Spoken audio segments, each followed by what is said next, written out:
Thank you very much. Thank you. After getting I want the class to be as give and take as much as possible so that you want. We also get response so we don't have any time in the levels of education, which will determine how much we must consider in this. So that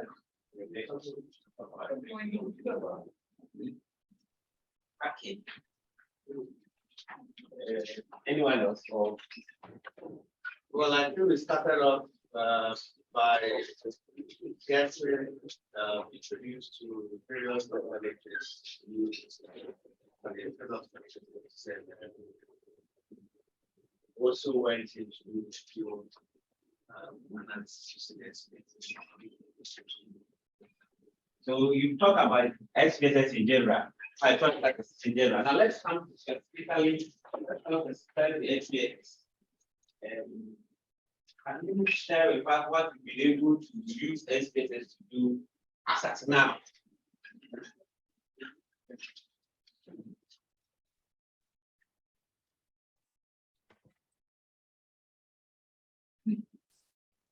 Well, actually, we have used that to analyze descriptives like and also have also used it to draw graphs.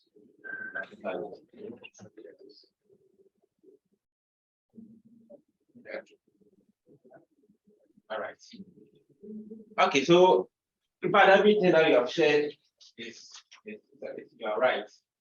In statistics, we try to make meaning out of the data that is otherwise not meaning. You have a lot of data. For instance, if you go to let's say agricultural field, you collected now your experiment, if you apply various levels of treatment, some plot of land, collected your yield. You want to analyze whether the various changes in the treatment levels have something to do with the yield that came out. Now if we have the data, some of these things, it doesn't make sense from the what we call visual point of view. Look at the data, you won't really get any meaning out of it. So sometimes or most times you need statistics to actually make meaning out of this data. In a large organization, same thing applies. If you're in a health organization, same thing applies. You have a lot of data about maybe a lot of variables that you are measuring, white blood cells, red blood cells, pulse rates, what do you call it, hemoglobin level, a lot of people. How do you make meaning out of all of this? It is statistics. It is statistics. So whenever you are starting your journey in statistics, we talk about exploratory data analysis. That's what we started doing by exploring in terms of graphs, exploring in terms of statistical summaries. Now, some of these graphs we've already talked about: bar chart, pie charts, box plots, scatter plots, stem and leaf plots, and all these things we talk about. Now, as I'm going, I'm not really sure the extent to which you did some of that. So if I mention an F, you are not familiar with it, you can ask me and then to explain what it is. Stem and leaf plots. Stem and leaf plots. You talk about stem and leaf plots. Okay. The stem and leaf plot. Okay. The stem and leaf plot is it's like a twin brother to the histogram. It's better than the histogram. You will do something. In our hypothesis testing, you will pass through that path. In stem and leaf plot, all that we do is that we divide the data tickets into two parts. It has nothing to do with the tree. We divide the data ticket into two parts, namely a stem and a leaf.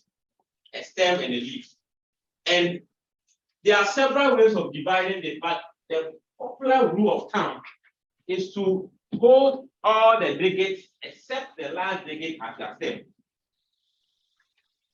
You hold all the digits except your last digit as your stem. Then the last digit becomes the leaf.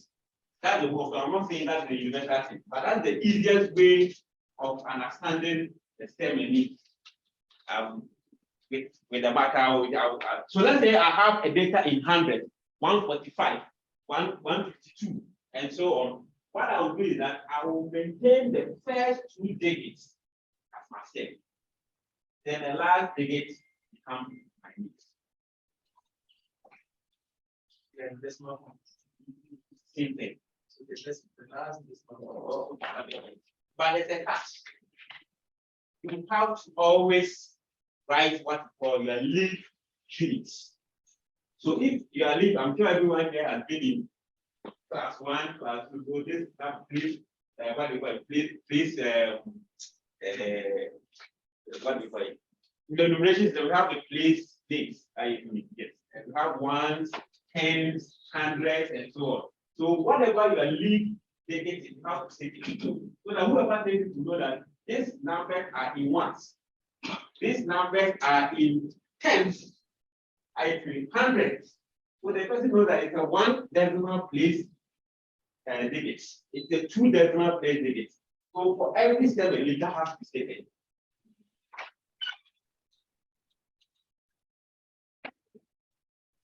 So I'm going to basically give an example in one. So let's say you have this.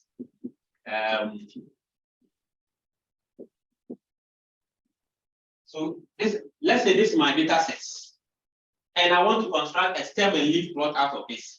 So like I said, what I do, because these digits are in tens, what I do is that I only use the first digits as my stem. And obviously you have to arrange it in order. You know, in organization of that, everything has to be orderly. So in this case, what do you think will be my stems?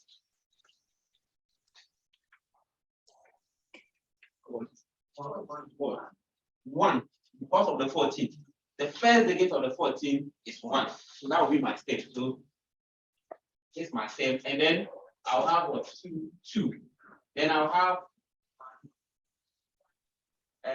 it has just like when we are constructing frequency tables, there couldn't be a repetition of the same thing. Once you have captured the stem, you don't have to repeat it again. Okay. So if you have 1, 2, 3, and then what? 4. Okay. So when I come to this, the first observation, the stem is, the leaf is what? The leaf is 4. So it means that I'm going to write 4 here. To show that this digit here is 14, of course, I have to add a leaf unit. So that everyone will know that the leaf unit is in ones. Once the leaf unit is in ones, it automatically means that this is in tens, because we don't write the other one, we don't, it's in orderly form.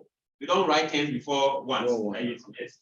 Okay. Then if you go to the second observation, the leaf unit is what? It's 1 under the stem unit 2. So this comes here. Then if you go to the next observation, 8 under stem 1. So, but please, when you are writing it, also has to be in order. In order. So whatever you write, the next observation should be under the other one. Okay. Then the next observation is what? 2. Then the next is what? 5 under 3, and then this is what? 2. So this is what we call a stem and leaf plots. Of course, sometimes when you are done, the leaf units are not in orderly manner. You have to also rearrange them so that it becomes orderly. Now, the reason why we are saying this is similar to the histogram is that if you look at the length, let's suppose I construct bars to simplify the number of leaves in each stem. This is what it becomes like. So basically, it becomes like a histogram, but of course, rotated clockwise 90 degrees. But the advantage of the stem and leaf over the histogram is that in the stem and leaf, we don't lose any information. there's no lot of information in the stem and leaf. Unlike the histogram where we have obviously find bits, some range of values in between which some of the frequencies are. So maybe 10 to 20. So we don't really know the numbers that are in between 10 and 20. But in stem and leaf, we don't lose any information.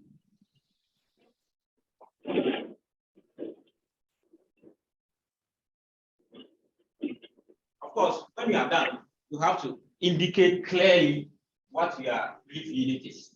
So you have to say that your leaf unit is once. So that whoever is reading it will know that that is the case. It is one.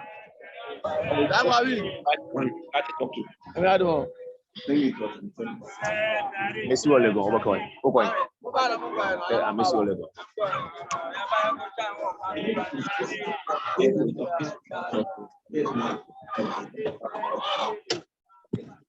Daddy wẹ kọ yìí ó kọ yìí.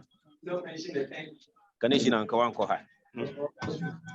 Si Kaneshi na nka wọ ha nka yẹ nka obi mu. The thing is that once I write this at once, the stem is supposed to be one level higher than the leaf. Okay, so for instance, if this is how my data is,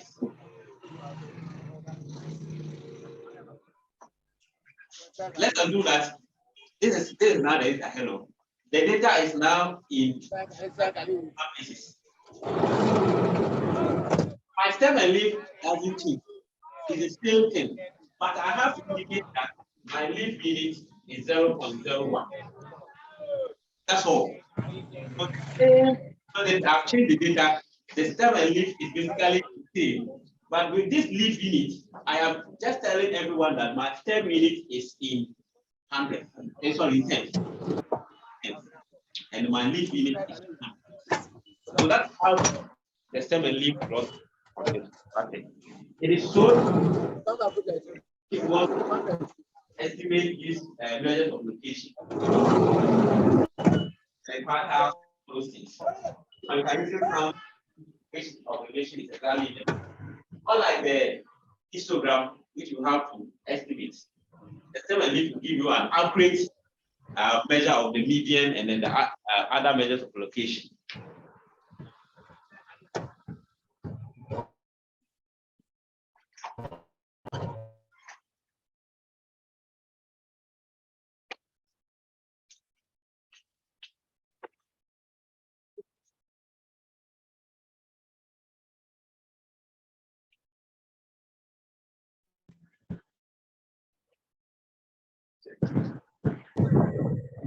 Now, in statistics, after you've done all analysis, in statistics, there are two big terms that people use. What we call the a priori hypothesis and post-hoc hypothesis. Now, some of the a priori hypothesis is that before you even collect the data, you have something in mind that I want to test some claim. That's why I'm going for this data. So it means that you have not even seen the data to see whether that particular phenomenon is occurring, or beforehand you are already set up your mind that I'm going to test this particular claim. That is because you have a priori hypothesis. Then there's a case of post-hoc hypothesis where when you are exploring the data, you realize something peculiar about a particular variable, and you now want to test about that claim. In that case, you didn't have this particular claim in mind. Once we are constructing graphs, constructing the summaries, and then you realize that it looks like the false rate is too high. It looks like a particular, maybe the familiar equivalent is kind of high. So when you realize it, then you now want to test a claim whether it is indeed above certain level. You are not informed about this before getting the data. So that's why post-hoc hypothesis. Whether it's a post-hoc hypothesis or a priori hypothesis, we test it the same way. Okay. Yes. I think that in the a priori hypothesis, that forms the basis of your research.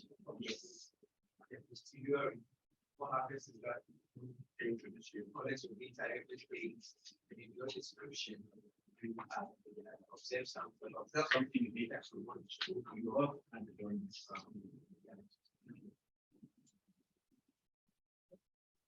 the common phenomenon is there for everyone. But the danger people do, the danger here is that the mistake a lot of people do is that even though they have the thing in mind, but they fail to get the right data for whatever they want to test. I've encountered a lot of situations where I have to send people back to the source because they got the wrong data.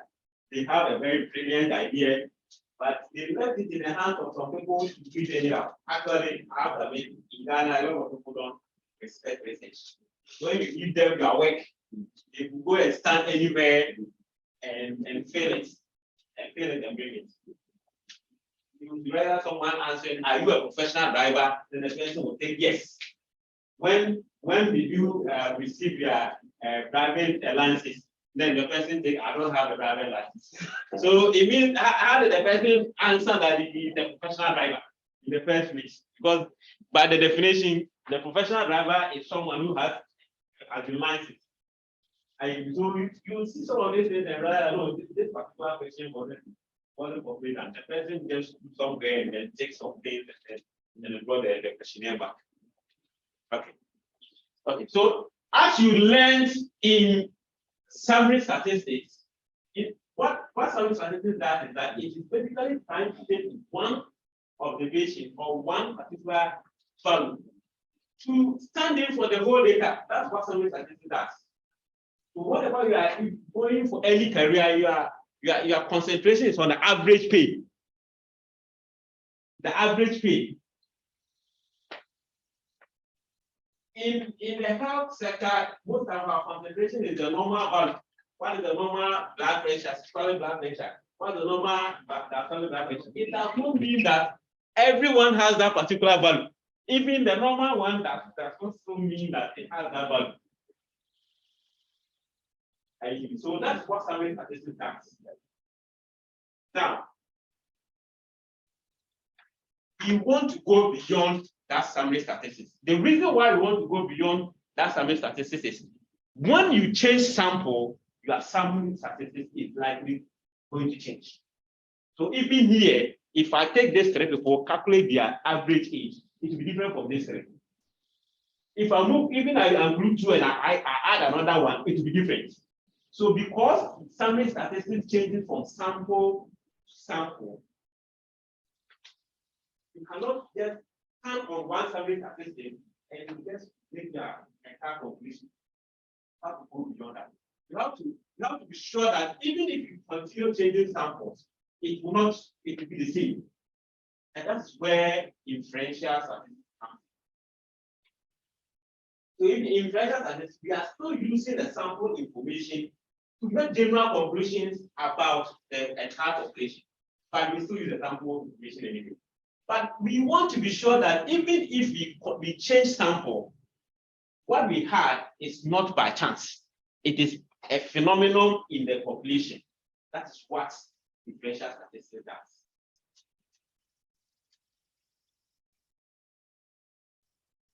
But there is a catch.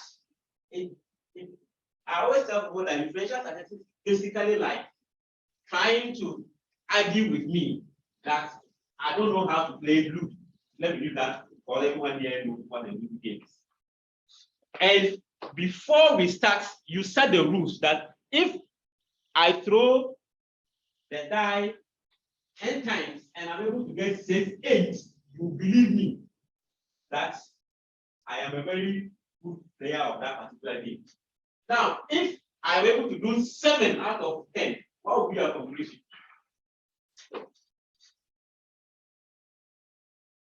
Well, you are not good.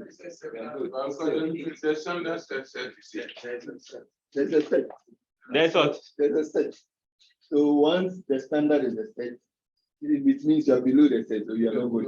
Very good. So now that you are understanding this, when we go in there, I will tell you something that you don't have to do. People like doing that a lot. So in hypothesis testing, it is the same thing. You set a standard even before you test your claim. It doesn't matter if it misses it by an inch. Don't try to justify it. Be like how, especially in our political landscape, how we do things. Yeah. Especially then people will start justifying it. No. You did not meet it. You did not meet it. It's as simple as that. Don't come and compare. So it is blue, but if you look at it carefully, there is some white element. No. Anyway, so in order to be able to use that particular service statistic, actually standing for whatever is happening in the population, that's what we do in venture. I don't know, I'm sure we've already discussed the various reasons why we do venture. I'm sure we discussed that. But offhand, what do you think we need to do inferential statistics? Mind you, inferential statistics is using information from the sample to make general conclusion about the population. So what do we have to worry about that? Because we can conduct, if you're able to conduct a census, we already have information about the population. And there wouldn't be any need for inferential statistics. So what do we have to bother inferential statistics? Who can help us? Cost. Cost is what? Okay. Can you explain the inconvenience? Because cost is also inconvenience.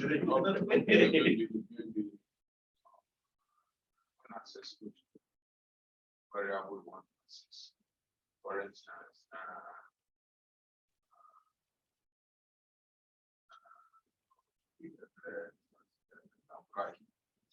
but time. Yeah, time is also.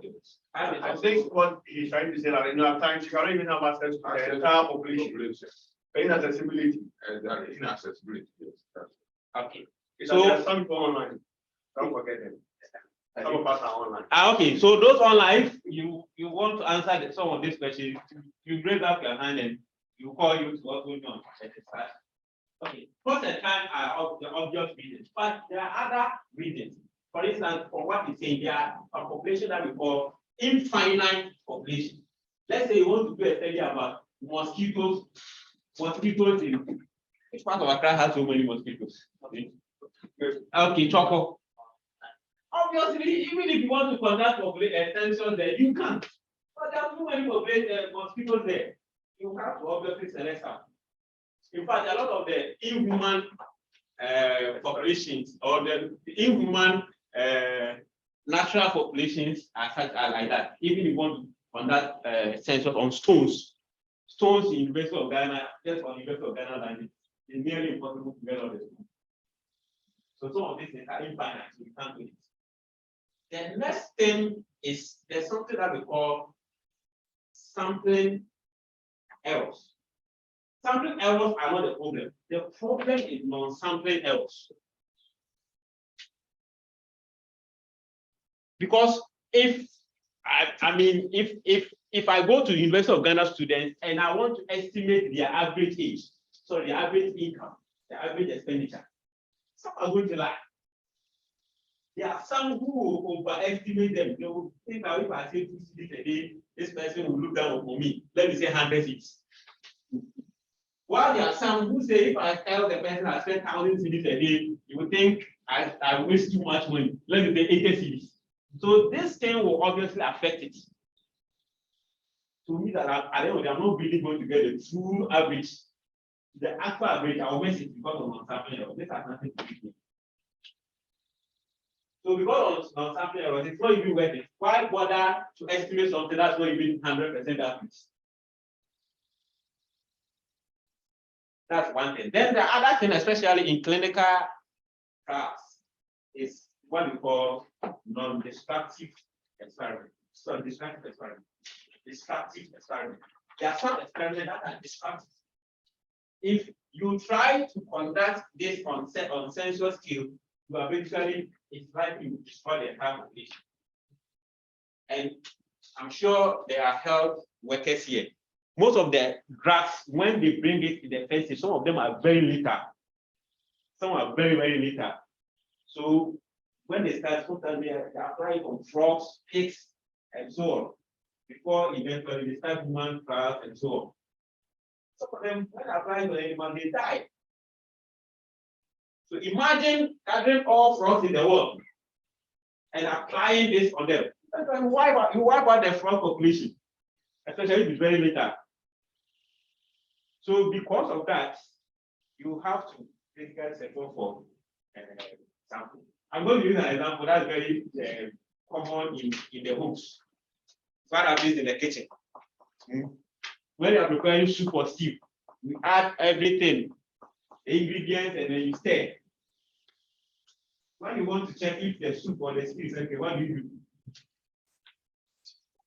From small, because if you conduct a census there, and you know the meaning of census, it means that you have to drink the entire soup to be sure that everything is okay.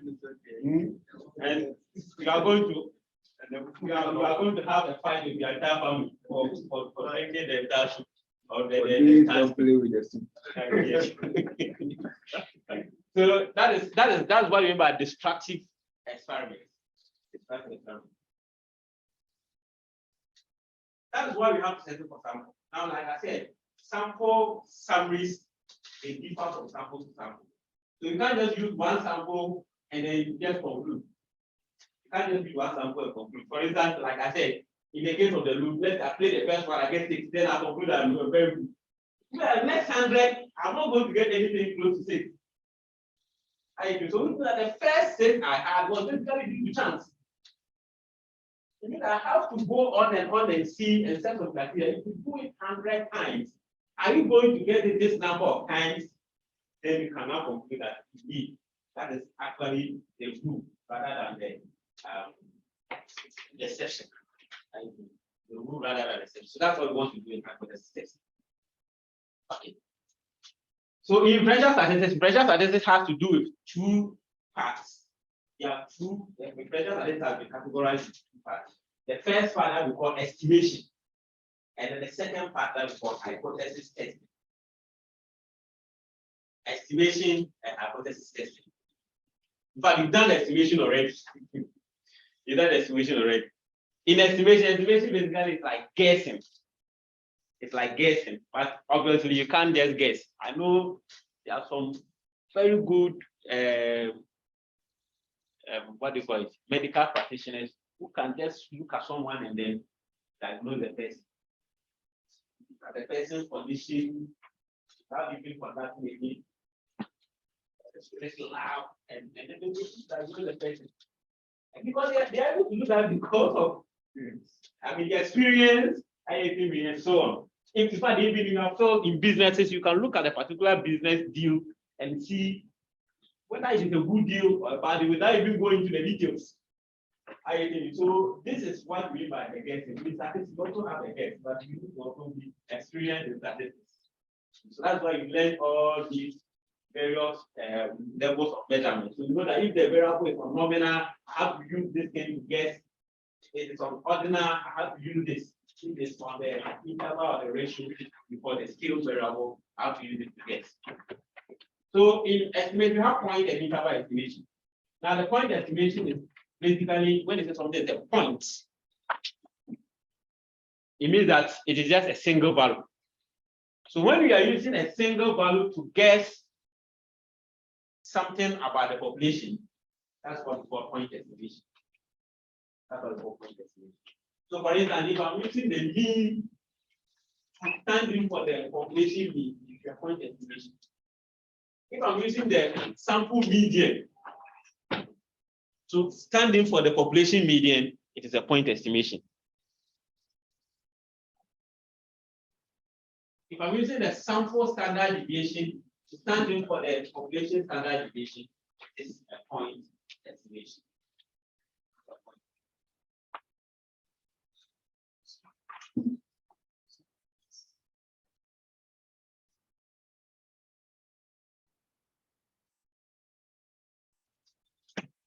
Okay, but then statisticians realize that in as much as point estimation is sharp, but for point estimation, you only have to rely on one. But point estimations are not reliable. That is, they don't take into account the changes that will come as a result of changing sample. Remember, I said once you change a sample, it is likely your summary change. If I take the 3 of you, calculate your average change, I remove one and I bring another one, it's likely that it won't change. So it means that if I have a population and I take all the possible samples, it's possible that the means for each of these samples is not going to be the same. I'm using possible because there are some cases where most of them will be the same. But once it's a variable, okay, we explained it. The meaning of variable was explained to you that it is a characteristic that changes from unit to unit. So once it's a variable, it is not going to be the same. It's not going to be the same unless the constant. The constant then is going to be the same. And even if the constant, we don't need to bother with constants too much. So what I'm trying to say is that point estimation do not really take into effect what we call the standard deviation, standard errors. So we bring in another form of estimation that we call interval estimation. Interval estimation. Now, this interval estimation factors in the standard deviations or the standard errors. The standard errors are standard deviations anyway.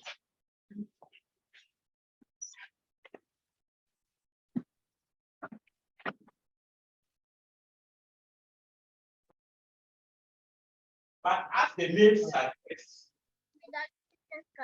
interval estimation is not one. Interval estimation, we rather suggest range of values for the population characteristic. And that is what most times people use. We don't just suggest this range of values, but we attach the confidence in that particular interval. Attach some confidence. So because of that, one of the commonest interval estimation procedure is the confidence interval. I don't know if you heard about it before. Confidence interval. Not only thing.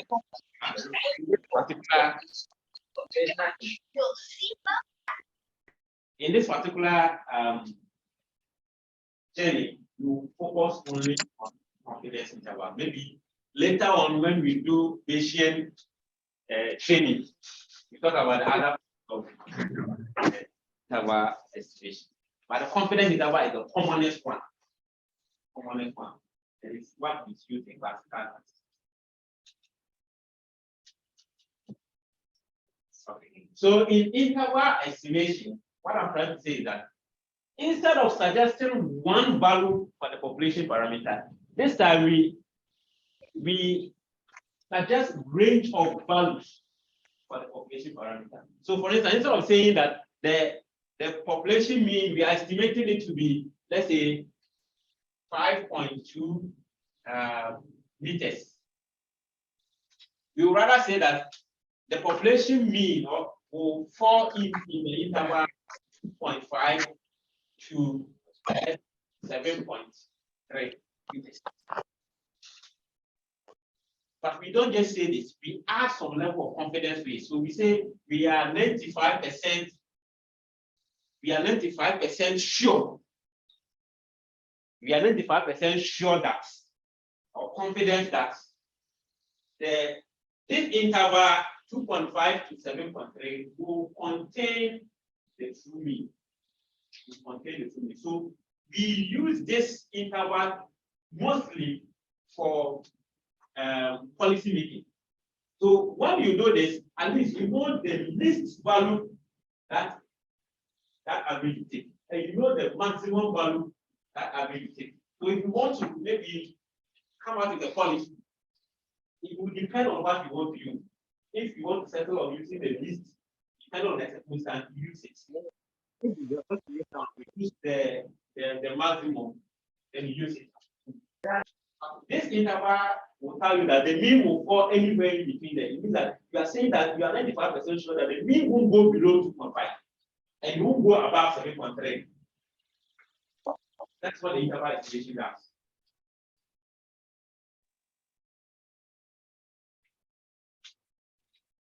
Now, there is a very direct relationship between interval estimations and hypothesis testing. You learn that very soon.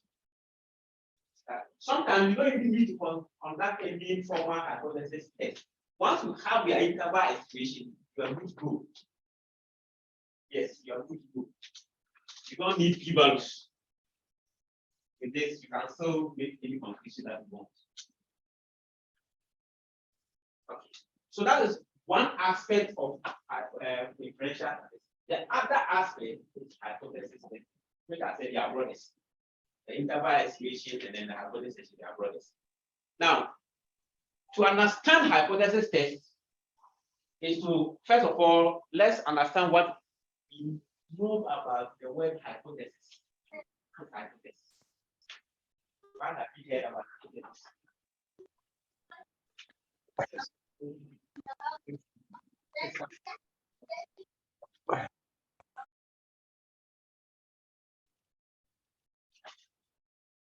Unclaimed truth.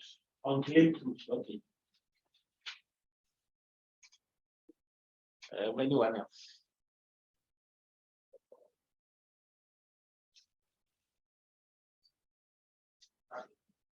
You are all right. You are all right. Now, but let's define it from statistical point of view.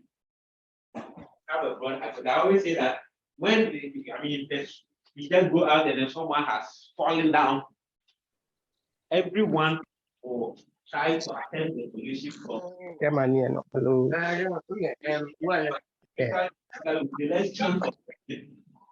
I think because maybe you feel that the person collapsed, maybe due to some spiritual reasons.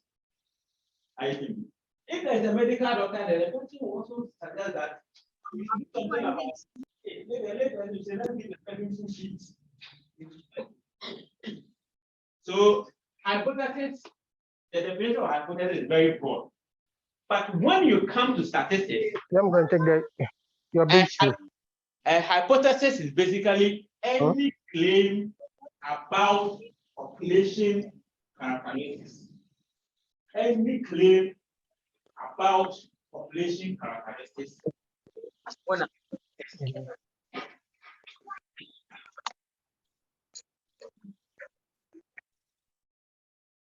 Now, I am choosing my words carefully.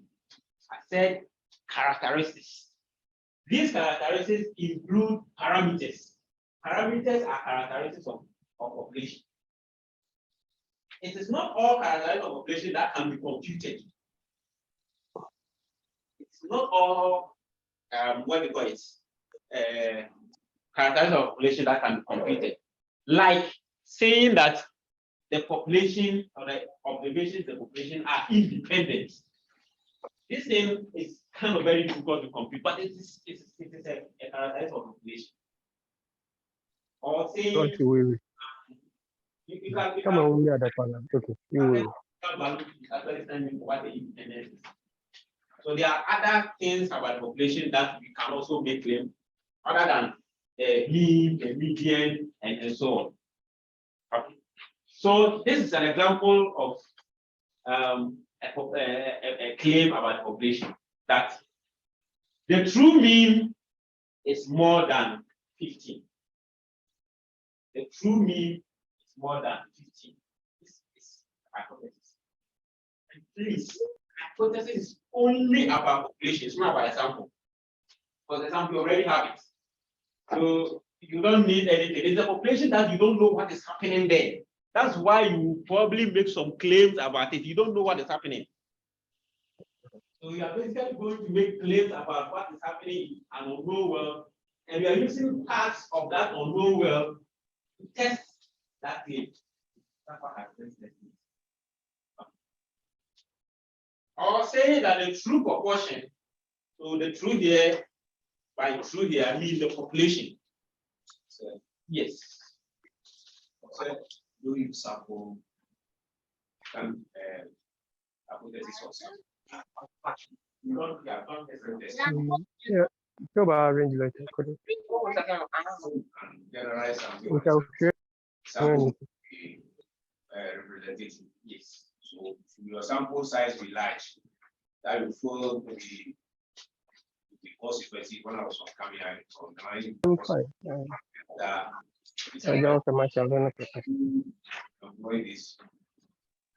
Yeah. People misunderstand what representative sample is. A large sample is not necessarily a representative sample. I can have a sample size of 100. You can have a sample size of 1,000. Mine will be more representative than yours. From the same population. And the formula for calculating sample that what I mean, so let me give an example. Let's say I have a sample size of 100 Ghanaians. In my 100 Ghanaians, I've included all the 10, all the 16 regions. Everyone in the 16 region is part of that sample. All the various religions are represented in that sample. The various gender are represented in that sample. The various education levels are represented in that sample. The various age groups are represented in that sample. You, on the other hand, took a sample size of 1,000, but you only included only Northern Ghana. So in that case, the person is not using the sampling techniques. You are looking at the situation where the sampling techniques will use for the two of them. The same size was all sample size. Yeah, that's what I'm saying. That's why I said that a large sample is not necessarily a representative sample. I didn't say it's not a representative sample. I said it's not necessary. So the fact that you have it large does not mean that it's representative. But what I'm trying to say is that it doesn't matter whether it's a large or small sample. It's not the population. We still don't know what is happening in the population. So that's why whatever you are claiming about the population is something that you don't have enough evidence on. Now, Ghana, I don't think we have our COVID rate. You don't know. Because you don't know what is happening in the entire Ghana. Most of the things are based on people who test. But how many people actually test? So even if we have done 1 million tests, 10 million tests, it still doesn't matter. A lot of people have gotten it recovered, gotten it again recovered. They've never sent their foot in the hospital before. In fact, I know some people who went to test, their test result even didn't come. So whether they had it or they did not, they label themselves, other people, and so on. So in this case, if you look at the test that we have conducted, you will see that it's large, but it's still not. Exactly. It is still not what is happening in Ghana. So large sample, small sample, I thought I want to get your question clear. But what I'm trying to say is that whether the population size is large, the population size is small. So the sample size is large, the sample size is small. So,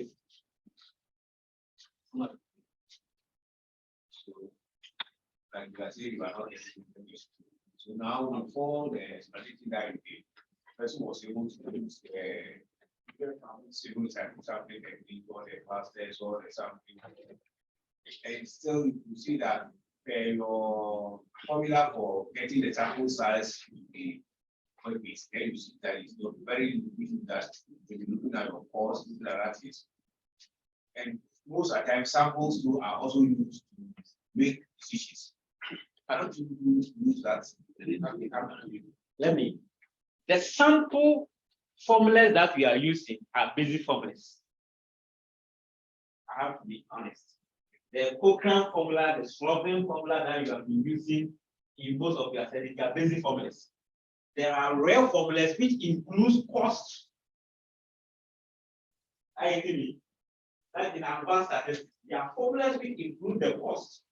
And sometimes you need the variance, the variabilities in the subjects. You have to know it or have an idea as to what would be the difference between, because if I'm coming to you and going to the same person, you are going to share the same opinion. I don't have to sample much. I think all these things are factored in computation of sample size. What you have is mostly this. It's very, very basic. So that's why whatever you have, you get a sample size and you have not even factored in the cost. And you have not even factored in the cost that your budget constraints. These things are factored in.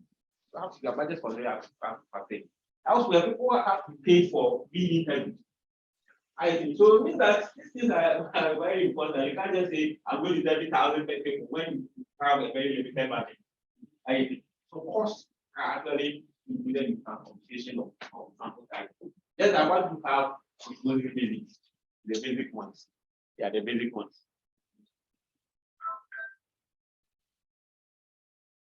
So, but like I said, whether it is small or large, from my computation. So you could have to screen the proportion at least for getting 8%. After is a claim. Basically, it's a claim. So this is an example of a claim about something about a nation. So another example that I was trying to make is that the population is independent. The observations are independent. This is also a claim. The observations are normally distributed. It's a claim. That's subject to test. Okay, so I've already explained that what hypothesis testing, both the inferential statistics, whether point, interval, or hypothesis testing, has to do with using a sample information to make general conclusions about the population at large. That's what hypothesis testing is. So in hypothesis testing, we are using the sample information to make claims about the population at large. So these are some of the correct ways of stating hypothesis. We state hypothesis in population terms, not sample. And in statistics, in symbolic terms, we use the Greek alphabets to denote population characteristics. It is the Greek alphabet that we use to denote population characteristics. So that's why whenever in most of the books you see me, then they provide you ID. You see correlation, they write O for population. You see standard deviation, they write sigma, small sigma, IATB. That's that symbol there, it's a small letter of sigma. So there is a Greek alphabet that we use for the population. But we use the Roman alphabets, some call it the Arabic, the Arabic or the Roman alphabet, for the sample. So that pi there that you see is usually used for proportion for population. But when you go to the sample, we use T. ID. The same thing for the mean. If you go to the sample, we use X bar. We are not going to bore you with the mathematics. But I'm just trying to use this with, as an example. So that you understand whenever you encounter any text that you are using these Greek alphabets for population, that's the meaning. They usually do that. So whenever you are stating hypothesis, especially mathematically, it should be in Greek alphabets, not in Arabic or what do you call it? Roman alphabets. These are not the English alphabets. No English stole all the alphabets from the other alphabets. We're doing this correct and wrong. Yes. So the correct wouldn't it be like if you say population here, sample here, so that we know that if somebody read it as wrong, entirely what is there is not yeah. The preamble states it all. It says that the hypothesis is always about population parameters, and therefore must be stated in terms of parameters, not statistics. I'll correct that. I'll put population in bracket and then sample in bracket. The symbols. The symbols are. I think maybe they have not actually discussed the notations, so that's why They've not discussed notation. sure from how the conversation is going. The symbols. The characters. The characters are nothing. They don't stand in relation. But what I'm trying to say is that they are just notations. What is the notation? We are just using it to stand in for something. That's all. I think. In another jurisdiction, you can even see theta being the mean. ideally. But what I'm trying to say is that in statistics in general, we use the Greek alphabet. So the Greek alphabet, we have alpha, omega, beta, theta, zeta, omicron, delta. All these COVID-19, they are all Greek alphabet. Like, all the COVID-19 various variants that are coming, they are Greek alphabet that they're naming after. Then you have the alpha, the delta, the lambda, the omicron, and then so on. The sigma. I mean, they are Greek alphabet. Why are they Greek alphabet? The truth is that it was the Greeks that started this idea of competition. The Greeks brought mathematics, right? Then the Arabs go back. The word algebra, I'm sure if you know the algebra, is al-jabr, which is an Arabic word. It's an Arabic word. But our origin is even Arabic. Anything that you see al before is an Arabic. It comes from Persia. That is current Iran and so and then they have adapted it. So when they were adapting it, they also adapted the things that they were using for it initially. So if we were lucky and then we were forefathers had started something, but if they could have adapted some of our Ewega, Tabani, P, some of our notations too. And then we also have found what like really started. Yeah, and it's in the dictionary now. Anyway, so these are just notations, and they are there because of where they started from. So it started. You basically use the first one is new. Because I think some of the public variants are new. They are naming it that I'm waiting when they are got omega. Omega is the last reason why I'm waiting how to start the visit again. Because they look at the consultant almost all the Greek alphabet. Okay. So those things, and then I'm sure you know that letter, that's pi. So this pi here is not the number pi, it's an alphabet. It's an alphabet. That we are just using for. Standing for proportion. You can define it anyhow. You don't necessarily have to state hypothesis in symbolics. You can write it in words. So accepted. But when you are writing it, where you have to specify that it's about the population, not about the sound. That's how we. Okay. Now, the next thing is. So anytime you are talking about hypothesis, you are talking about the population. No.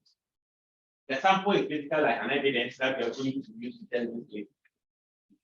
It's just like when you go to court and then you are setting, you are going to the court with an agenda. The pink sheets are not there. The pink sheets are not there. Whatever agenda that you are taking to the courts. Rather, they are the evidence that you are going to send to the court for the court to pass the judgment. Okay. Now we talk about hypothesis in general. We have two categories of hypothesis: the null and the alternative hypothesis. The null and the alternative hypothesis.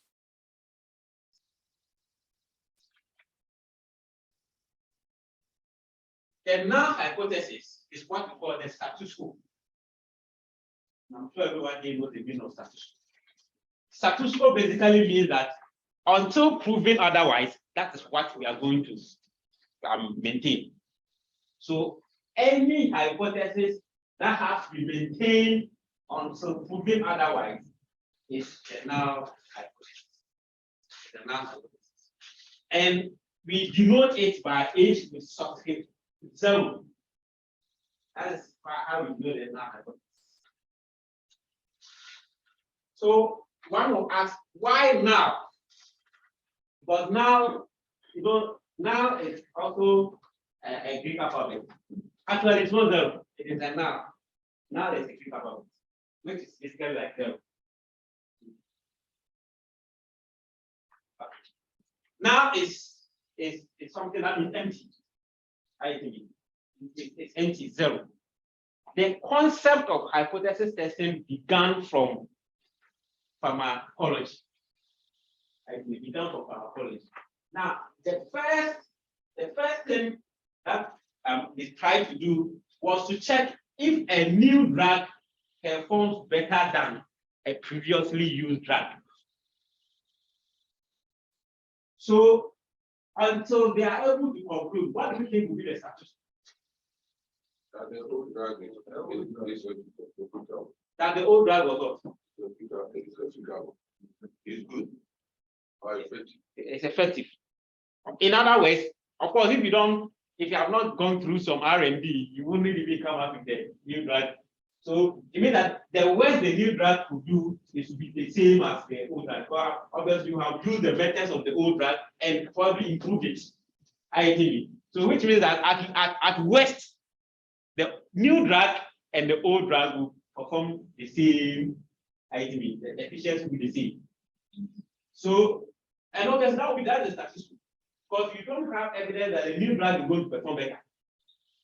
So because you don't have that evidence yet, you are going to stand on the ground that the new drug and then the old drug perform the same way.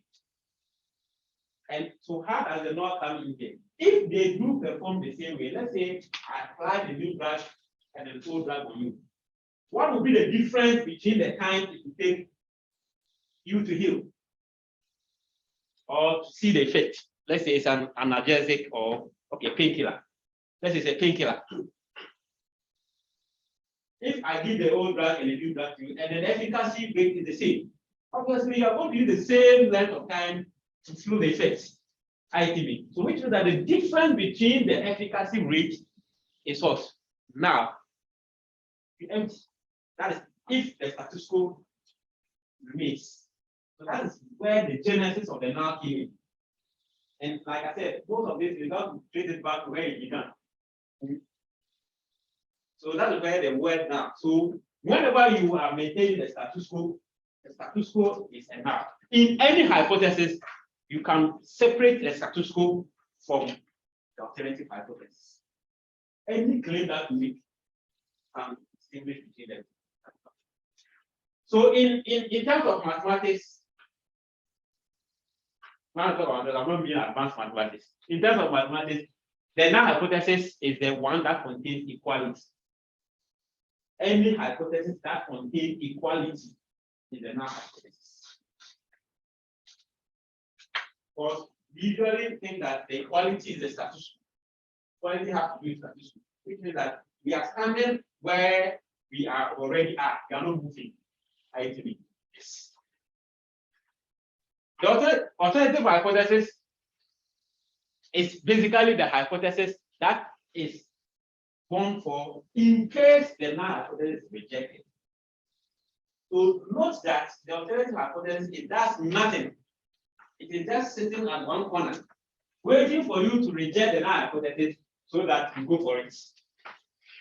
So in effect, it is the null hypothesis that we test. We don't test the alternative hypothesis.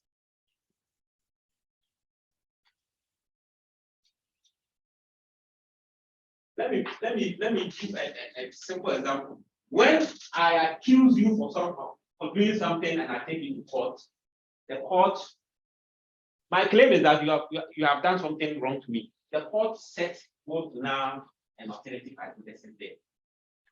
So in anything, any claim that you make, the first thing you have to separate the null and alternative hypothesis. In the case of the court will say not guilty and guilty. Not guilty and guilty. Which of them is the null? Not guilty. So the court will test that. The court will not test the fact that you are guilty.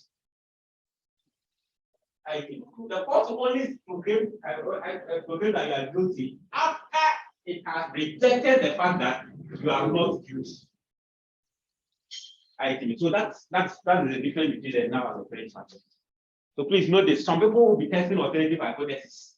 You see some people they bring the hypothesis and then you are testing the alternative hypothesis.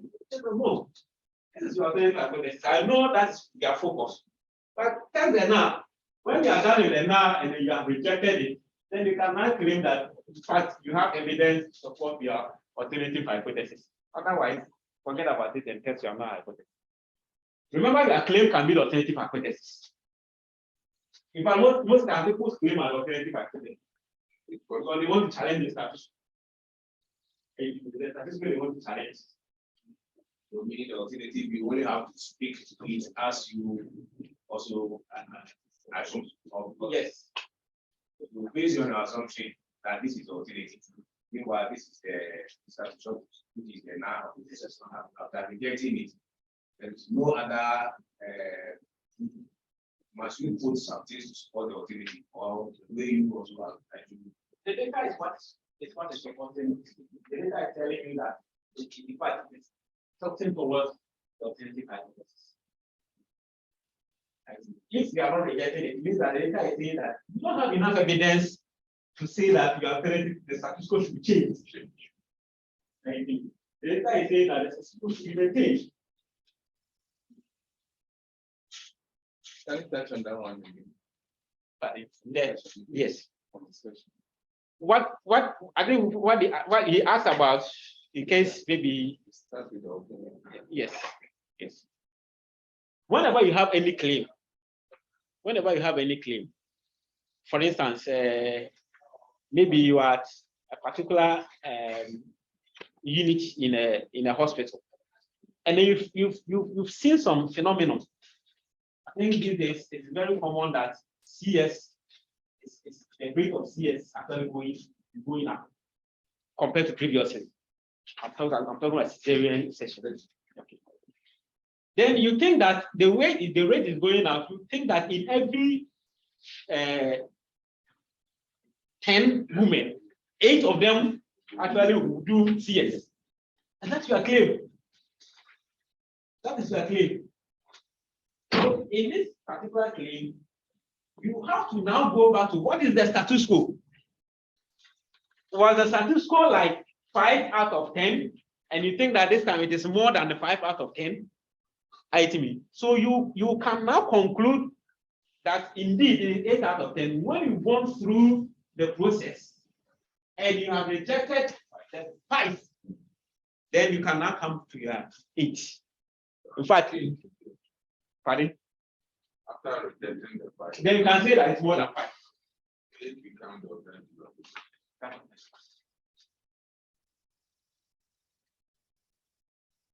But you have to know that most of these issues complementary. Doesn't have 5, then you jump 8, you might have 26, and so on. Of course, you can do that. You can do that. That's in advanced level. You can be jumping in between hypotheses. It means that you either want the 5 or the 8. So even if the 7, you are not achieved your 8. But for now, let's start process. So let's make it one being complementary of the other. Either 5 or more than 5, or 5 or less than 5. In that be typed in that way. Okay.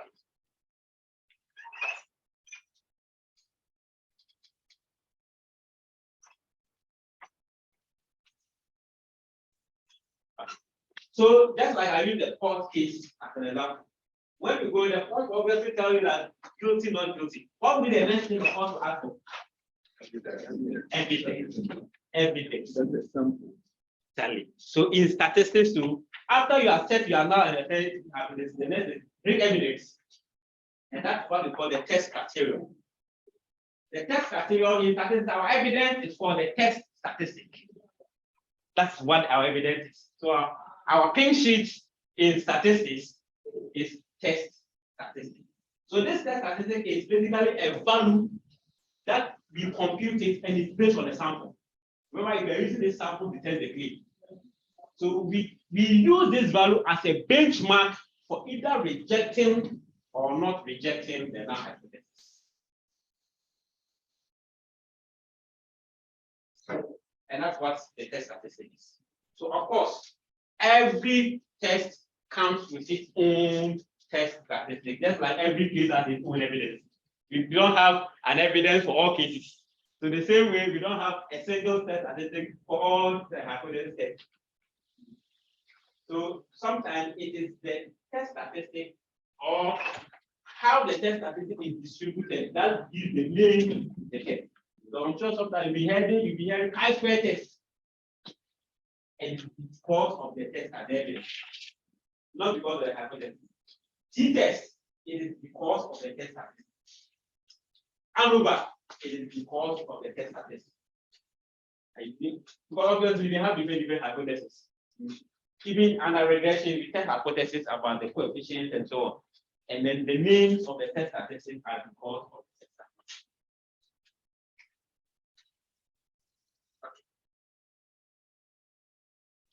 Okay, now, when you have set up your evidence, when you take evidence report, obviously the report will not say you brought evidence, so we are going to now judgment. No, they will assess this particular evidence. See if this evidence is enough for the court to pronounce the person as guilty or not guilty. The same way when we have a test statistic, we have to assess this test statistic to check if it is enough to reject or not reject the null hypothesis. Now, there are two ways of assessing the test statistic. One is archaic now, but that's where we are going to start. Because it was very popular then. But these days, with the advent of high processing computers, it is now archaic. But the first one is what they call the critical region approach. The critical region approach. In the critical region approach, all we do is, of course, based on several procedures. We set a region where we are going to reject the null hypothesis if the test statistic is possible. Please remember the test statistic is a value. When you calculate a test statistic, you are going to get a value. And because this test statistic is based on a sample, it means that whenever you change a sample, you are going to get a different test statistic. You are going to get a different test statistic. That's why you have to set a region.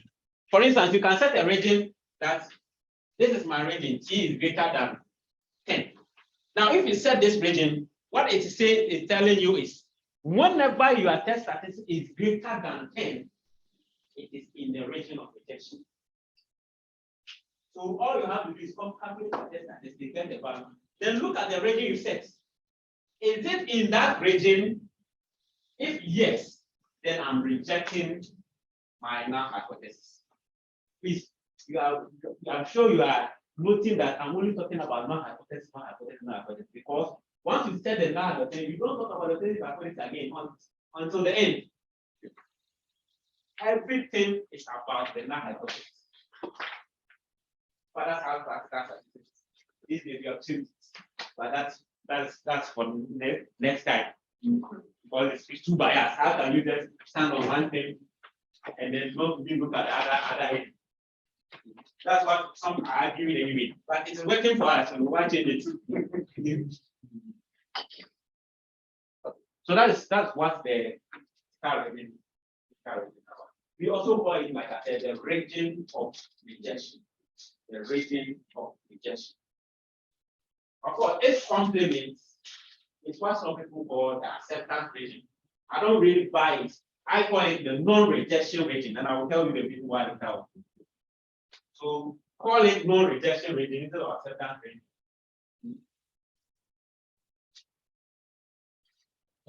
Non-rejection region.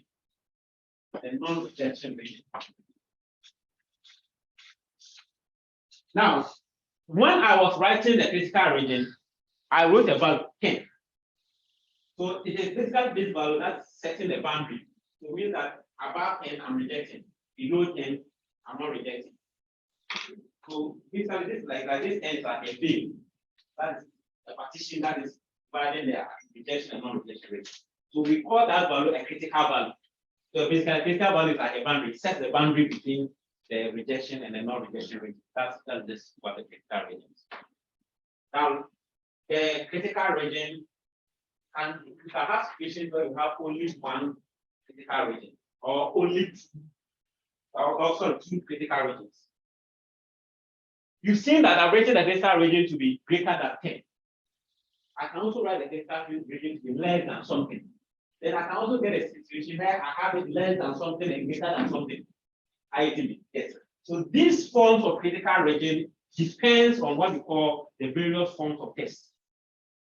It depends on the various forms of tests. Now, there are basically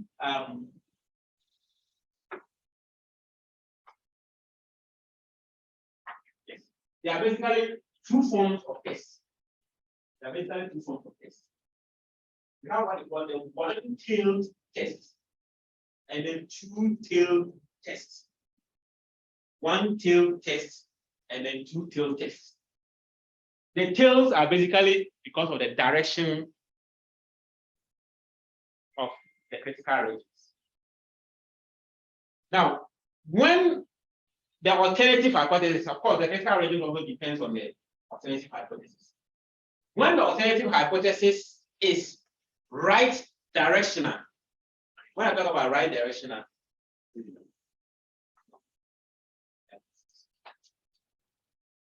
when the alternative hypothesis is one-way directional, when I talk about one-way directional, it means that you are saying that the parameter is in a particular direction. For instance, if we say the mean is greater than 4.3, it means that you are saying that the mean is in the right direction of 4.3. So it's about 4.3. That's the one-way direction. Or if we say the sigma, that's the symbol I was talking about. It's a small sigma. So you see that is capital sigma. The one that looks like a 3 comes in line, that's the capital sigma. This is a small sigma. We use this sigma for standard deviation. So if we say this is less than 2.3, that's also one-way direction. So every time the alternative hypothesis is one-way directional, we call it a one-tailed test. A one-tailed test. In one-tailed test, we have two forms: right-tailed and left-tailed. And so I've already explained that. So for the greater than one, which is the right, going to the right, that's the right-tailed test. So for instance, the first alternative hypothesis that I stated, that is a right-tailed test. No,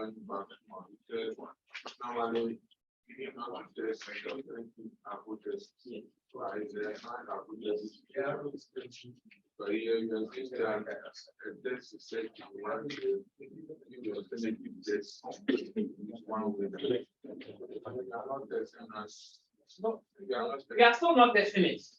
We are just using it to classify the form of the test.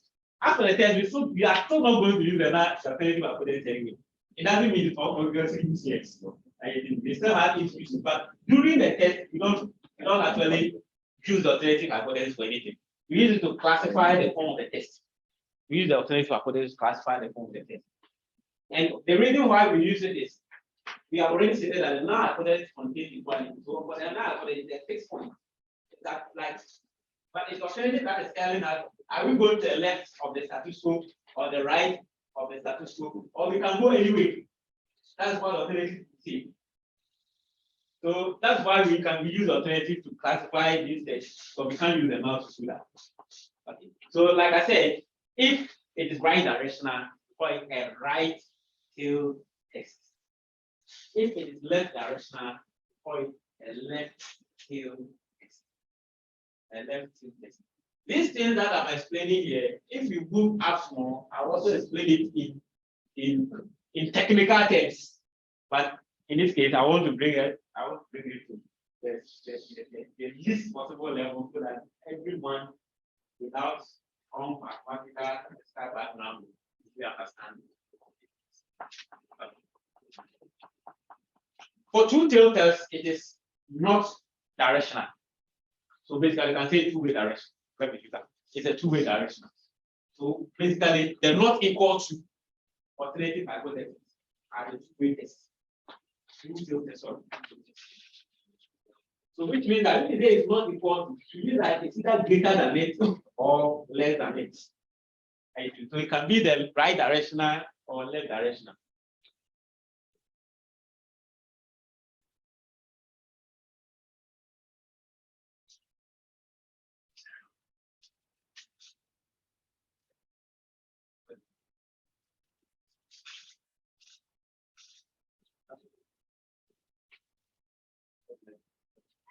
Because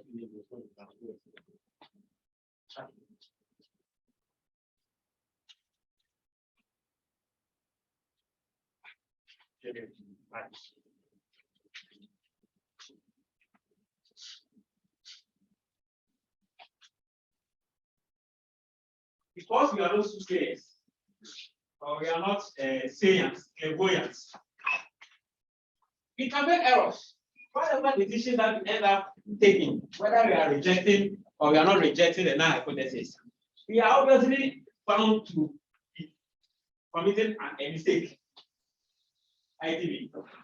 And some of these mistakes are not because of us, maybe because of what the data was saying. Sometimes people go to court, the innocent being pronounced guilty, the guilty being set free all the time. I mean, it happens. Right? So in statistics too, you can commit error. You can commit an error after you have done your conclusion or your evidence. You have committed an error. There are two types of error that you can commit. One is called the type 1 error and the type 2 error.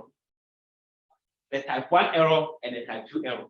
The type 1 error is when you reject a true null hypothesis. That is, you have rejected a true status quo. The status quo is true, you have rejected it.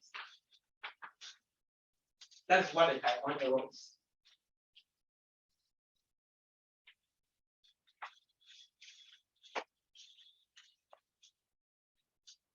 The type 2 error is when you do not reject a false status quo.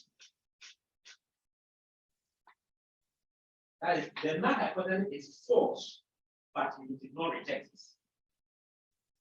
So let me bring it in simple terms, because the first one is the one that people can easily relate to. So type 1 error is basically when you pronounce a not guilty person as guilty. That's one. That's what a type 1 error is. That's an innocent person being pronounced guilty. I don't like using the word innocent because of several reasons.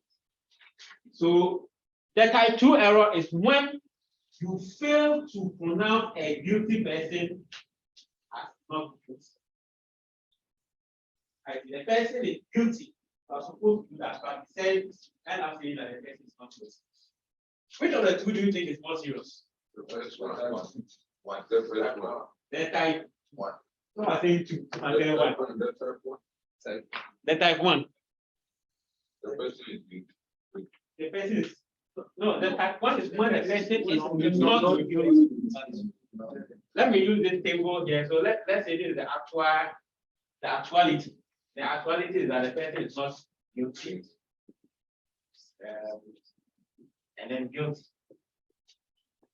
Then let's say this is your decision. Your decision is obviously you are going to either decide whether the person is not guilty and then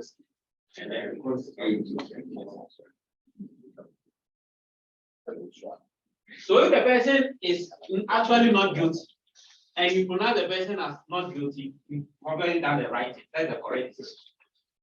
If the person is actually guilty and you pronounce the person as not guilty, that's when you committed a type 2 error. If a person is guilty and then you pronounce the person, so if the person is not guilty and you pronounce the person as guilty, that's when you committed a type 1 error. Of course, this is also a correct. So that's why I'm asking this and this, which is more serious? The type 1. Of course, they are all serious, but type 1 is very small. So researchers try as much as possible to reduce the extent to which they commit type 1 error.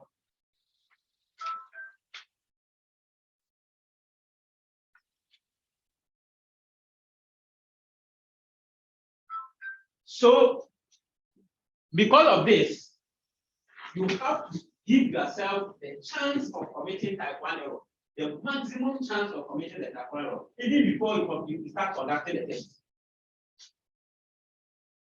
And the maximum chance of committing the type 1 error is what we call the significance level. the significance level. That is the maximum chance that you committed a minor. That's the maximum chance that you committed a minor. Now, like I said, some of these things, Greek, Arabic, Roman, they start from there, so you can't do away with this. So because when they started, we used the Greek alphabet alpha to denote the significance level. People have learned that commonly call it the alpha level. So if you say alpha level in accordance setting, everyone understands that you are talking about significance level. Now, the common significance level that we choose are 10%, 5%, and 1%. 10% means that giving yourself 10% chance of committing at one level. 5% means that giving yourself a maximum. But that's the maximum. Let me take it correct. It's the maximum of that. So, how do you choose your significance level? In fact, the rule of thumb is depending on the research you have conducted. Most times in agriculture research, you can settle for 10. In agriculture, you usually deal with plants and animals. So if there are 100 plants and you kill 10, I mean, no one will actually bat an eye. I mean, we are doing research of 100 plants and 10 eventually dies. It's usually okay. I mean, I'm not saying it's okay, but it's kind of acceptable because it doesn't have a direct impact on human lives. The same thing applies to animals. As for animals, even if they die, people can use it for something. Okay. 5% is usually for social data. That is data about humans not directly related to their lives. Data about humans, but not directly related to their lives. So income, age, the data that you collect, but it's not really something that is directly related to their life. You can use 5%. So that's why 5% is very common. But I'm sure most of you have encountered before, and you always use 5%, 5%, 5%. That's the basic one. But please, this is a rule of thumb. You can use 10% even if it is a woman, so far as you can justify it. These are just, they are not like something that are cut.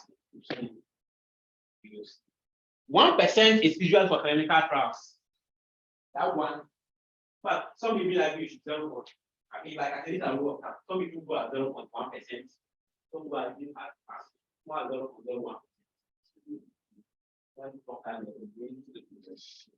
Yes, there was a case about a friend of family friend whose son suffered brain tumor. They went for MRI. The neurologist at Kolebu, they were able to correctly do it. At the point where the tumor is, they were able to be recently. And they were about 97% sure. What do you know? So this has to do with human life. So they have to send it to Germany for further interpretation. And they wanted to make sure that they are more than 99% sure. If you are going to commit 1%, they will need 99% going to right. Before they were able to eventually conduct the surgery here. So that's why some of these things are chosen. So, but please choose this. These things are important. Some people, they don't choose this. They do the test. When they are in the test, then they not go and settle for the one that will make their test significant. You don't do that. That's what I'm talking about. Setting the rule before you play the game. Not playing the game and then looking at where your level is and you set the rules. You don't do that.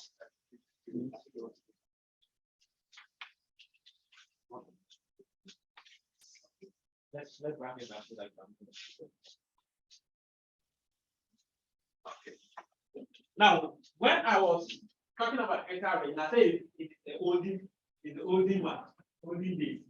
These days, there's a new way that we assess our test statistics. And that way is what we call the significance probability. The significance probability. Previously, these things were very difficult to compute because computers were not really accessible then. These were computer accessible. You have phones, you can use if you saw a lot of some of the statistical software, you can even do them on your phones.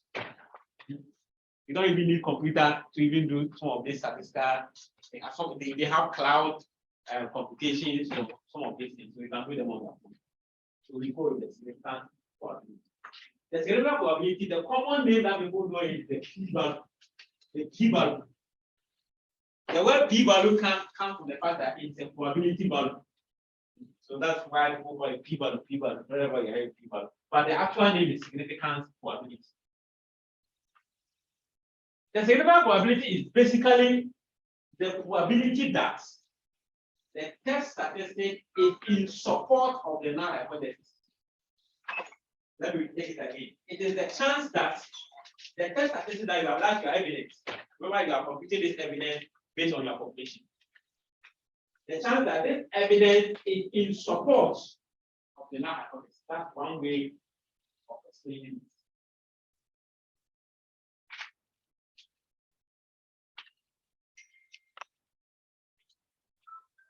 So if the test statistic actually supports the null hypothesis, what would be the possible value of the p-value? It would be large or small. Look at the definition. The definition is the probability or the chance that the test statistic is in support of the null hypothesis. So if the null hypothesis is true, if the null hypothesis is actually true, what would be the chance? What would be the value of the p-value?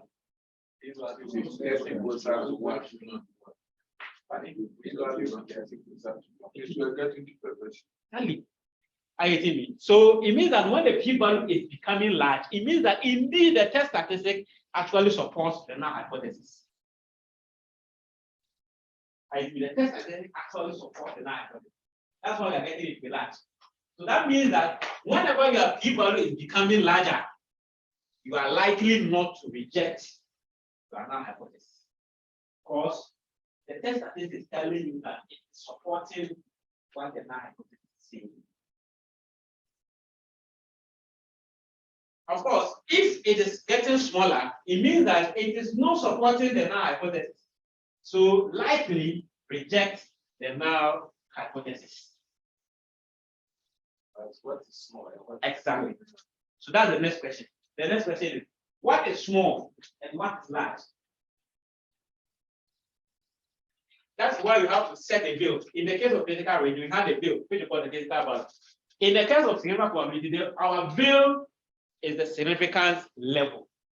In fact, the significance level has several meanings. It has several meanings. But one of the meanings is the highest probability of omission and one of them. The other one is also this. It actually sets a bill to which we can call a p-value significant. We can call p-value significant. So whenever you hear people say my test is significant, it means they are rejected and now. The meaning of the test being significant is rejecting the null hypothesis. When we come back from the break, I will explain why it's by significance. I'll explain that. So this is the rule for using the p-value. That it is small enough if it is less than the significance level. So whenever you conduct a test and your p-value is less than your alpha level, that's your significance level, you reject the null hypothesis. It means that you have enough evidence that the test statistic is not supporting the null hypothesis. So you reject it. If it is greater than or equal to, but it should be greater than, but like I said, maybe steps. Even if it's equal to, we don't conclude. But for now, let's add that to it. There's something that we call inconclusive test. I'm sure in medical sense, you have inconclusive test, where you do a test and say, no, you don't go and do it again. In hypothesis test, you have inconclusive test. An inconclusive test is basically when the p-value and alpha level are the same. You have to do it again. Get a better sample, change the sample and do it again, so that it's sure.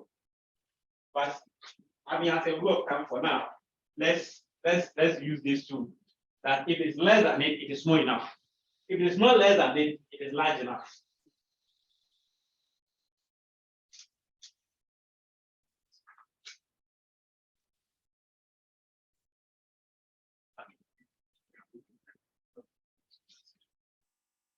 So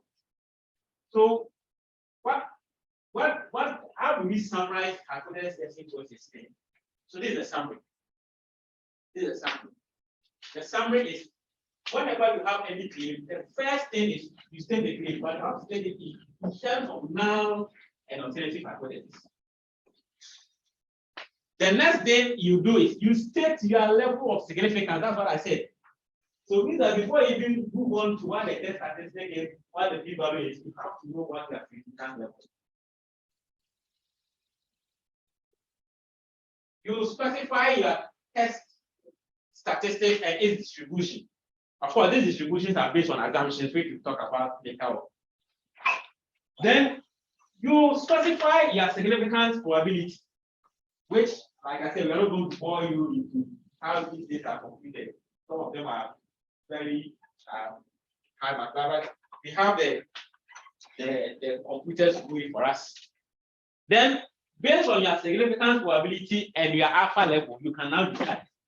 You can decide whether you are rejecting. When I talk about decision, I'm talking about rejection and non-rejection. Whether you are rejecting or you are not rejecting the null hypothesis. But your decision is not your conclusion. The next thing is you make relevant conclusions with respect to the problem at hand. You know the problem at hand. So after you decided, you know what was your alternative hypothesis. For instance, in the case that I was trying to say about the CS rates, if I reject my null hypothesis, I can say that I have there's enough evidence. There's enough evidence that the CS rate is more than 50% of women what do you call it, attending ANC or something. I mean, depending on where you took your data from. At 5%, you have to include your significant level.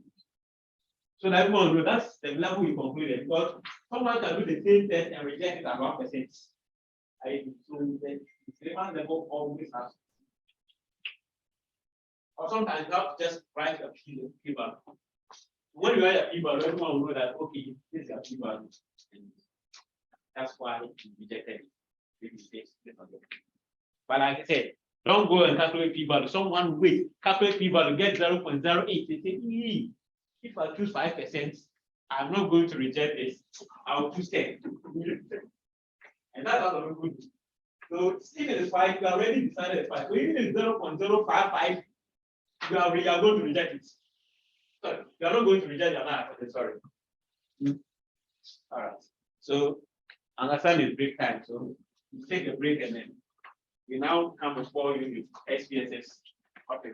Good morning, please. We have Milo, leptin, then next capital. So choose and now you change your file. Order for the old one. So now it's a bit. He said, Are we supposed to? Yes, that's what I'm going back. For what we have done, I want us to recap it. So if we have I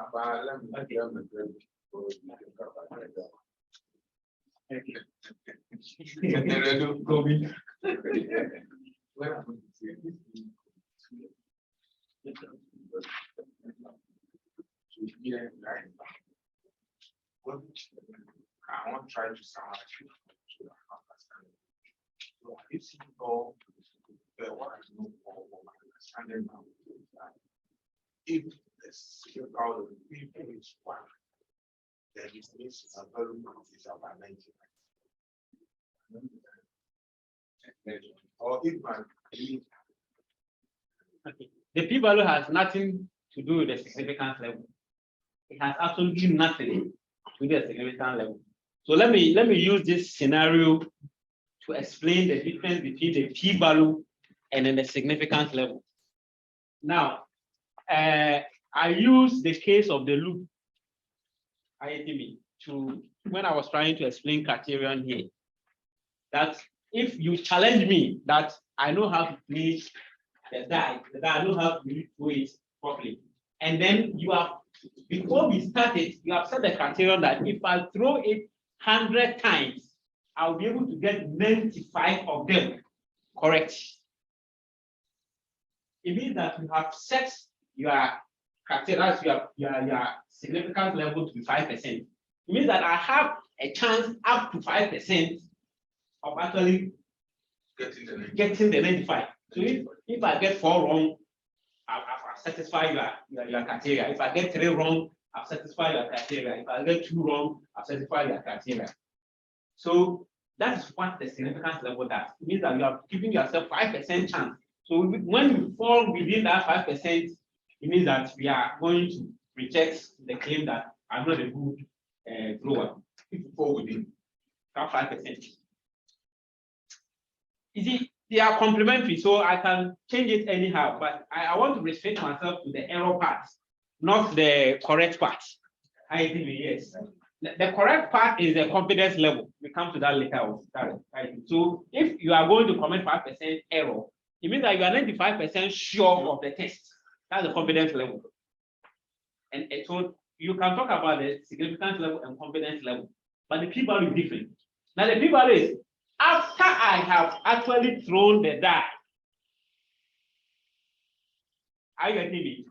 You have already set the criteria that 5 of the 100.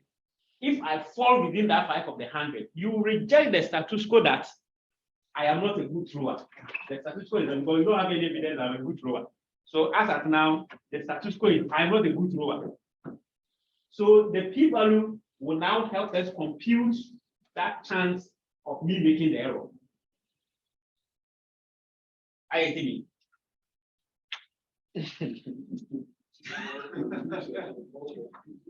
No, please don't be confused. Let's start it from this. The alpha level is the chance you have given yourself of making an error. That's a way that we actually compute.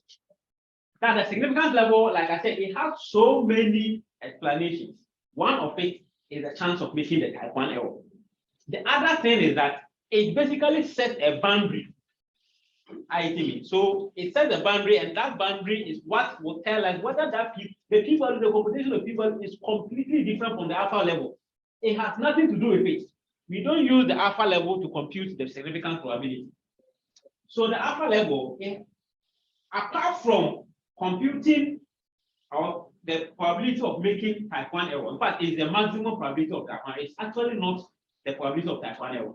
It is the maximum probability of committing the type 1 error. If you are giving yourself that's the highest you can go. In actual fact, your type 1 error, probability of type 1 error, could be lower than your significance level. I get it. So it's like you are giving yourself some room to operate. You have set yourself that this is the wall. I'm not going beyond that wall. So it is possible that you are going to be somewhere not closer to the wall. That's the probability of type 1 error. But apart from that, it also sets the boundary to which the p-value can be classified as significant or not. So that's also another job.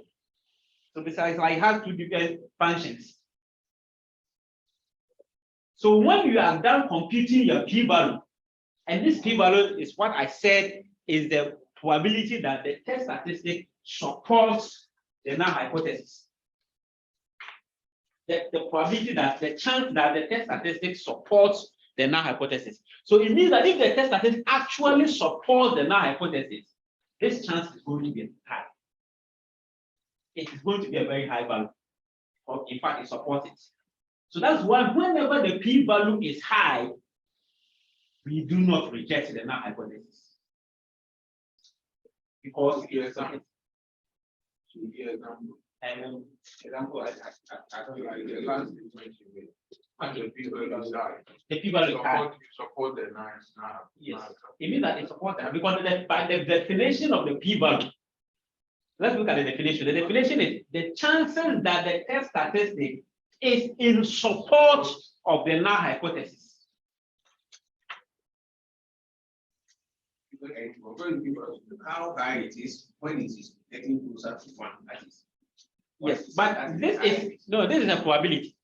So probabilities are always between 0 and 1. So anytime a chance of a probability of anything is getting closer to 1, it means that it's very high. Whenever it's getting closer to 0, it means it's very low. But the thing is, we just made a blanket statement that when it's getting high, it is supporting the null hypothesis. When it's getting low, it is not supporting the null hypothesis. The question is, how high or how low should it be for us to really classify it as high? And that's where that boundary, that veil comes in. And that is where the alpha level comes in. That the alpha level is saying that if it comes to my left side, it is small. If it comes to my right side, it is large. So the alpha level, that's why we set it. You set it yourself. We don't use computers to set, even though you punch it into the computer, but it is you, the researcher, who will set your alpha level. The computer has nothing to do. It doesn't. You don't have any specific way of setting the alpha level. It is you, the researcher. So can the alpha level be set as an interval? No. Otherwise, how will you actually conclude? So if you put in the interval, what will you see? Of course, like I said, these things are basic things. But when you move forward, you can more complex.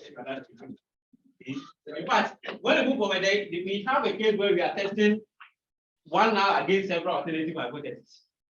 The alternative hypothesis can be have so many alternative hypotheses against one now hypothesis.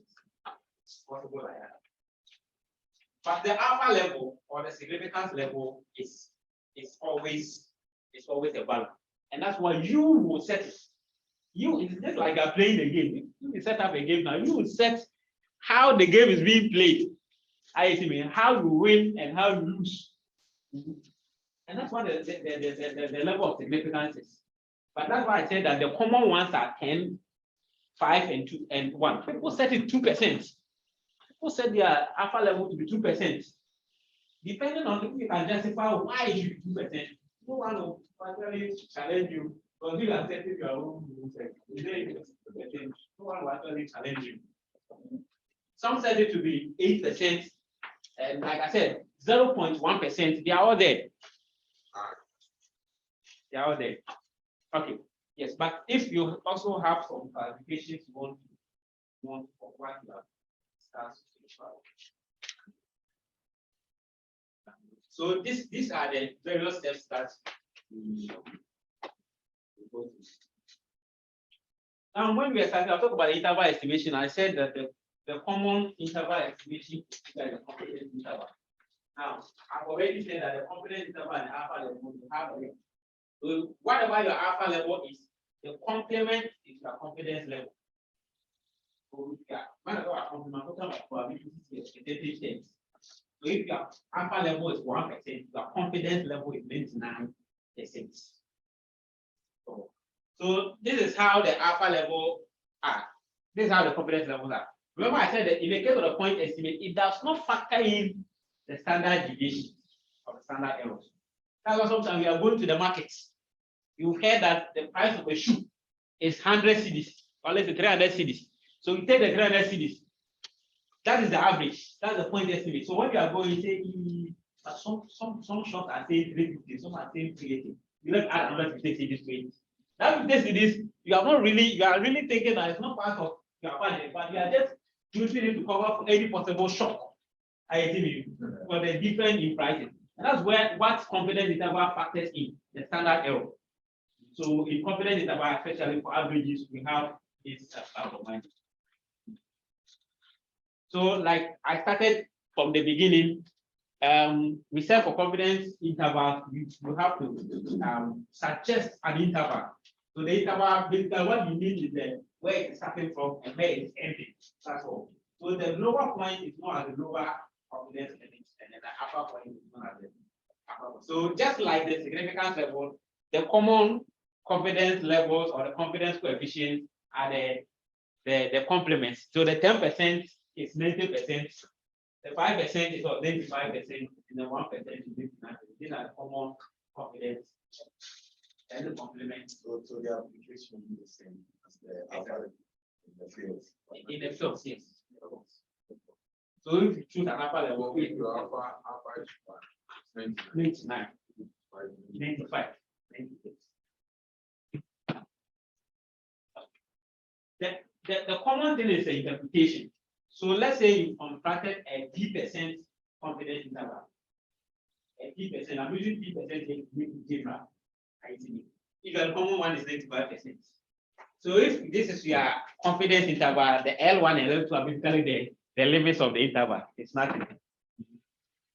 What you have to say is that there's a p% certainty that this interval will contain whatever the parameter is. So let's say your interval is from 10 to 20. So all you have to say is that you are 95% sure, you are 95% certain that 10 to 20 will include that particular parameter you are estimating. So the parameter is not going there. You don't know the exact one. So this is an example. So if, for instance, if this is a 99% confidence interval for the mean, it means that you are 99% sure that that interval will obviously include the mean. Now, I made a point that you can use confidence interval to do hypothesis testing without necessarily going through this statistic p-value process. Once you construct the confidence interval and the value you are hypothesizing is within that interval, it means that you are not going to reject your hypothesis. This is my confidence interval. I start from 8.54 to 21.17. If I have already hypothesized that the true mean is 10, it means that it's true. It means that I'm not going to reject that mean. Because it is within that range. Once it is within that interval, I'm not going to reject it.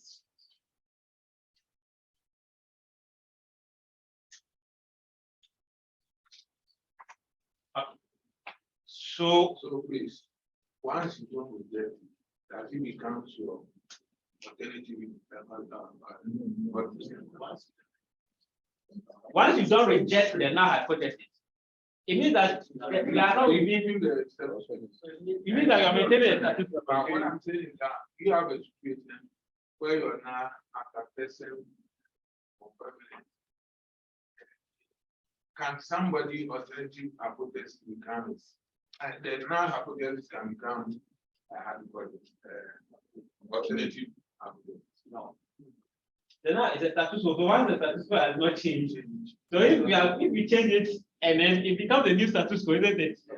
Yeah. Once you reject it and then you come out with a new one, that becomes a new status quo.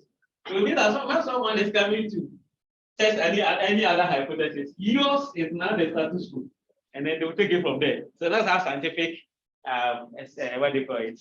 The scientific work was. Someone comes with something, another person comes, makes a better claim, test it, and then is eventually able to improve it, and then on and on and on it goes. Okay. Now,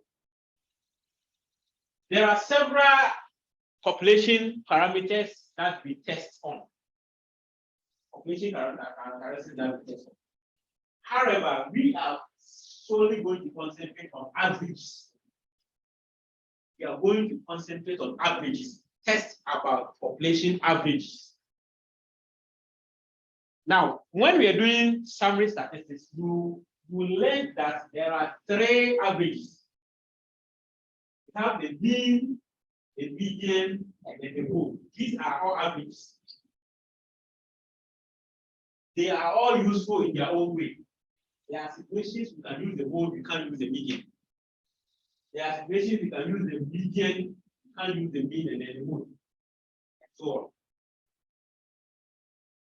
But because the median has some properties we don't like, we are not going, sorry, the mode. The mode that has some properties that we don't like, we are not going, we don't like using mode as average for several reasons. One of them is that the mode is sometimes not big. So you know what mode is. Mode is basically the highly the occurring number. You can get situations where you have 3 observations occurring at the same frequency and then they are the heights. So in that case, which of them are you going to select as your average?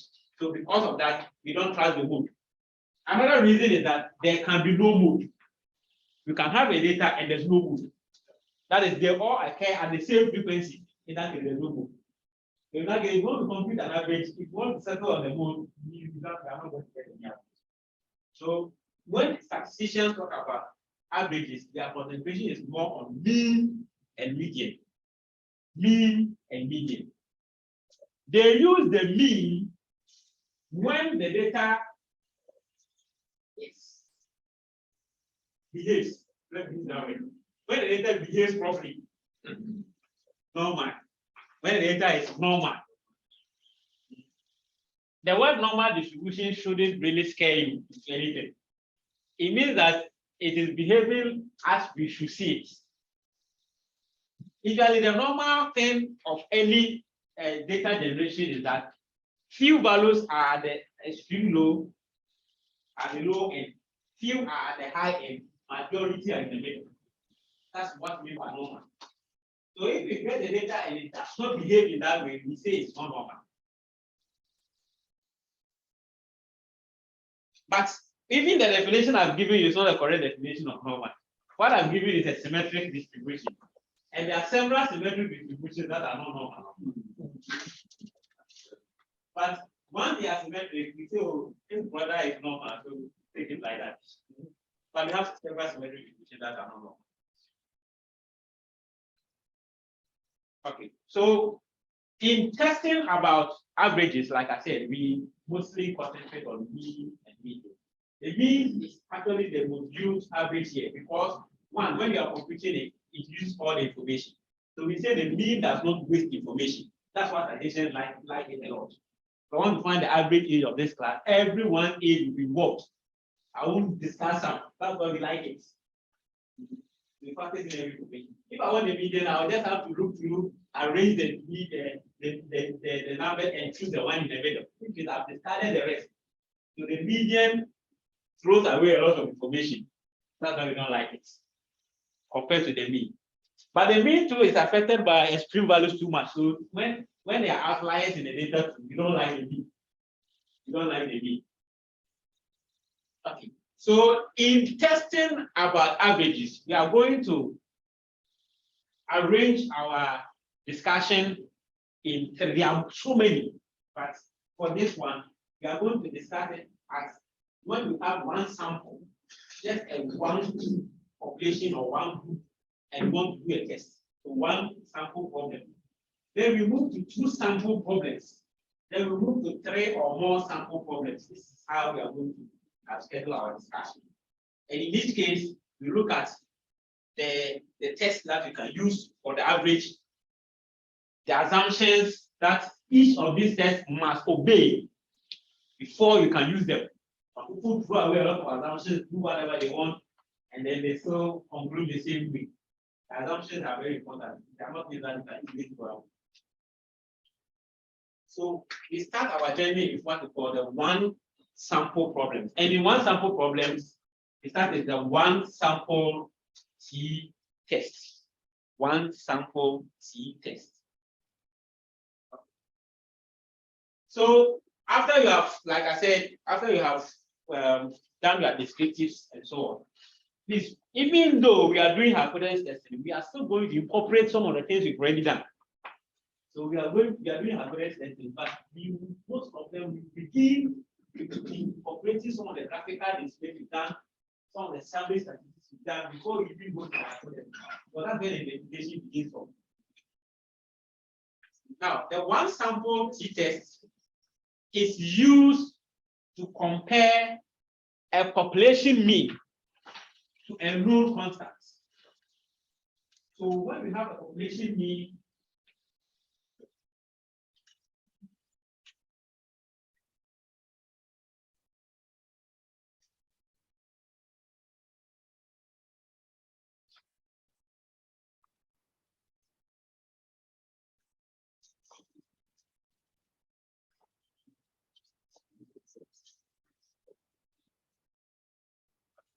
so when you have a group and you want to compare the mean of that group, don't know what is happening in the entire group. You want to compare the population of the entire group to some constants. Now, some of these constants may be based on some previous studies or studies from similar groups. I get it. So when someone conducted a research in India and realized that maybe the average OPD attendance there is maybe 500 people a day, and you want to check in your hospital, or maybe WHO has done some analysis and said that the doctor-patient ratio should be this ITV, and then you want to check if whatever you have in your small area is the same as what is happening elsewhere. In that case, it's still a constant, something that you already do. So if you want to do this, that's where you use the one sample t-test. So this is how the hypothesis, the common one is the first one. The first one is the common hypothesis that you get. This hypothesis simply means that you are comparing, you are saying that the null hypothesis is equal to that constant. Of course, that's the statistical. The statistical, since you don't have any evidence to check whether it's the same, it's not the same, you are still going to believe that whatever is happening elsewhere is the same as what is happening there. Because that's what they are saying. Then alternative could be that it is not the same. That is below or to be lower or higher than it. Yes.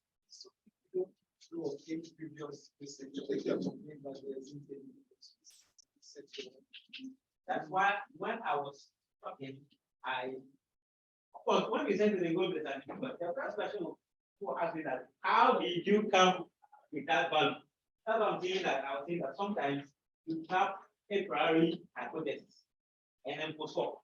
The priori is like before you even collect the data, you have that constant or those things in mind. ITV. But sometimes when you are playing the data, you see some phenomenon in the data. I've seen this trend, sometimes based on experience. Yeah, we've seen some people coming and it wasn't common. So we set up whatever you said, obviously you have to justify it. You can't just sit anywhere and then. So that's how happened. He said according through observation, through experience, and then through other sense, the future review. That's what we call future review. Everyone gets better than the dictionary. So this is better to use the posterior things, the posterior one. Yes, the posterior one is usually to justify that one. So the priori one. Most of them will identify it. That's why we have pilot studies. A lot of people throw away pilot studies a lot. Pilot studies are very important, but a lot of the time we throw it away. We just go and do the main study, and then you now be seeing problems in the main study. So some of these things can come through pilot studies. Pilot, and then you see the problem. They can now go on the larger scale and then do set their hypothesis. Yeah.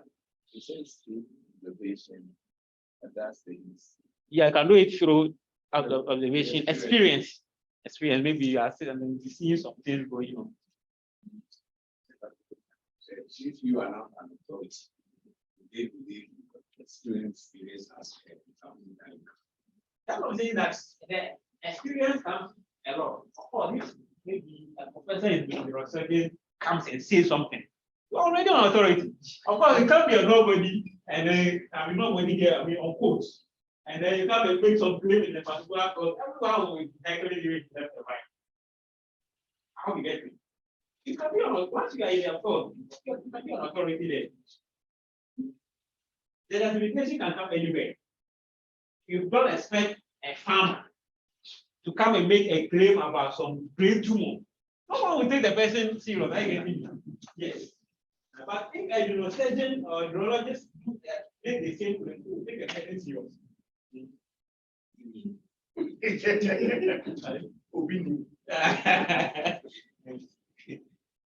So the first one is the very common one, the non-directional, the two-way directional alternative hypothesis. It's what people test a lot. That they want to check, they just want to check if it's not the same as it. But other people also check the directional ones as well. The restriction is that SPSS only does the first one. It only does the two-way directional alternative hypothesis. It does not do the one way, the right and the left. But there's a way you can go around it if you so want to interpret it as one way or two ways.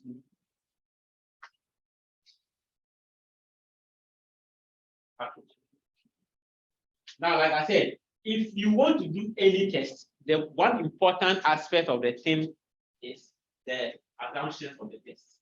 Now, if you want to conduct this one sample t-test, what you have to know is that your data should follow these assumptions. The first assumption is that it should be normally distributed. The second assumption is that the observations should be independent.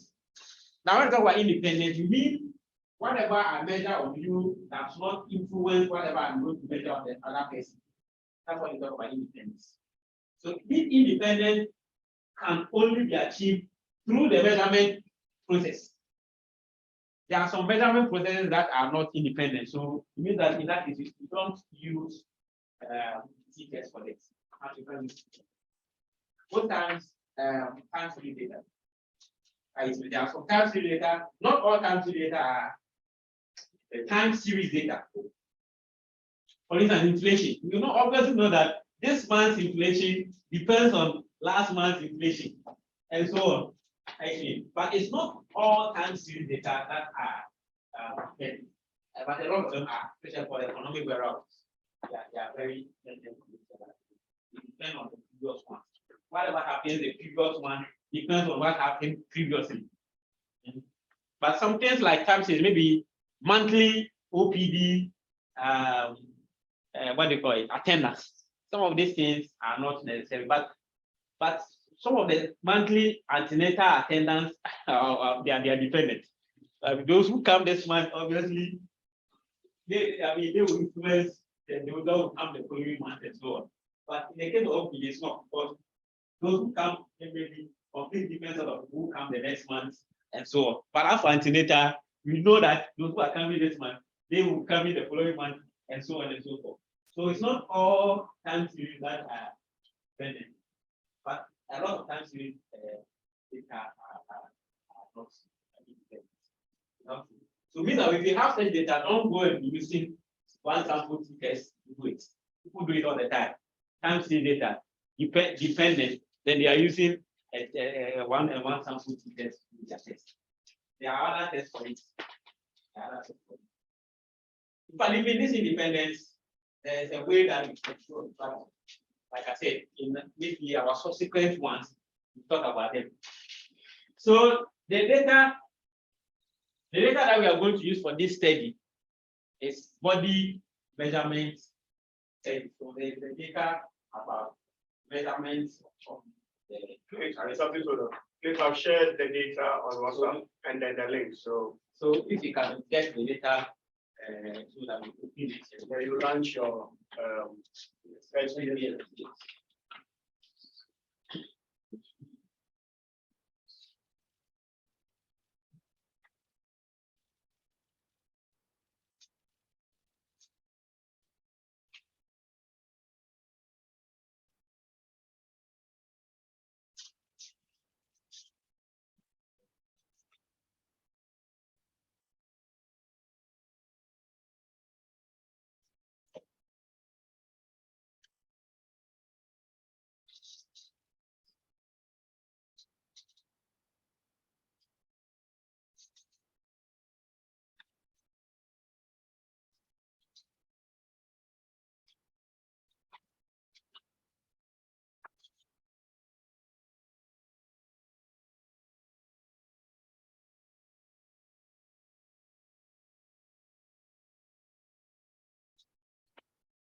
Letter sheets.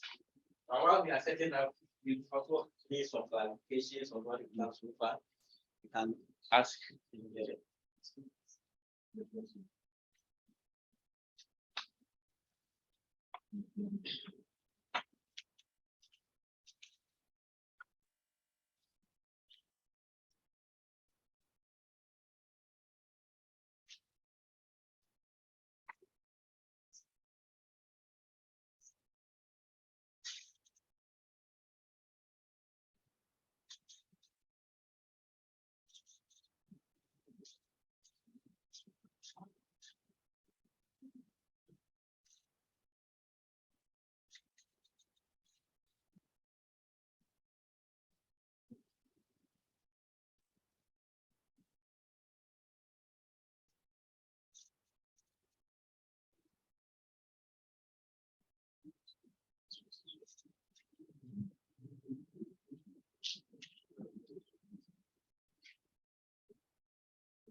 We have it on camera.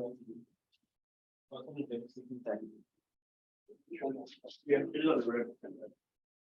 We better use the red one on there. Although you use the one of the red light. Yeah, this one.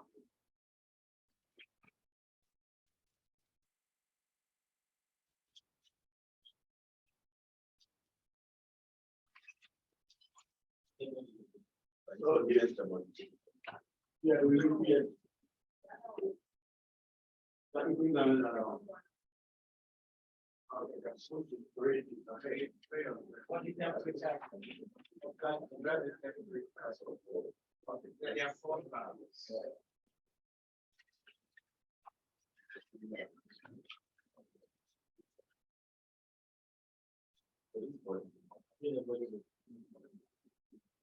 So this body data has several variables in it. So the age of the subject, the pulse rate in beats per minute, the systolic blood pressure in millimeters of mercury, the diastolic blood pressure also same, the HDL cholesterol level in milligrams of mercury liters, and then the LDL cholesterol level to the same, the white blood cell count, and then the red blood cell count. These are the variables that I think there's a BMI in it, right? There's a BMI. Yeah. Initially, I didn't want to put all the variables. Then they can say, well, let me put all of them. Then what you call arm length, waist circumference, and all those things are all part of.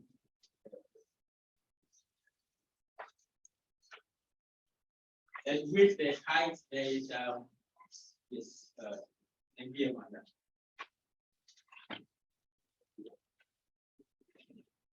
There's only one categorical variable there, which is the gender, or which has been coded as 0 for female and 1 for male. Okay. So what we are going to do is we are going to randomly choose. So for this part, I wanted to make it practical. So as for this part, I intentionally moved with a variable that I wanted to use from it. But I wanted the decision to come from you. There are so many variables. So we choose one variable and then we are going to work on it. But yeah, after that, we can also choose the other ones and be practicing on it.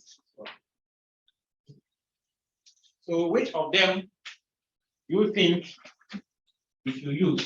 First of all, we are going to choose a variable. The second thing is you are going to set the hypothesis.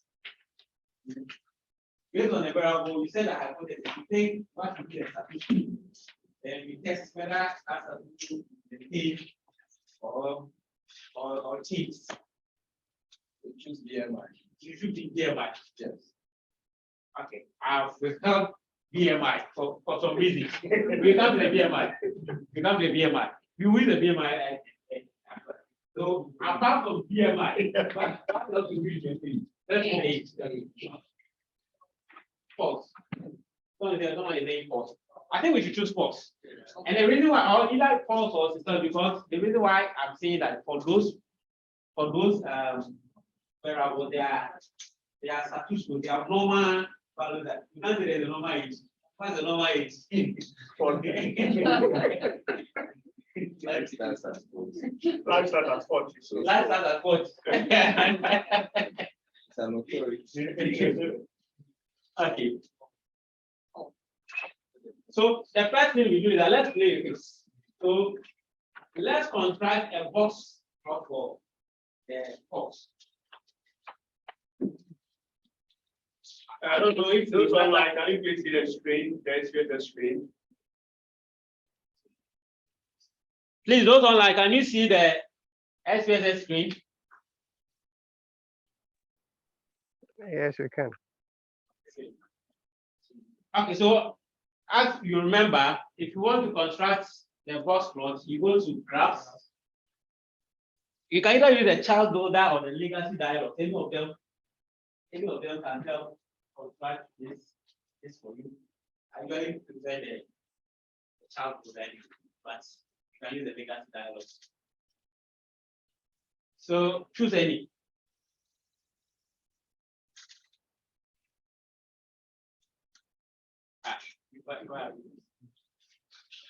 I want to define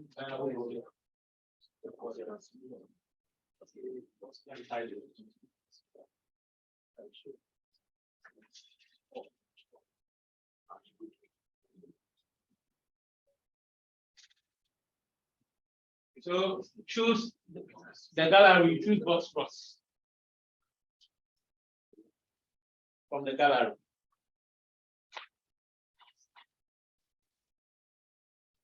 Yes.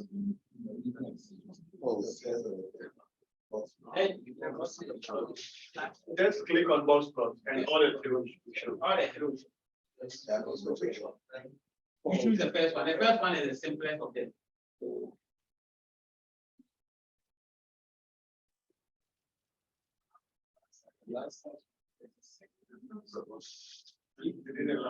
But if you change it, If you change anything, I will go to the last. no, it doesn't actually matter. It will follow the data, it will be based on the data. So, which is that we use for right?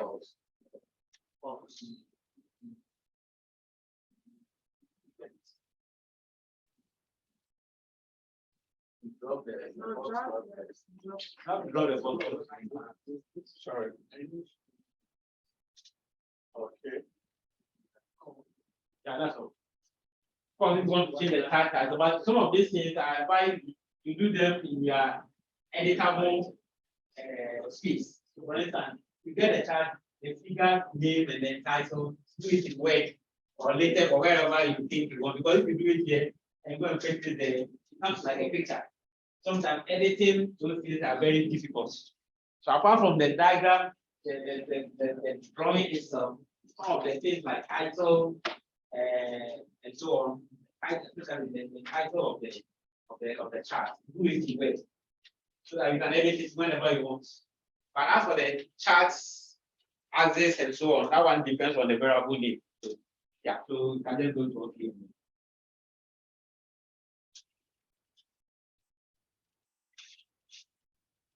Okay, so that is your box plots. So from this box plots, what can you see from what you have done so far? What can you see about it?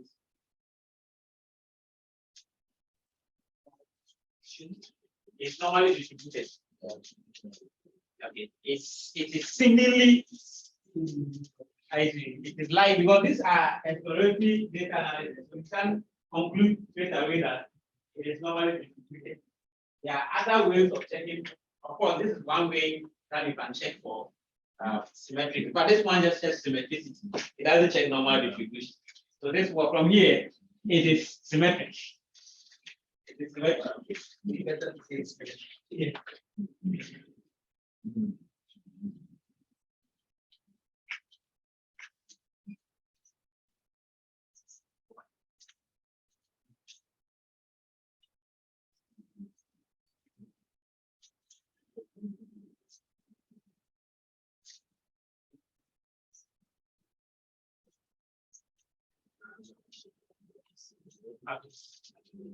So that is one way. Now, another, the commonest way of actually getting a distribution of actually checking whether a particular variable follows certain distribution is to use a diagram that we call kill plot. The full name is quantile by quantile plot. This quantile by quantile plot, that one gives more clearer picture than this box plot. Kill plot. Yeah, it's also we have PP plot and kill plot, but kill plot is more. The PP is for visible probability, and then the kill plot is quantile by quantile plot. So in a kill plot, it basically gives a reference line. it gives you a reference line. The reference line is basically a line. Then it will draw the points of that variable across the line. So whenever those points are basically across that line, it is closer to that line, then you can assume that it follows that distribution. You can choose whatever distribution you want. Unlike here where it is only about the normal. Okay. Now, if you want to do the KOK plot, this is how you do it. You go to the analyze, you go to descriptive statistics. Descriptive statistics. Then you choose the last, which is the KOK plot.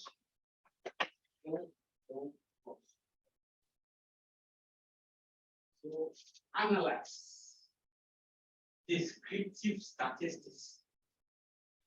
KOK plots. Analyze descriptive statistics. KOK plots. KOK plots.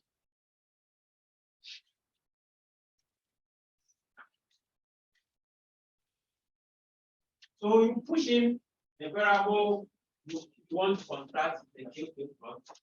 So as a matter of comparison sake, I want you to push two variables in it.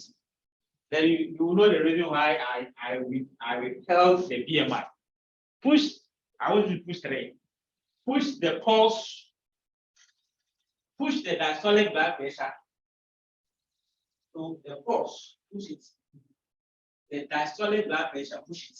Then push the BMI, the body mass index. Okay. If you check the extreme right, you will see test distribution. Now, in the other test distribution, you will see the option normal being selected. That's because you want to check normal. If I can click that drop down, there are several variable distributions. So it means that if you want to check Pareto distribution, you choose that. It's also another distribution. The Pareto is basically used in actuarial, both actuarial income, premiums, their distribution usually follow the Pareto and the T distribution and so on. These are other distributions. The normal one and the bottom is the commonest one. We have the Weibull. So for those distributions, the Laplace, the Pareto, the Weibull, they are all there. I think there's a gamma, right? Then the gamma, chi-square, beta, and they are all distributions. They are all distributions. They all have their ways. So it depends on how the variable behaves. But the commonest is the normal. That's why it's already selected. So we are not going to change it. Let the normal be there. I was just trying to explain that the other distributions. So maybe later on, when we are talking about, we are doing another training about distribution fitting. Maybe for the actuarial or those who work on financial data and so on. Or then the distribution doesn't really behave normally. So you see a lot of people getting low income and getting bigger income. I don't know if you've seen the Ghana Living Standard Survey. Getting some of them, their annual income is like in the hundreds, and some is in millions of Ghana cedis. But those are not many. So for that data, we say it's not normal because a lot of them are low. A lot of they are not even in the middle. They are low. Then you see some extremely higher ones. So for them, they are different. So make sure that the number is the case. The normality is statistical or the statistical normality. But is there a difference? Well, maybe for those people in the higher stages, we would do like the normal. What about those people that they do?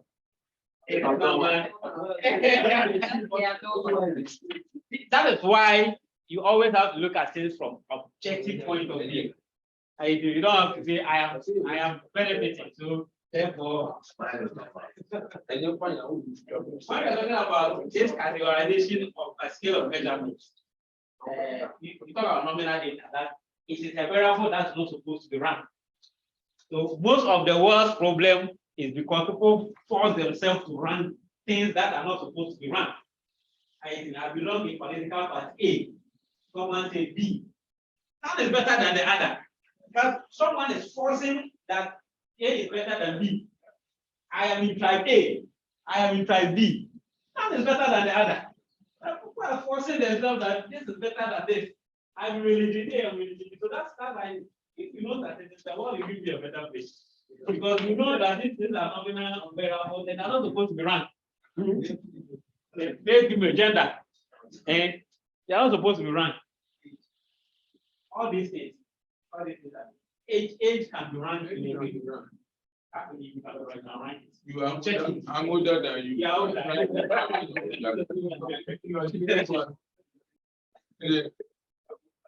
Have more experience. Yes. Yes.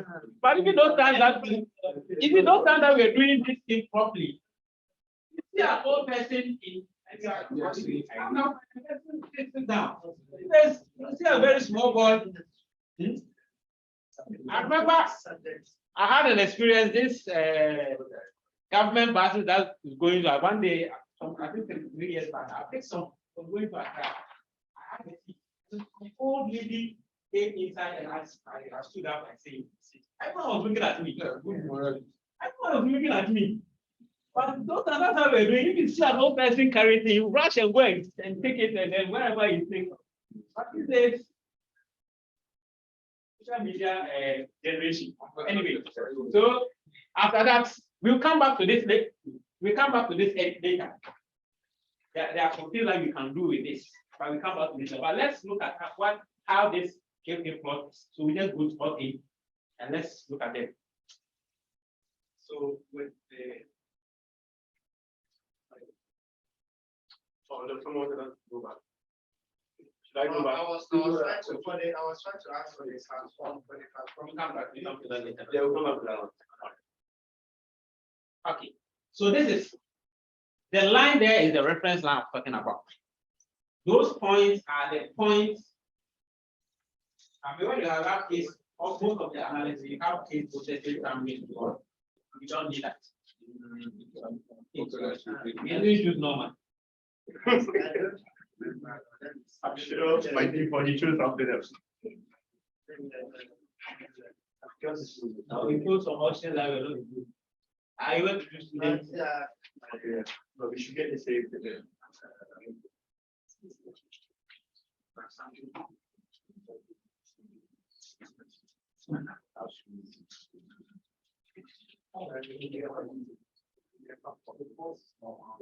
Okay. So if you look at the line, the pulse rate, you can see that almost all the points are above the reference line.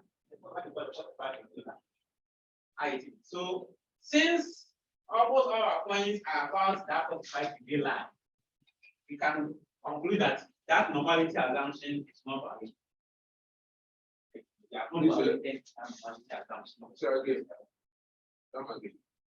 If you look at the reference line, the 45-degree line, and look at the points of the quantile point of the fault, you can see that most of them are about that reference line.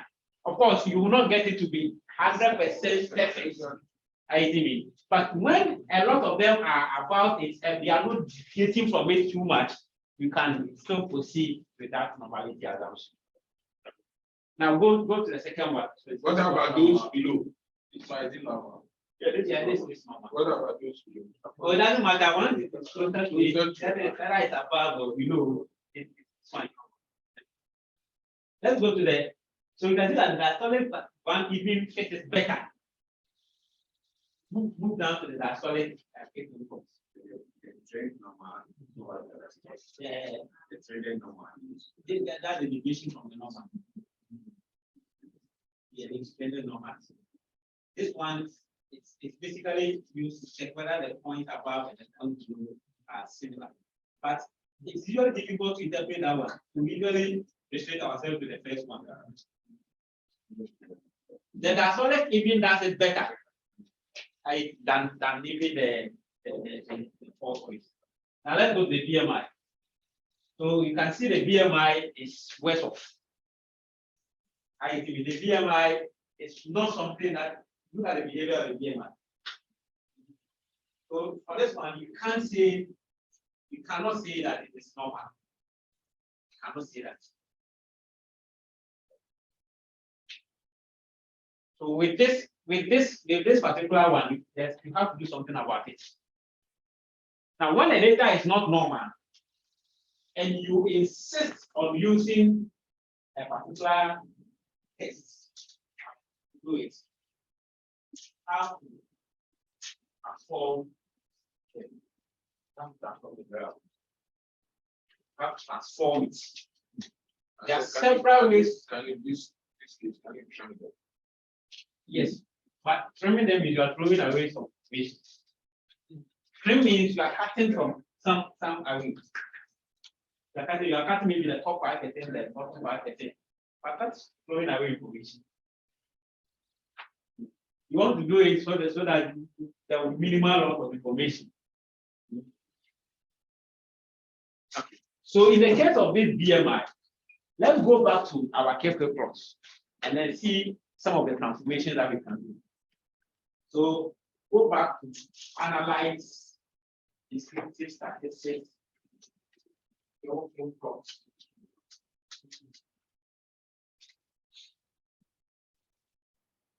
Analyze descriptive statistics. We have already dealt with the cost and the disaster. So let's unselect them, let's push them back. They are already normal. Okay. Now, if you come below the variable text box, you can see transform. Transform.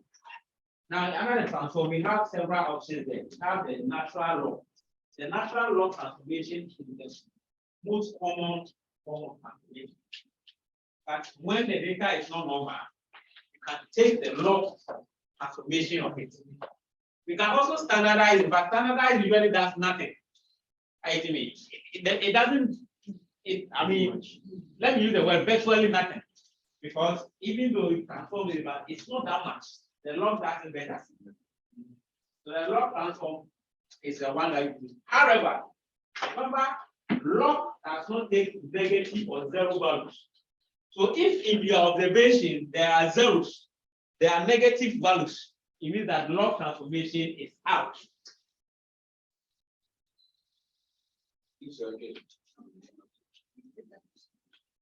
Log is a mathematical function. That function does not take zero. Log of zero, it doesn't exist.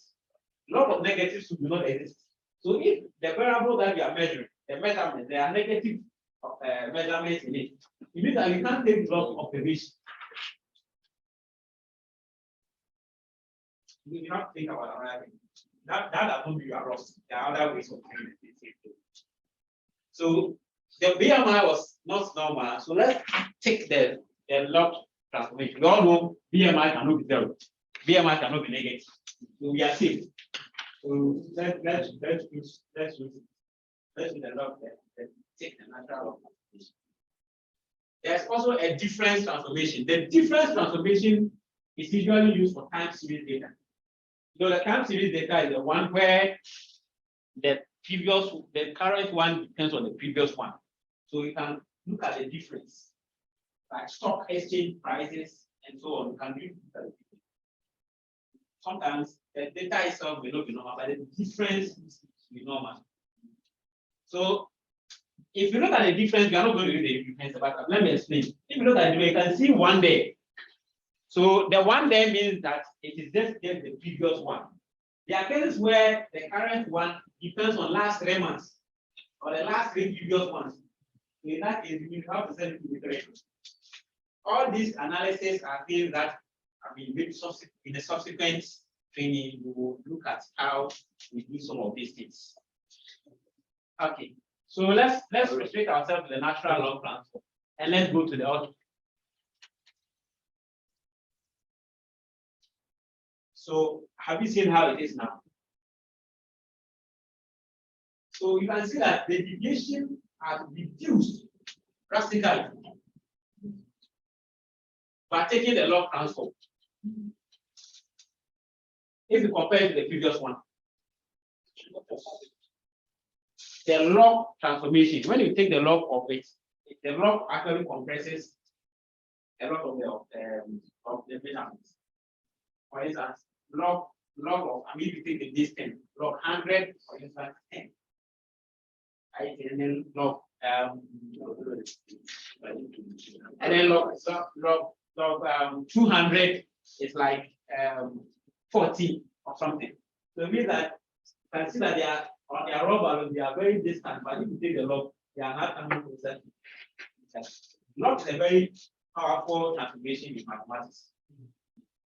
So most of the times, when the data is not normal, log transformation works. But it's not all the time that log transformation works. It still does not mean that if the log transformation does not work, that's the end of your journey. There are still other ways that you can do your test. However, I would caution against transformation. If your data is not normal, well, we look for other means instead of doing the transformation. Because if you do the log transformation, sometimes the interpretation can be false. Because your variables are no more in the original unit. They are rather in the log of the original unit. So if you are testing the mean, it has to be the log of that mean that you are testing. ITV. So for instance, originally your hypothesis that the mean is 10. If I have to say the hypothesis that the mean is log of 10. So if you lose gas more, you will do something that is completely irrelevant of whatever you are doing. So that's why I really caution people against some of these transformations.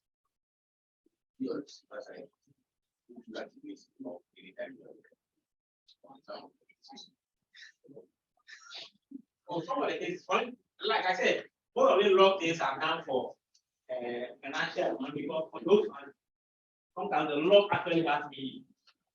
The log has another meaning. So that some of the economic take the log, it transform them to percentages. And that means another meaning. So on the take log of GDP, basically becomes like GDP growth rate or something. So, and that's also another thing. So for economic variables, financial variables, and so on, they take log transformation, they use it a lot. But if you are not in that, or even in biostats, it still take log, but it's limited. That's what I'm saying, that you have to always be aware of what you are doing. If you are aware of what you are doing, you have to do the transformation. But if you are quick, you get it, you have taken the transformation and you are still testing against the original mean, and you'll be getting something wrong and you'll be confused. And you'll be confused, so you have to be cautious when you are taking this transformation. Okay. Now all these things are still graphical displays. So it is still kind of difficult to take out your neck that it is indeed normal.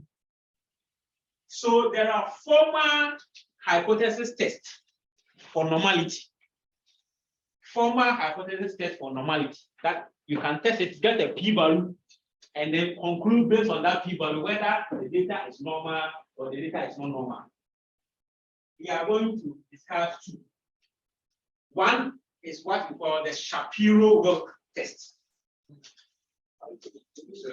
Yes. Yeah. Kind of a No, I said descriptive. Descriptive exploration. Are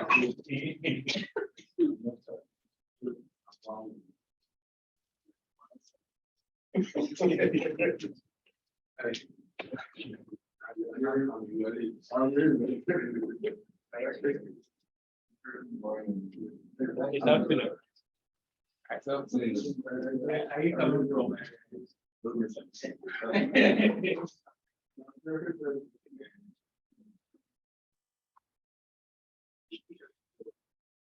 So that's on the board. That is the Shapiro-Wilk or the Komogoro. They are names of people who came out in the world. So maybe you come out with your own test. You can name it after yourself.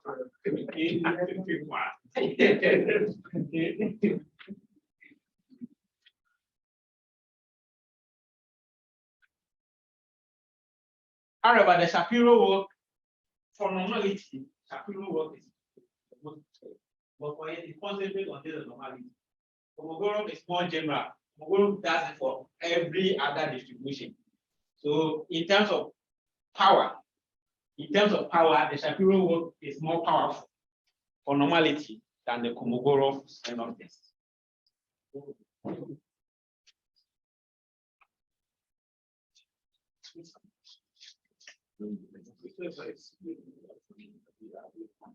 There are two people, Shapiro and Book. Kolmogorov and Smirnov, they are two people. So it's like there are two people who went on the debate.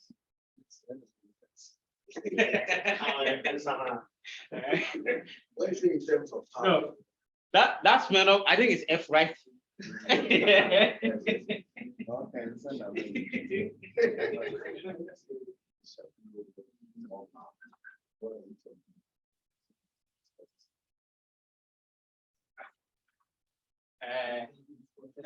Someone asked a very nice question, and I think I nearly missed explaining that.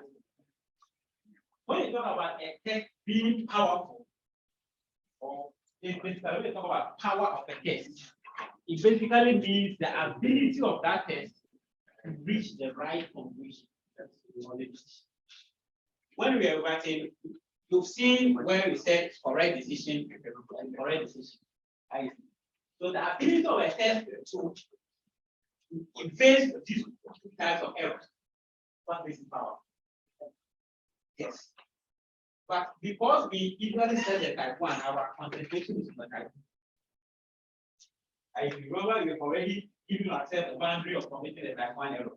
The type 2, we left it anyhow. So our concentration is always on the type 1. So any test that limits the chances of committing type 2 error. So I have two types of tests doing the same thing. One of them limits that chances of committing type 2 error. That is the more powerful test. And that's what I'm talking about the Shapiro work. The Shapiro work test is more powerful for normality compared to Shapiro test. Now, even though after some of this, it is after this that we will delve into what we call parametric test and what we call non-parametric test. But since we have mentioned the Kolmogorov, Smirnov, and the Shapiro work, let me start already. In hypothesis test, we have two types of tests. One that we call parametric test, and then the other that we call non-parametric test. The parametric test comes from the word parameter. And you know parameters are summaries of the population. So most of the time, tests about summaries of a population are parametric. I say most, I mean all. But generally speaking, parametric tests are tests where we assume some distribution. We coerce on distribution of the variable. Like in this case, remember we said that the variable should be normally distributed. So whenever we force that assumption, it becomes a parametric test. Once we throw away that assumption, go for non-parametric tests. So parametric tests are tests where specific assumptions are made about it. Specific assumptions are made about it. In this case, it is normal. At this our level, we are only going to use normality. But when you scroll down, you saw a lot of distribution there. So you can also assume those distributions, but obviously that is beyond the scope of this course. But whenever you see any test that has normality assumptions, the parametric test.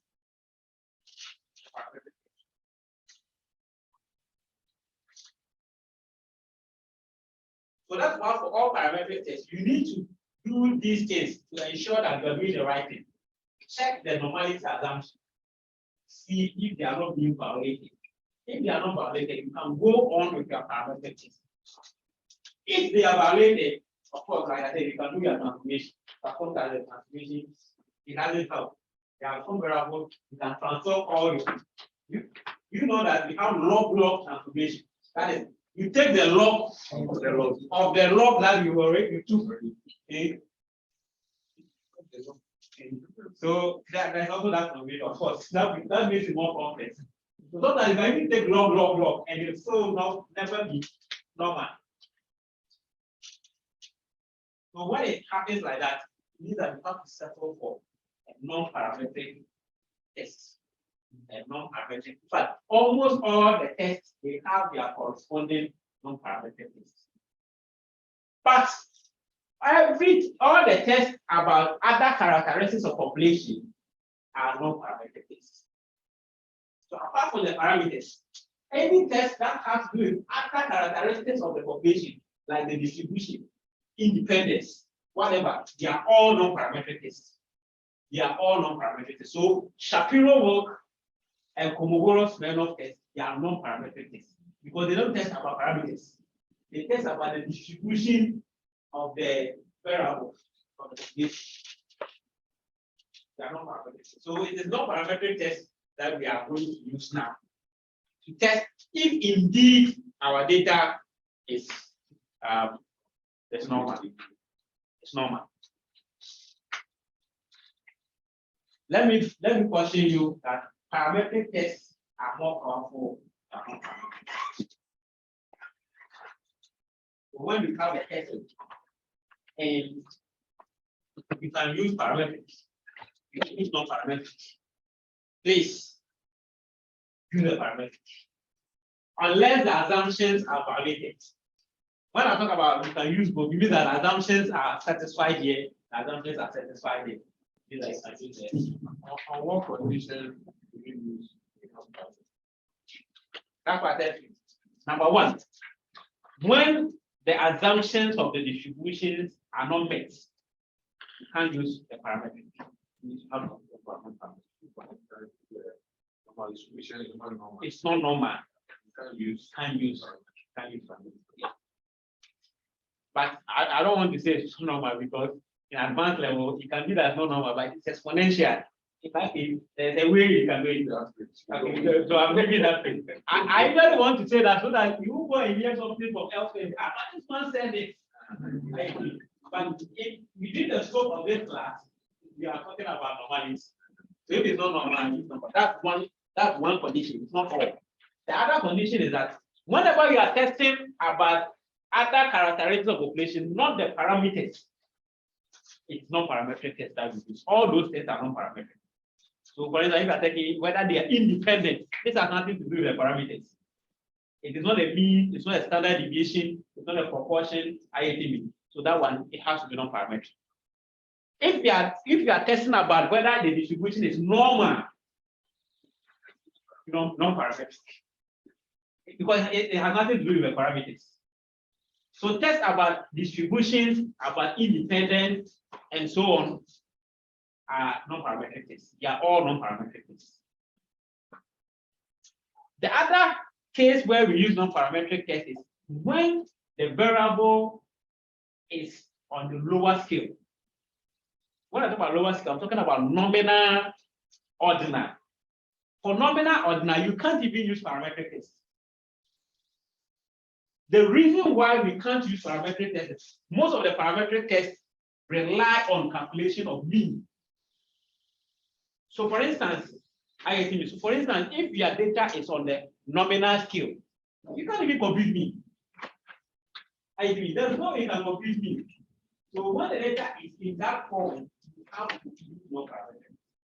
So please, I mentioned 3 instances where the non-parametric is used. Let me recap it. 1, when the distribution assumptions are not met, you use non-parametric. The second scenario is when you are testing other characteristics of the population that are not parameters. Testing other characteristics that are not parameters. Such as distribution tests, testing distributions, independence, etc. We use non-parametric.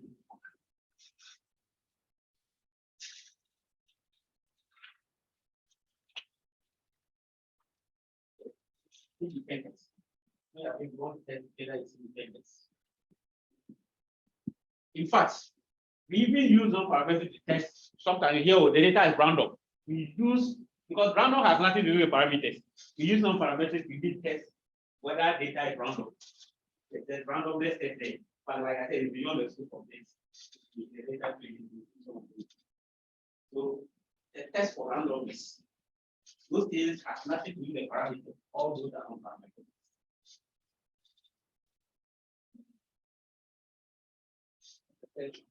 The third case is when the data that you have is on the lower scale. And by lower scale, I mean nominal, ordinal.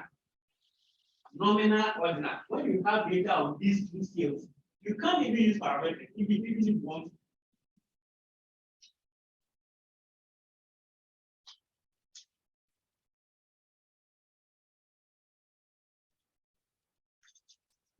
Okay. So sometimes you see people collect data on Likert scale. So everyone knows what Likert scale. Then they will be using parametric tests. The Likert scale is an ordinal scale, isn't it?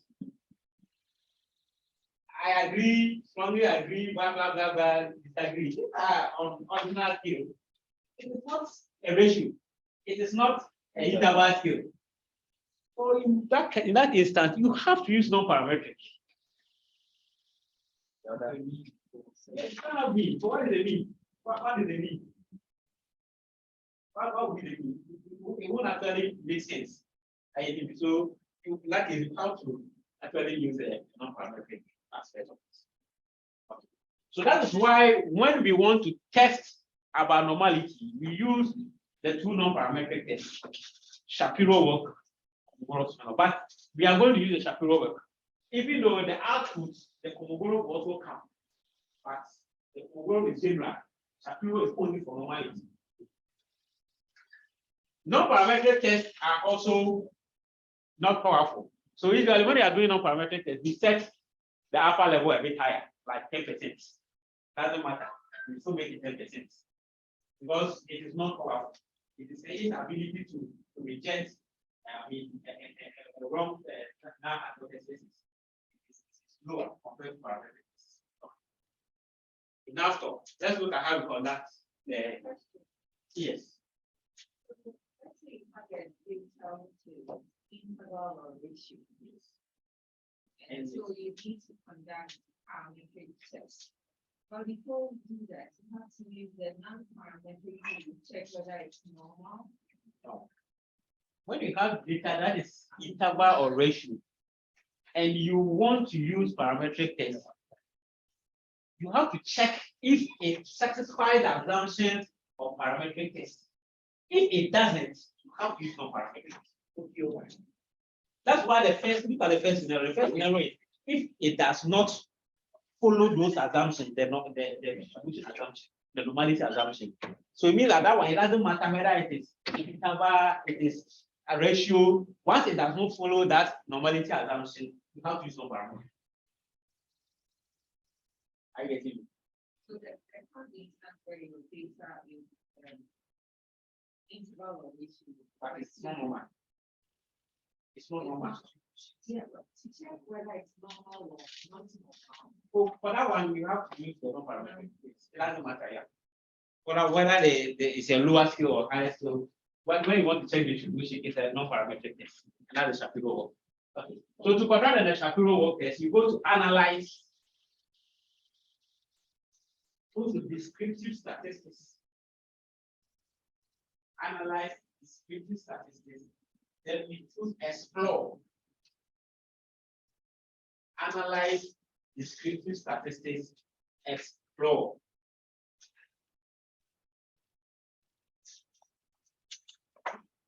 Okay. So we are still on the false rates. So we can choose the false and then the PMI. Let's do the three. The false, the diastolic, and then the PMI. And push it to the dependent list. Push it to the dependent list. Now you can see a factor list there. We are not going to use it now.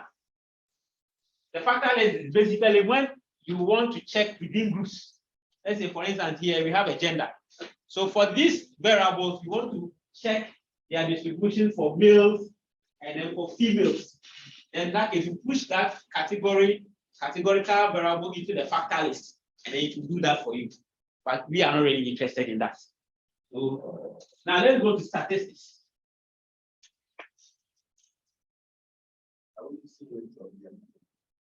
We are using the pulse, the diastolic, and the BMI. Pulse, diastolic, BMI. You use the weights. You are telling the weight. No, not the you are telling the weight. Oh, okay. So when you go to statistics, you make sure that descriptives are checked. Descriptives are checked. Now, in this case, you can now decide which confidence interval for the mean you want to contract. It will obviously come out with the confidence interval for the mean. So there you can see 95%.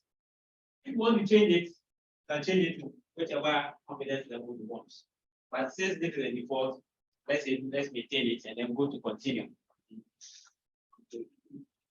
Then you go to plots. Plots. Okay. So with the plots, you will see the first on the top left, you have box plots. So box plots, you have factor levels together. So let's maintain that, but we don't even have factor levels. Then on the extreme right, at the top right, sorry, that's where you see the stem and leaf I was talking about. So you see that the stem and leaf is thick. So let's leave the stem and leaf. Let the stem and leaf come out. See how the stem and leaf looks like. Okay. Then under the box plots section, you will see normality plots with tests. In fact, if you do this, it will even bring the table plots on your rate. So at this point, I wanted us to do a table plot, but here you come out with everything. So what you have to do is you take the normality test plot with tests. The normality plots with tests.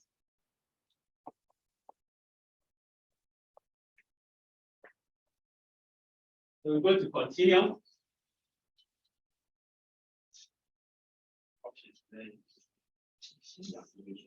So this the option is basically whether you want to see the missing values. Now you want them to missing values. So let's make that. And then you go to okay. The display parts. Then down there you can see display and you can see statistics, plots, and book. So if maybe you've already done as we have done, we've done all the plots. So we don't need the plots again. Then let's take statistics. Then whatever you want to cut out. If you have not done what you have done previously, then you maintain the book. You need that book all the stuff will not come up. So let's go to okay. So of course, the first table, as in all SPSS cases, are the case processing, the missing values, and so on, all those things. So we don't need that. Now let's go to the second table. The second table is basically the table, the descriptive table. So the first one is obviously the average. If you look at the average cost rate, 71.77 beats the mean, with a standard deviation of 12.128. The other one is standard error. Now let's look at the confidence interval, 95% confidence interval. You can see that the 95 confidence interval for the pulse rate is ranges from what 70.39 to 73.14. So that's what we are 95% sure that the true confidence, the true pulse rate, average pulse rate will be in between those two values. Then you will see the 5% trim mean. So that's what we are talking about here. If that trim mean is not so different from the actual mean, it means that they are not outliers in the data. If they are outliers in the data, you see massive difference between the trim mean and an actual mean. So if you look at this, you can see there is a marginal change in it. So obviously, so it means in the data, they are insignificant numbers, but yes. It depends on the.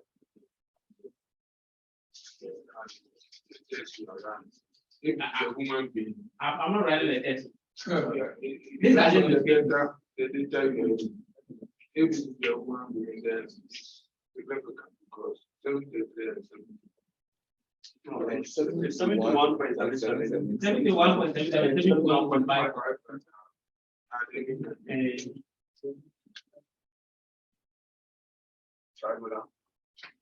Yeah, also the median too can be used.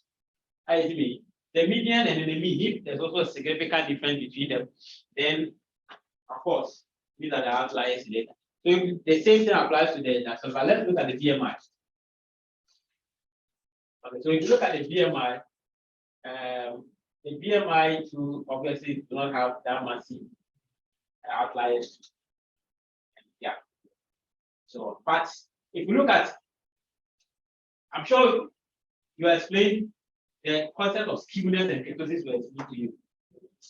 Skewness, okay. So let's look at the skewness. Go up. Yeah. So if you look at the BMI skewness, it's approximately 0. No, let's go up. False, sorry. False, the false. Look at the false is negative 0.0. Usually, when it's between 0.5 and negative 0.5, we accept it as being symmetric or normal for the skewness. You don't want a situation where it is too high above 0.5 or less above negative 0.5. So if you look at negative 0.02, it's acceptable, it's symmetric. The same thing applies to the diastolic. The diastolic skewness is what do you call it? 0.0335, which is also within that range. But if you go to the body, the BMI, you can see the skewness is 1.16. That's about that 0.5. So we can clearly see that the BMI is possibly skewed. It's possibly skewed. Possibly skewed means majority are small relative to the mean. So a lot of them are below the mean. That's the mean of positive skewness. In the case of ketosis, is 3. So when ketosis is above 3, that's where it's problematic.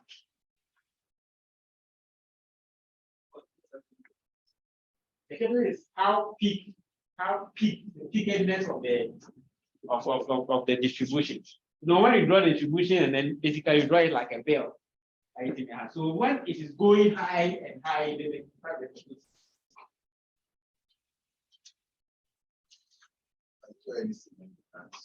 yes. In the case of skill, that's why I was using negative 0.5 to positive 0.5.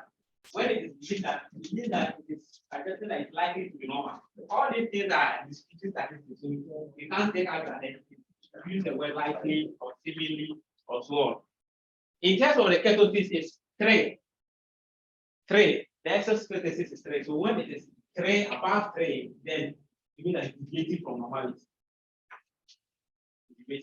So a distribution can be symmetric but not normal. That's what I'm saying. If it peaks too much, it's not normal.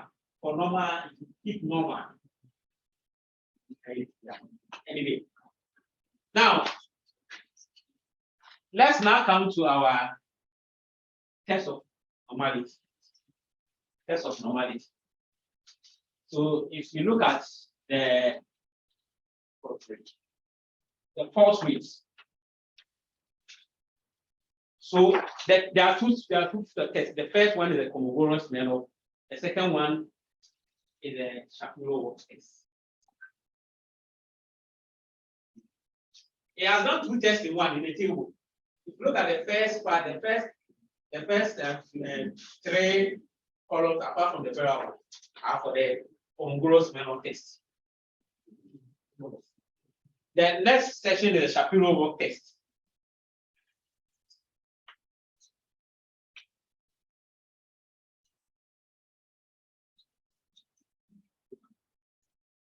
I will take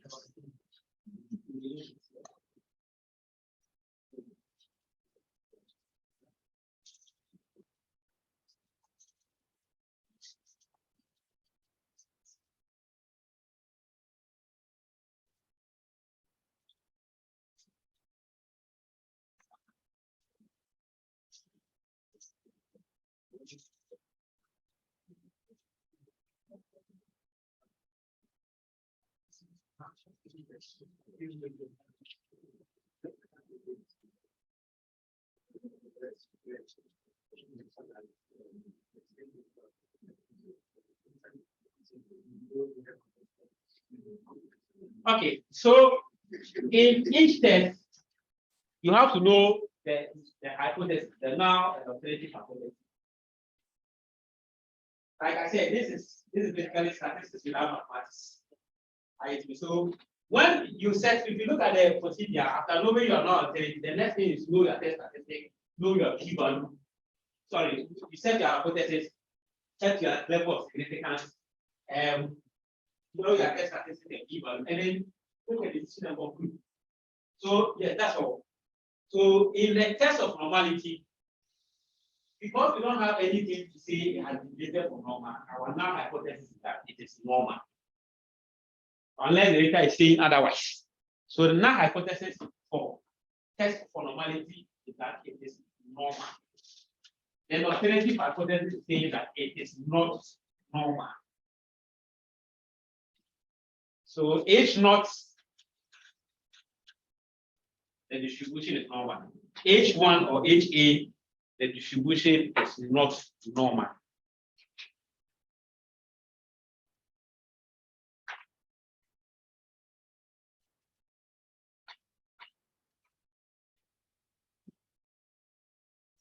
So I'm going to set my significance level to be 10% of the non-parametric less powerful.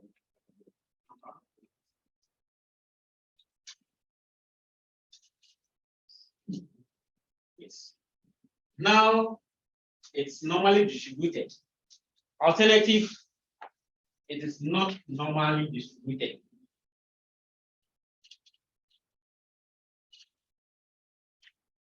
I'm setting my alpha level, my level of significance 10%, 0.10, 0.1, 0.10. So these things are things I have to do outside this. So when I'm done with this, I'm not coming to what the evidence is saying. Now, if I come to the test, let me start with the false rate. If I come with the false rate, I can see that for the Kolmogorov-Smirnov test, the test statistic is 0.83, 0.083, sorry, 0.083. That's the evidence. So what is this evidence saying? Is this evidence supporting the test statistic or not? So the p-value is what will tell us. From there, the p-value is almost 0. That is, it's approximately 0. That 0 there is not 0. So when we are reporting this, whenever you see 0.00, don't write 0.00 if you are out. Rather write it as less than. Yes.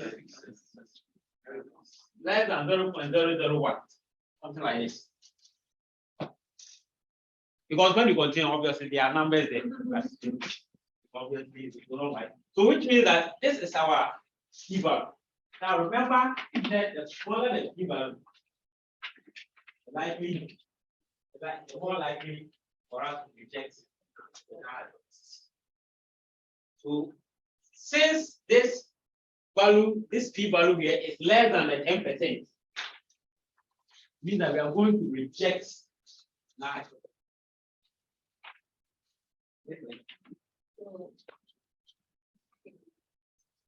Please, the test statistic is nothing. The test statistic is basically an evidence. It's the p-value that is looking at the substance of this evidence. So even though we report the test statistic, the p-value is what we are basing our decision on, not the test statistic. So here the p-value and alpha. It's not the same. That's why I'm saying. When we were beginning, before I came here, I said I've set my alpha to be 10% on the 1 0. So when you look at my p-value is something that is less than approximately 0. So which means my p-value is less than my alpha value. So it is smaller enough. So since it is smaller enough, I have to reject my alpha. So based on this test, the null hypothesis of normality has to be rejected. If you reject this, so have you seen the KQ plot was telling us that it was normal, but the Kumura's final test is telling us that it is not. But you don't have to trust Kumura's final test. Like I said, it is weaker. Yeah. Graphical display can tell you one thing, hypothesis test will tell you another. Yes, because hypothesis test, it actually looks at several scenarios. It's what is happening due to chance. If you take other several samples, are we going to get the same thing? The screening statistics only look at one sample. Hypothesis statistics look at if we change different samples, is the phenomenon going to be maintained and so on. So that's what the Kumogoro-Smirnov test is saying. Now let's move to the Shapiro-Wilk test.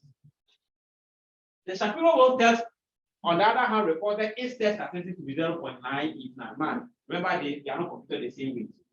They have different ways of computing. But the Shapiro-Wilk test gave a p-value of 0.24. 0.024.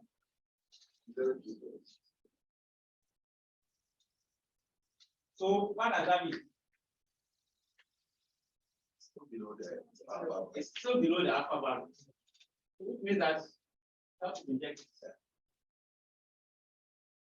You have to reject the hypothesis of normality.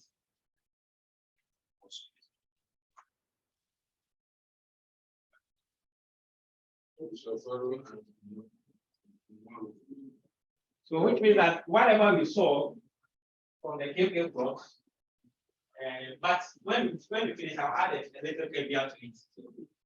Some of these things, they are basically like guidelines rather than rules. They are more like guidelines rather than rules. Okay, now let's go to the diastolic blood pressure. For the diastolic blood pressure, the Kumogoro-Smirnov test is also telling us the same thing. That we should reject the normality. But the Shapiro-Wilk test not saying that we should not reject the normality. So for that, actually, I have to believe the Shapiro-Wilk. It is more powerful than the Kumogoro. More powerful than the Kumogoro. For the body mass index, both are telling us the same thing. Both are telling us the same thing. So this is why I was being cautious. I was questioning about. Some people will not set their significance level. When they do this, for instance, the false rate, and they get 0.02, then they say, okay, let me make my alpha level 0.01. Because if it's 0.01, I am not going to reject the non-hypothesis. Let me set my alpha level to 1%. And they only do that after seeing their p-value. Well, if you do that, no one will catch you anyway. No one will catch you. So if you are in your room, you are doing a research. No one, you can argue that, oh, I said it before.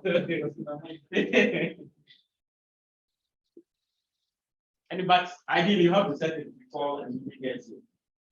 So from here, from this test, it is only the diastolic that is clearly saying that it's normally. So the stem and leaf is what we have down there. So these are the various stem and leaf plots. So this is for false. This is for false. Yeah.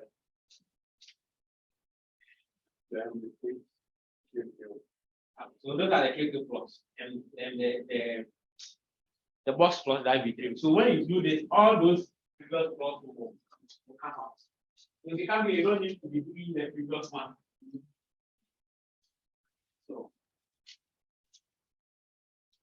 So means that whatever test we are going to do, we are going. Let's choose the diastolic blood pressure. However, when you look at the KQ plot and it doesn't deviate too much, you can still go ahead and use that. a lot of parametric tests are robust. When they say robust, means that even if it is in the neighborhood of normality, they still perform same as when the normal is there. You only do not do it when you see the deviation to be too much. When the deviation is too much, then at least that one avoid the parametric test. Otherwise, can still go ahead and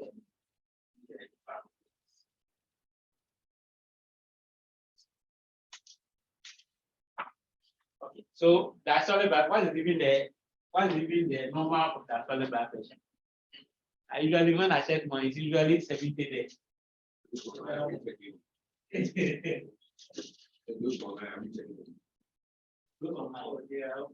Those online. Please, if you have any question, you can ask. Please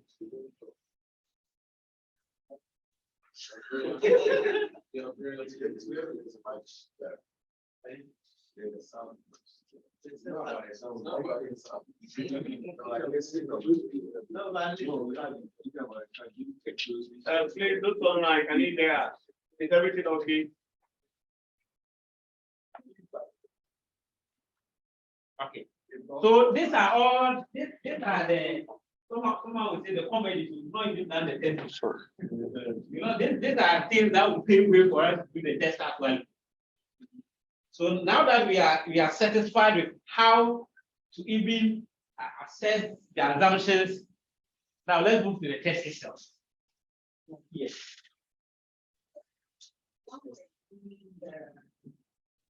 That's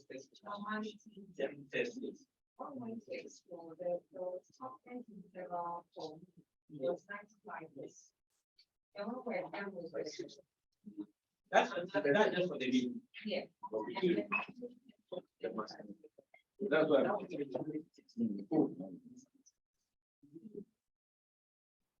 confidence interval for the mean is basically So, Peter, yes. what she's saying is that, you know, when you did a selection, then the confidence level was 95%. I think in interpretation, you made mention of 10%. No, but it's different. The confidence interval is basically you want to suggest a range for the mean. The mean has nothing to do with normality. The data can be non-normal, but you can still consider the mean anyway. So there are two different things. It's like doing a lot of things at the same time. So if there's 95% confidence interval, you just want to say, oh, I am 95% sure that the actual mean will fall between that and that. The distribution can be anything, but you can still compute the mean. The normality test, on the other hand, checks whether the entire data set follows a particular distribution. For the mean, yes. For the test is about the distribution. It has nothing to do with the mean. So it is now that we are going to test about the mean. I remember to be able to know which test to use for the mean, you have to know whether it follows normal distribution or not before you do the test. So we've not even done the test. So now that we've seen that at least we can use pulse or diastolic. As for BMI, we can't use it because it deviates too much from it. We can use any of these to do the test. Now let's look at how you conduct a one sample T test. How we conduct a one sample T test. So to conduct one sample T test. But first, let's set our hypothesis. We are using, let's use pulse. Of course, I know that the normal one is 75 beats per minute, right? Can anyone confirm that for us? 75 beats per minute. Yeah, wait, but 75 is normal. Depends on your age. You're heading towards. Talking about me. You are heading towards relax. I'm heading towards 75 is too much. It's low. Hey.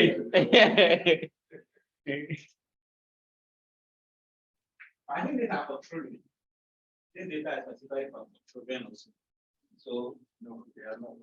Okay. Ages are quite. Okay. But if you look at The A is low, it's like for general. Yeah, for general. We have some. The minimum A is 18. Okay. So we should choose what number? I mean, let's fix a figure for it. That's 60. 75 is okay. Okay, so say we use 75. And 75, you have 80.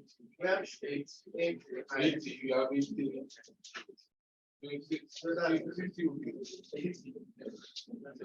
No, not the. I'm gonna oppose it. Okay, so to conduct this, so we are agreeing that we want to check if our force weight is 75 as against the fact that it's not 75. It is 75 as against the fact that it is not 75. Okay. So to do the one sample t-test, to conduct the one sample t-test, you go to analyze, then you go to compare means. Analyze, compare means. Analyze, compare means. Then you select one sample t-test. Analyze, compare means, then one sample t-test.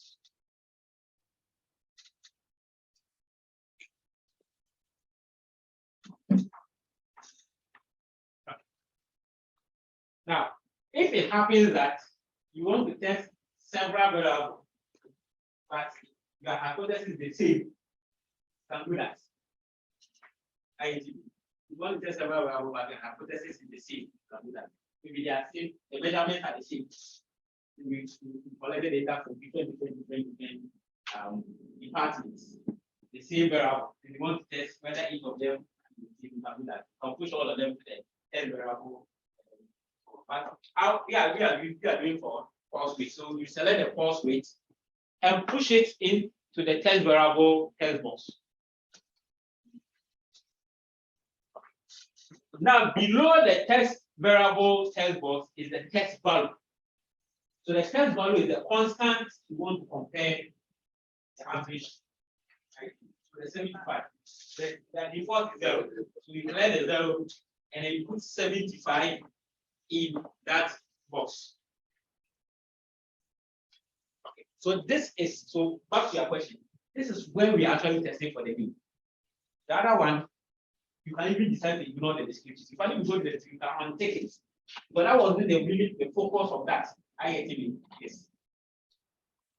Now you go to options, and this is where we are testing for the mean.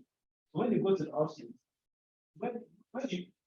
this is where you set your actual alpha level. Of course, the alpha level is in terms of the confidence level. So since, like I said, our common alpha level is the 5%, the default is 95.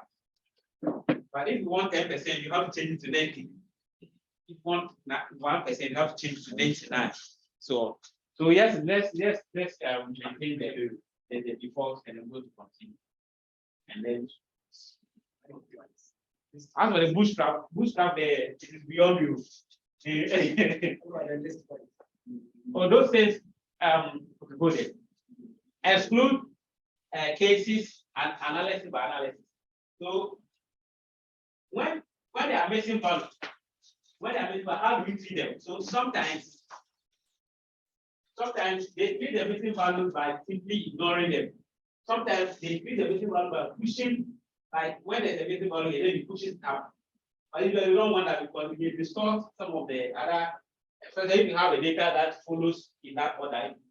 So usually you have to let it be the exclude cases analysis by analysis instead of the list wise. Otherwise, you may store the data.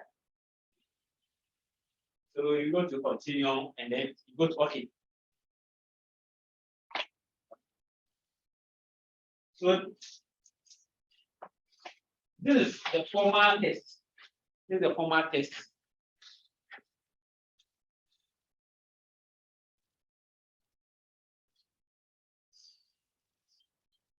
Okay. So it starts with the descriptives. Whenever you are doing any hypothesis testing, you have to start by writing about the descriptives. So from here, you can see that there are 300 participants or 300 subjects, and their average false rate is what? 71 beats per minute. When you are writing and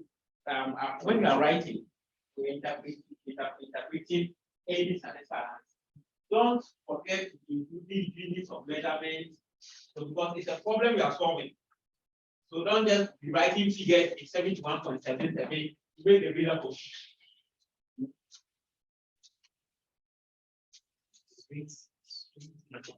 So out of the 300 participants, or out of the 300 subjects that were considered for the study, the average or the mean course rate is 71.77 with a standard deviation of 4.12 beats per minute. You got the standard deviation with attached rates, not the standard error. The standard error is the standard deviation of the mean. And the standard deviation is actually the standard deviation is how the actual values vary. So with the standard deviation attached. So from here, this suggests that it kind of suggests that the mean is below 75. Right? Because from the sample is telling us that the mean is 71.2. So that's the evidence that we have. So then we want to check if this evidence is enough or not. Because sometimes you can go see someone standing by a dead body with a knife in the hand. It doesn't necessarily mean that the person killed the killer. But there's evidence when you go to court to present all those evidence. That's what the test does. So a one sample t-test conducted to compare the average to 75 tests in a minute gave a test statistic of what? Negatives. The test statistic is a T. So we gave a test statistic of what? Negative 4.618 with a p-value of less than 0.001. That's the p-value.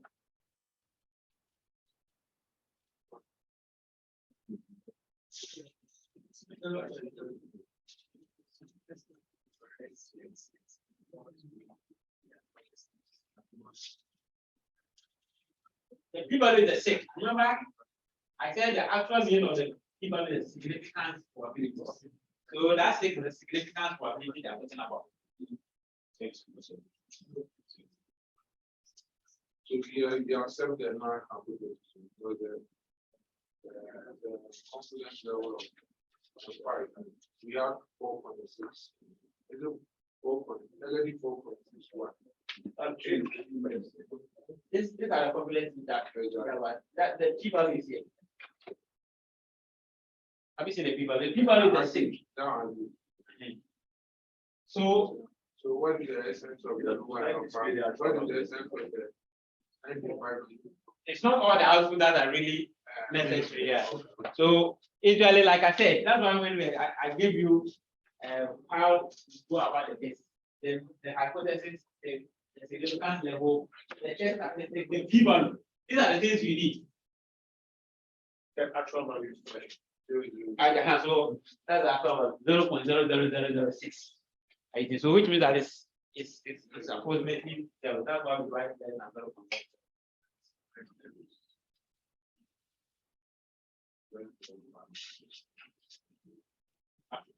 So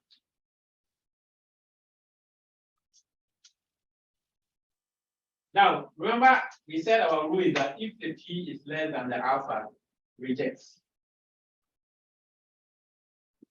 That's the rule. So if the p is less than the alpha, you reject the analysis. So from here, what will be your decision? P is less than. P is less than alpha. So what do you do? So we accept.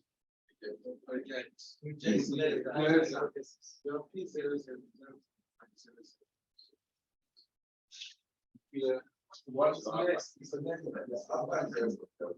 Yeah, that's what it is. So P is less. Our P is 4. No, the zeros are 5. Less.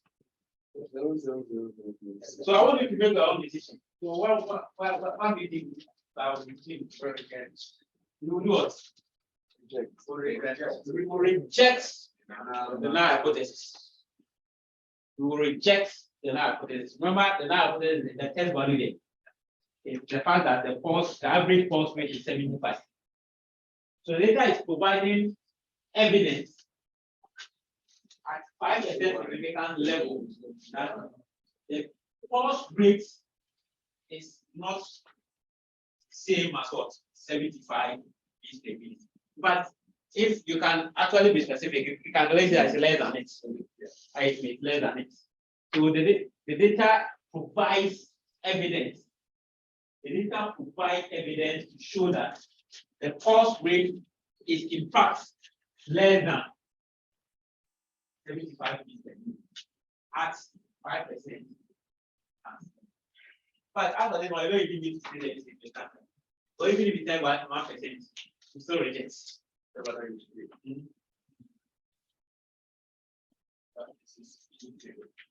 Yes, this is a two-tail. This is a two-tail. That's why I say it's not equal to that. If you want the one-tail part, all you have to do is multiply the p-value by 2. If you want the one, because like I said that SPSS does not do the one tail. So the two tail, if you want to compare the two tails, the one, all you have to do is multiply the p-value there by 2. And you won't actually make any mistake. If you multiply by 2, you will still be 0.00001. So it won't actually change anything. So the machine will not change. You are going to get, you are still going to reject the p-value. So in summary, if you want to conduct a one sample t-test, the first thing you do is to assess the assumption of normality by subtracting the two groups or doing a zero or both. So when you are satisfied with this assumption, then you proceed to the one sample t-test. Okay. Now let's come to how you interpret the one sample t-test.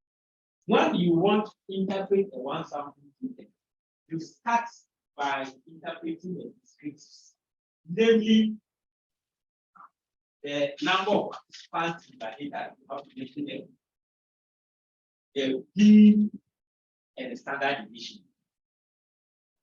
The mean and the standard deviation.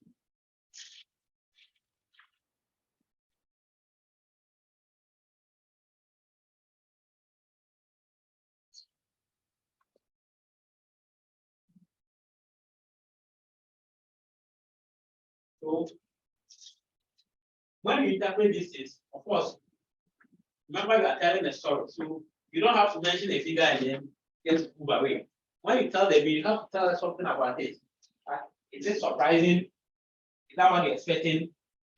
How does it compare to what you actually want to compare it to? For instance, you've seen that the mean is 71.77. You want to compare to 75. So and tell us something about it that maybe it pre-suggests that it will be less than 75. The mean is given an indication that the true mean may be.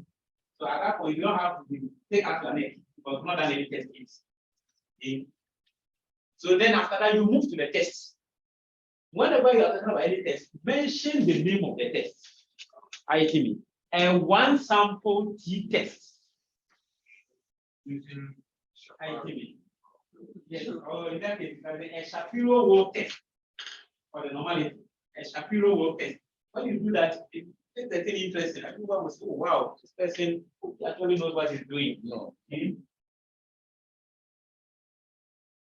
And one sample t-test revealed a test when you mention the test, there are things that you have. If you do a test statistic or one sample test to compare the average. So when you mention the test, mention what you are using is very important. So I want sample test to compare the average false rate to 75.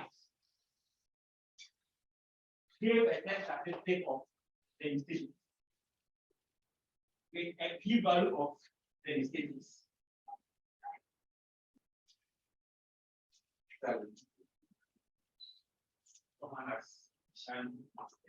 So from the p-value, it can be concluded that there is enough evidence from the data suggests that support the claim that the average well, like I said, the average cost rate is not 75. Less than 75.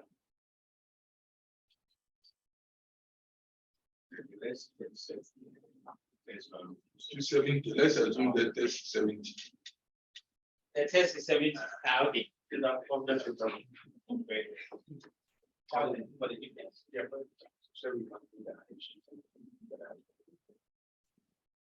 Okay. Now, there's another thing that I want you to pay attention to. The last part, you can see a 95% confidence interval of the difference. This confidence interval is not the confidence interval for the mean itself. It's for the difference between the mean and then that constant you are testing it against. So means if I change the same, if I'm going to get different values for that. But if I change the same, if I will get everything to be different, I accept the same part. So if the difference between if the two things are the same, what is the difference between them? 0. Okay. So if you check that confidence interval and there's 0 in that range, it means that they are the same.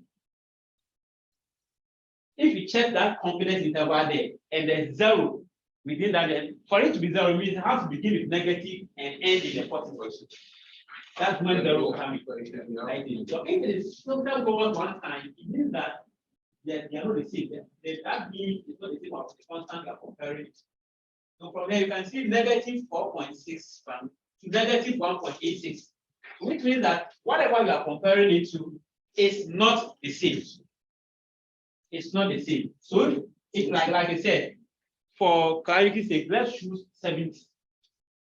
Let's do the 70. What is the upper become positive? What allows It can't happen. It's from lower to upper. So it can't be positive negative. Never happen.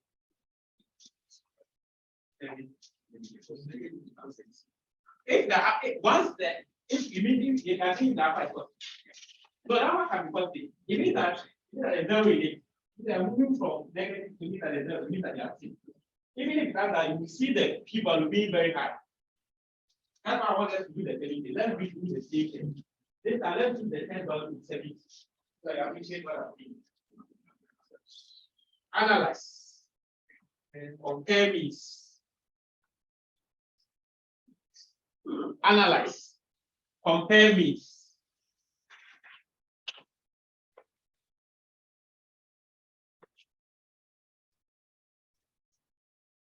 One sample t-test.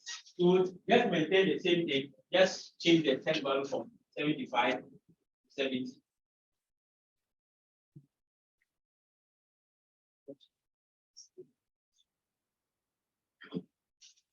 Actually, it's not even 70. So it means that our 70 will not even work. When we look at the confidence interval, it means that 70 is also above it.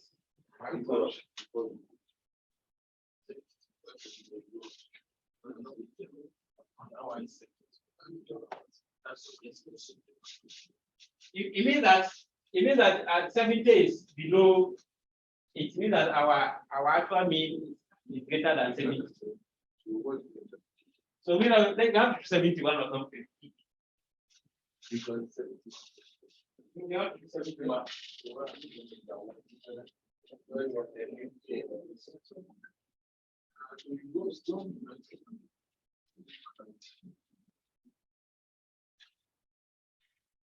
Or maybe 70.5, let me see.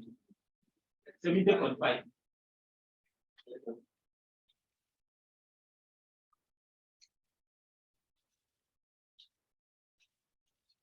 Ah, 70.5. Change the test value to 70.5.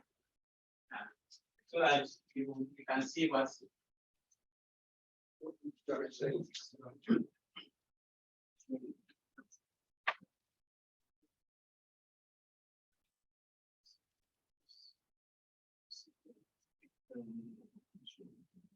And the mean is 71.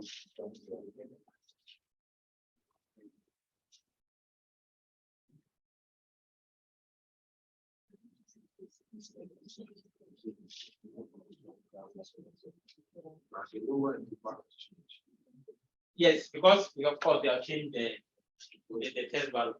So you can see that this time the lower is negative, the upper is positive, which means that there is a zero within the.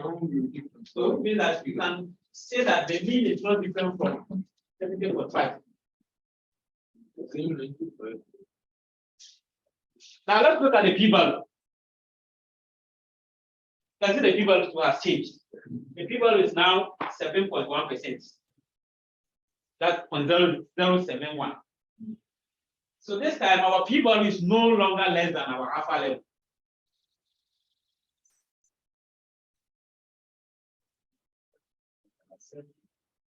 Are you getting me? So because our p-value is now greater than our alpha level, means that we fail to reject the null hypothesis. Means that the data does not provide evidence to suggest that the mean is different from 70.5. So please accept. Because we don't say we proclaim someone innocent too. And Jen has never said that I therefore proclaim you innocent. It has never happened before. Just say not guilty. So don't be using accept too much. Yes, we don't reject, still reject it and do things. Have to accept. One journalist will say Adabraka. Anyway, so that is how we conduct the one sample t test.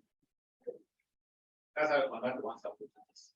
Now, like I was telling you, you can also use the confidence interval to do it.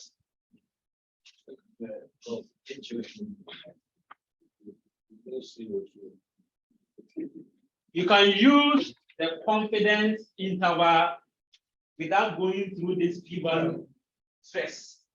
Once you see your confidence interval and whatever you are theorizing is not within that confidence interval, simply throw it away. So you are going to reject it. And when we are starting, we constructed the confidence interval for the mean when we are doing the test. So if you go back to that, when you're doing the Shapiro work test, yes, here. Okay. So look at the 95% confidence interval for the mean. You can see that it ranges from what? 70.39 to 73.14. So that's why when we chose 70, we rejected it. Remember when we set our test value to 70, we still rejected it because we checked the interval. 70 is out, but 75 is in. It's within it. So that's why when we chose 75. 70.5. 70.5. When we chose 70.5, we did not reject it. But when we chose 70 and 75, we rejected both.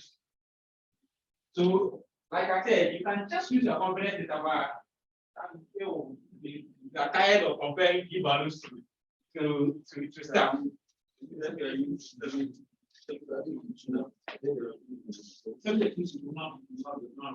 anything within that, the data will support it.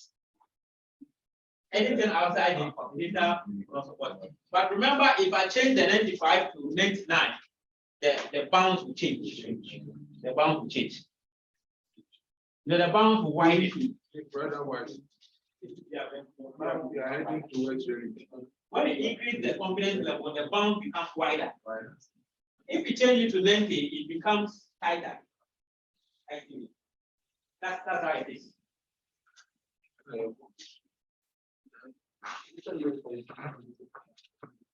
No. Okay.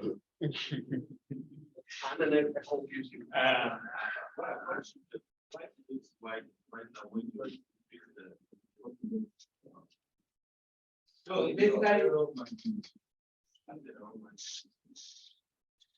because the error margin is more like suggest bigger people, because it's giving you a higher chance of getting the right thing, isn't it? Yes.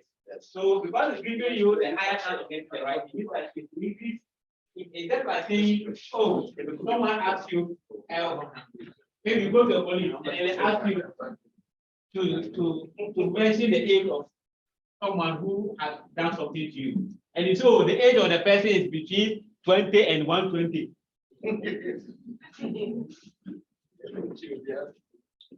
It's often like about 100%. I would be likely to be 100% right. Go a wider range, ITV. But if you say it's between 25 and 35, ITV, when you tighten it, the chances of you getting it right is very low. So that's why when you increase your chances of getting the thing right, it's why it's much more chance to make the wrong. Exactly. If you do criminology, yeah, it's normally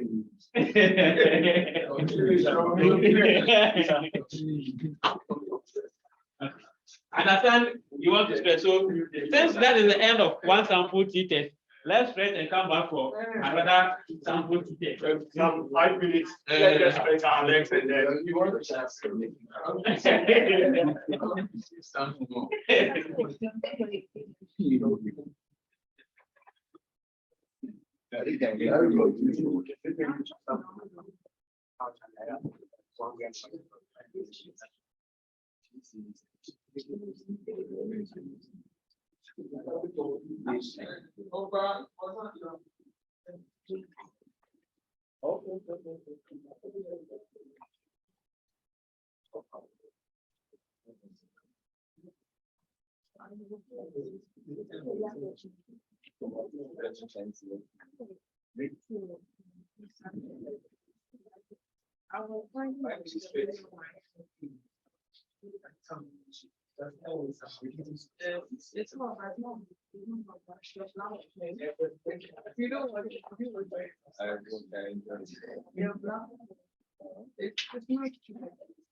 Hello.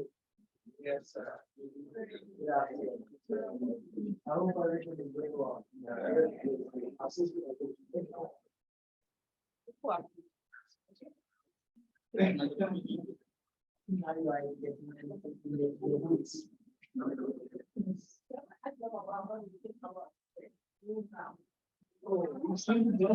It's not remember last week.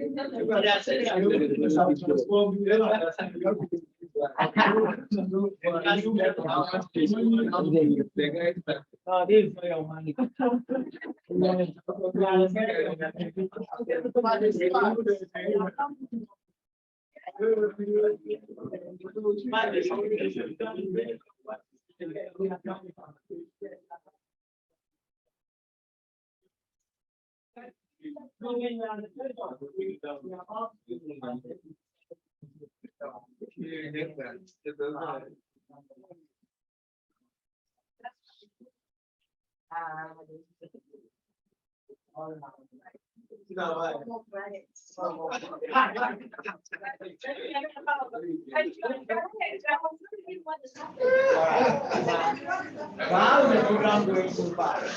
Excellent. Excellent. We are not there yet. We are coming. How many weeks? Next week we'll finish. We are ready. We are not coming. So what next? Next week I'll be with you. I'll be there. He told you himself. It's good they are doing it right. They are in capable hands. Yes, yes, it's doing well. We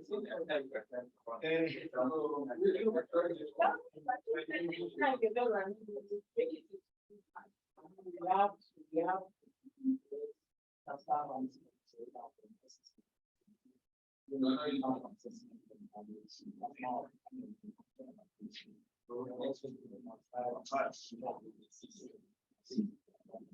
so this is all this year when some going to this is coming.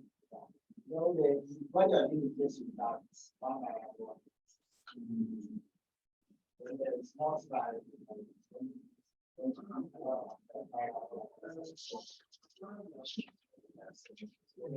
That's what prospects the system needs. So what is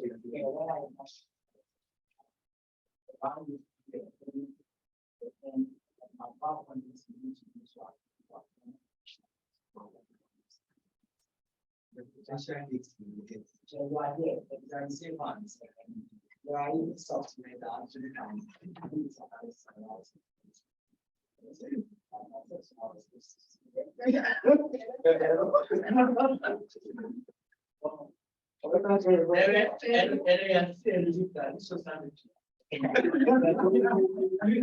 I'm glad to see that. I don't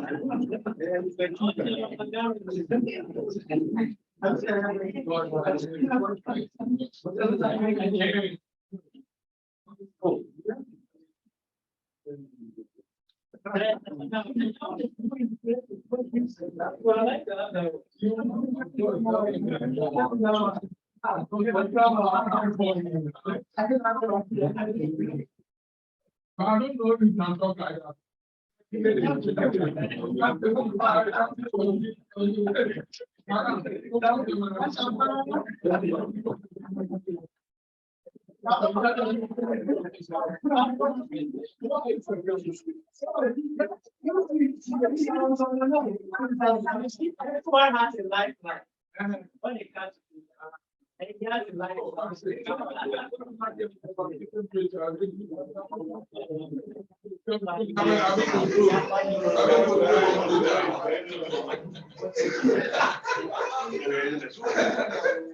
So, yeah, you are ready. You are ready. You are ready. Today want to finish the conference. So, I stretch it.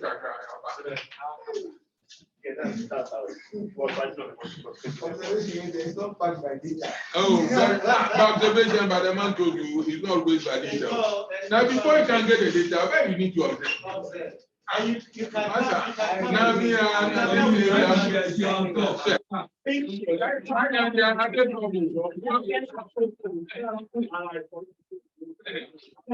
You know, sir, I'll take traffic.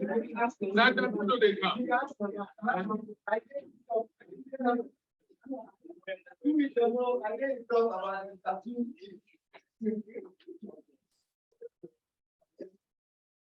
Yes,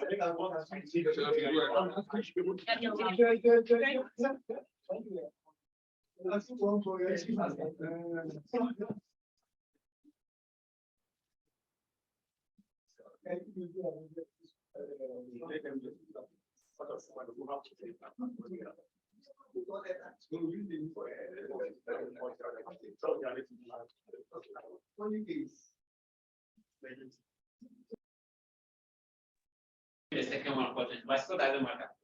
So the first one that we talked about was during the test. Now, during the test, confidence interval of the difference was given. So please underline the word difference. Difference between two things when it is zero, they are the same.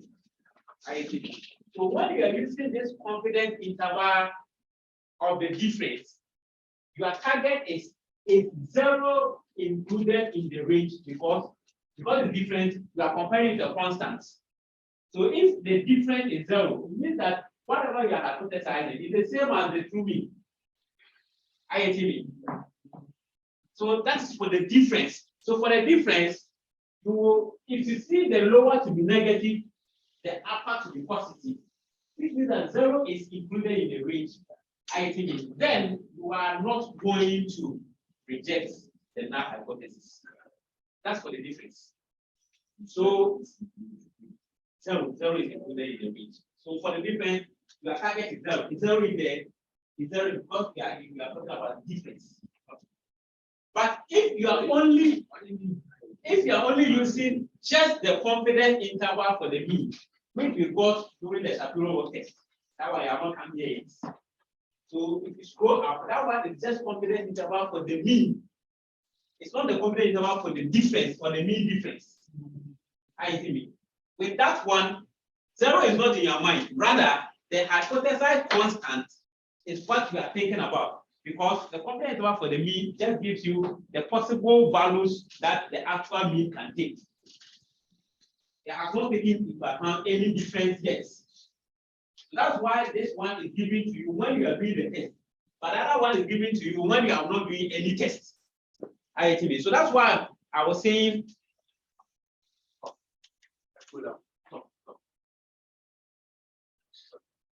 So for this, you can see 95% confidence interval for mean, not mean difference.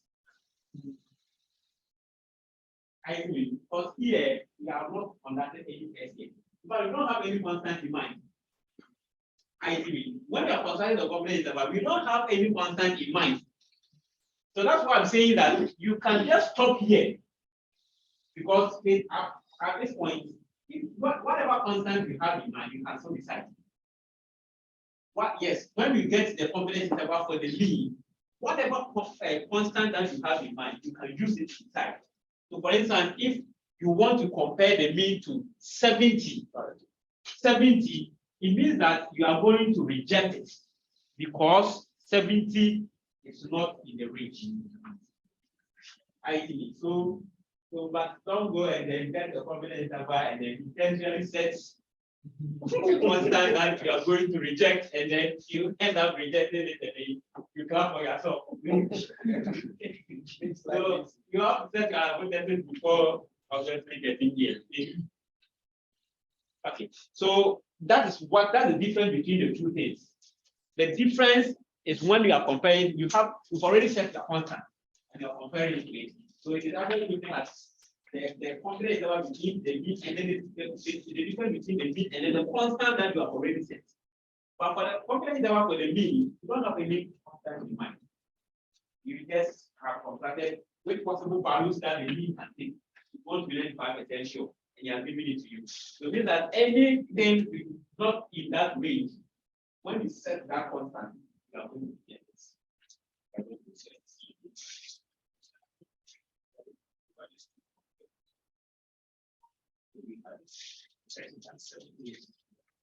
1 year. It's almost. There's no zero. That's not zero.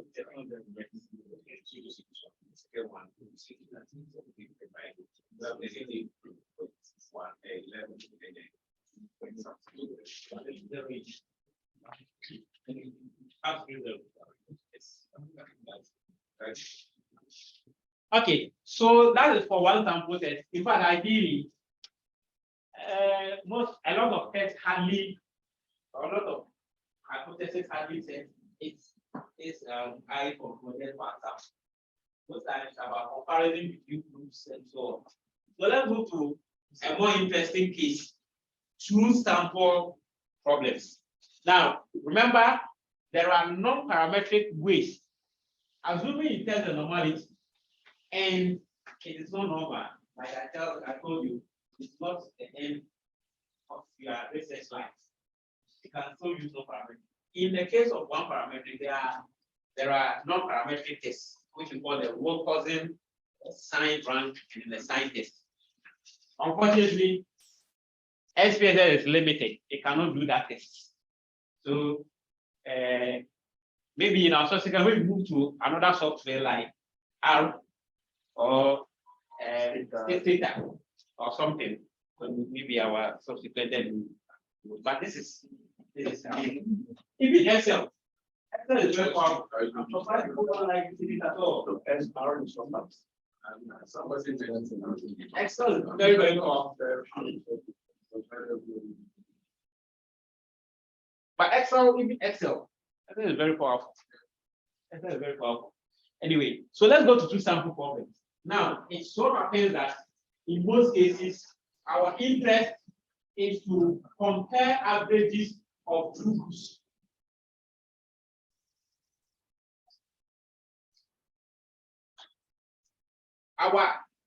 Our attention, we are turning our attention to comparing averages of two groups.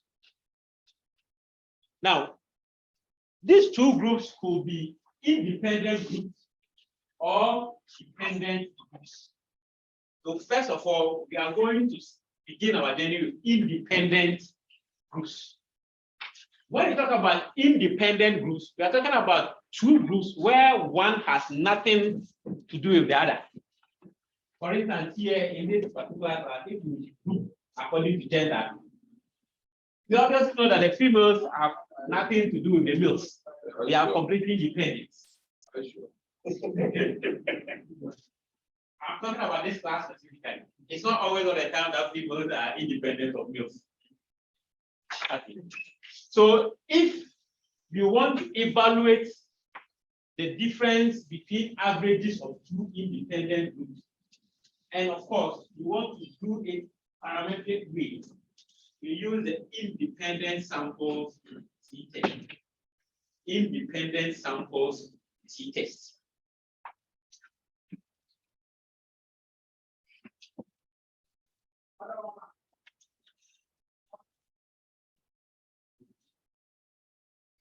So what do we use it for? We need to compare the average of a continuous variable between a dichotomous variable that also like into like gender, like anything that they can be true.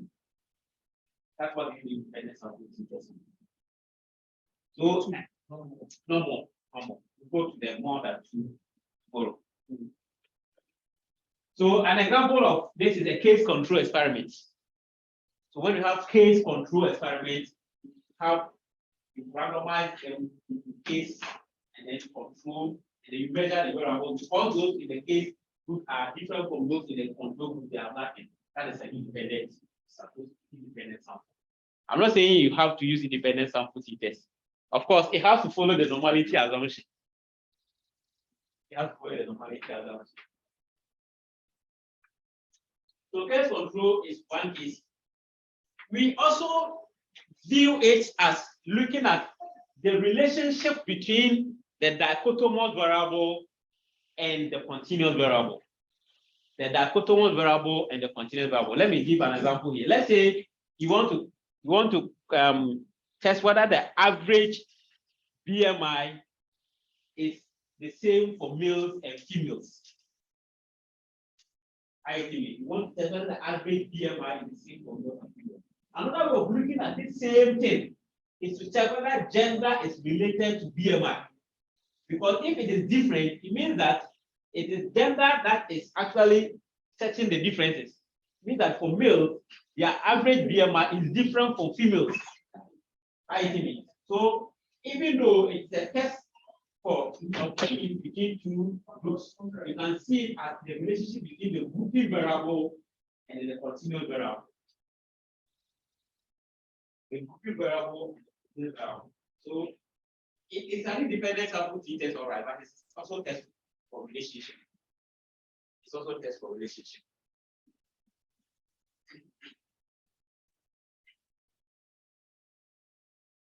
So the assumptions of this test is the normality. As for all the parametric test, normality, you cannot do away with it. So normality of the continuous variable in each group, independence of the observation within and across the groups. That is, within the group, shouldn't have a case where one is implementing the other, and then across the group, you shouldn't have a case where another is also implementing the other. Then the other one is equality of variances. Equality of variances. What about equality of variances? The variance means background. Background. So you make sure that whoever you are assessing, for instance, if you are testing a graph, you don't go and take people who are already sick, then put them in one group. Ideally, then people who are already healthy, then put them in another group, and then you say you are doing a test. Ideally, that one, the background is not the same. The background is not the same. Let's say you want to check a particular, you want to compare intelligence of some students. Then you go and choose preset students. Then you go and take example with students. What? And then you are comparing, you conduct some mathematics test on them. Because you are not being fair. IATB. You don't know exactly what you do.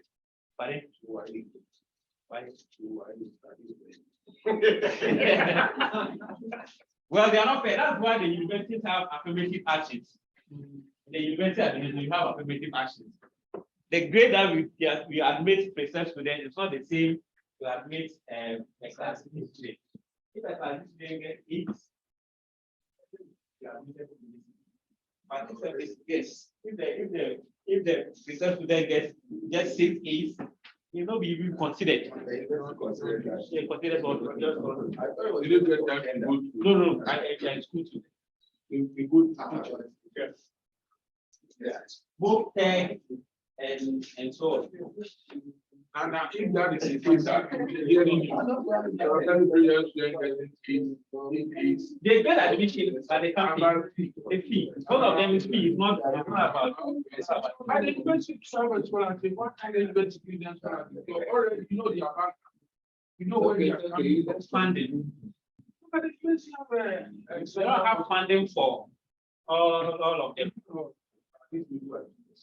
You see, the thing about this is both of them, they can't, both of them, they can't justify their poverty. I remember, my sister had master's class scholarship for academics. Obviously, we couldn't have paid that school fee. They came to our place. They came home. They came to interview my father then, and so before they They have a way of evaluating. But so we for don't. them, we don't. For us, we don't.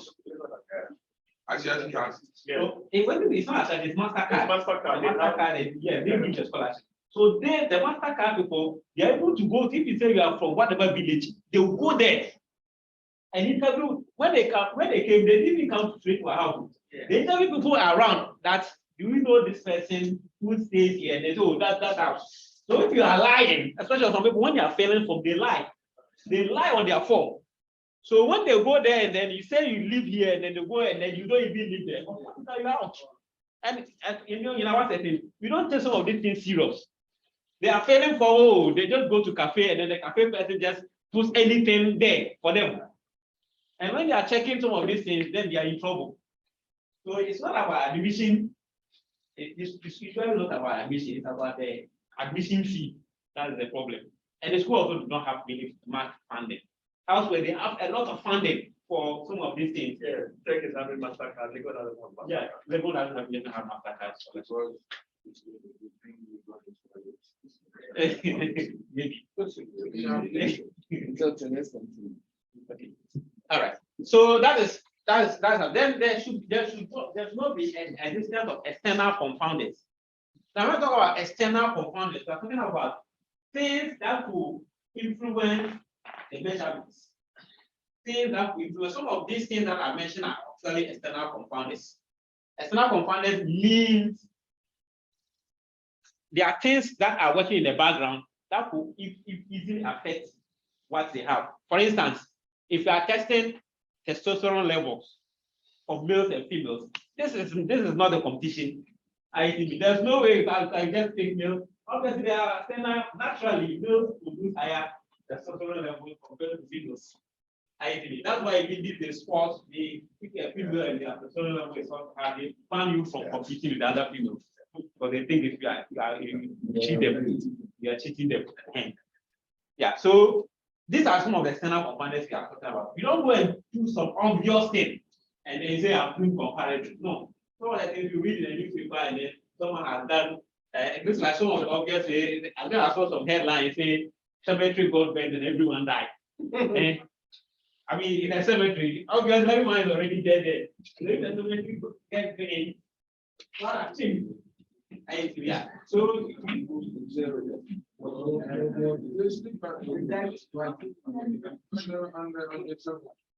maybe they get to point where I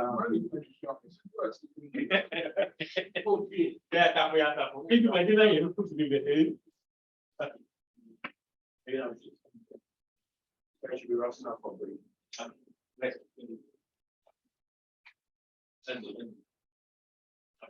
So these are the summaries that we. So for the population, those are the summaries. These things are not really necessary here. But what I'm trying to say is that in the case of the test, these are the things that we summarize as far as the two groups are concerned. So for the groups, we need the sizes for the groups. Remember the participants that you sample for each group, the sample mean for each group, the sample standard deviation for each group, and so on. So these are the things that we need. Okay, so for the hypothesis, remember we are comparing. So like I said, that is comparison. Some of the comparison is finding different. But a lot of the comparison, when you are comparing something, there are two things about it. Either you find difference or you divide. Right? If you find difference and it's 0, it means they're the same. If you divide and it's 1, it means they're the same. So some of the comparisons you are going to see as finding difference. Some of them you are going to see as divided. But for the means, you find difference, you don't divide. The reason why you find the difference for the mean is that a mean can be 0. You can find a mean of something is 0. Because some of them are negative, but some are positive. But then, when you divide any number by 0, so for mean comparison, we don't like this. But for standard deviation, because it cannot be 0, for now we divide. We are comparing standard deviation.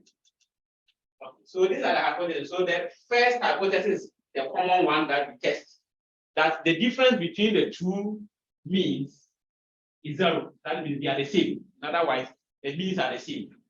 As again, they are not the same. Okay. So the normality test, after the normality test, we already done it. So in this case, what you do is you have to do it between the groups. They have to be normal for each of the groups. So if you go to the KOKO plots, this time how to add a factor to it. How to add a factor to it. So let's quickly go to, maybe that's the last thing that we do and then we move on. So let's go to the let's go to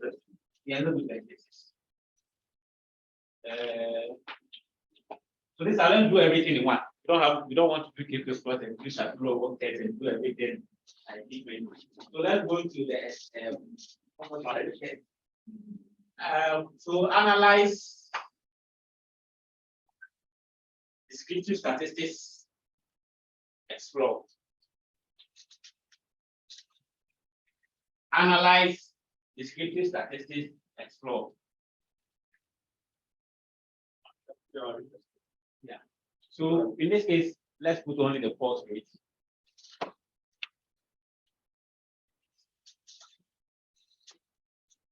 So our dependence, let's which is our continuous variable, we choose the false rates. That will be the false rate. Then the factor list, we push the gender. Want to compare false across gender. We push gender into the factor list. We've already selected the options that we have to select. Obviously, go to statistics and then yes.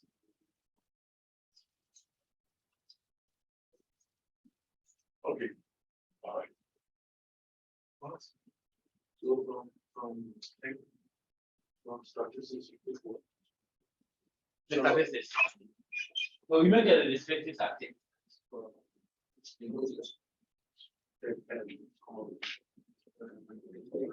continue on. Let's go to continue.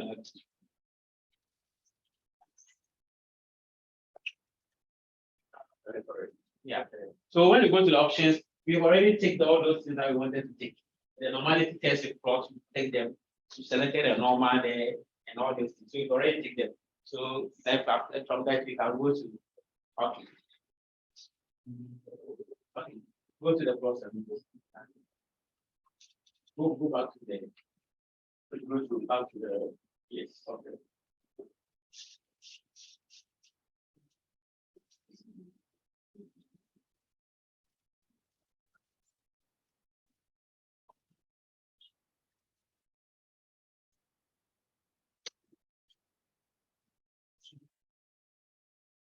Okay.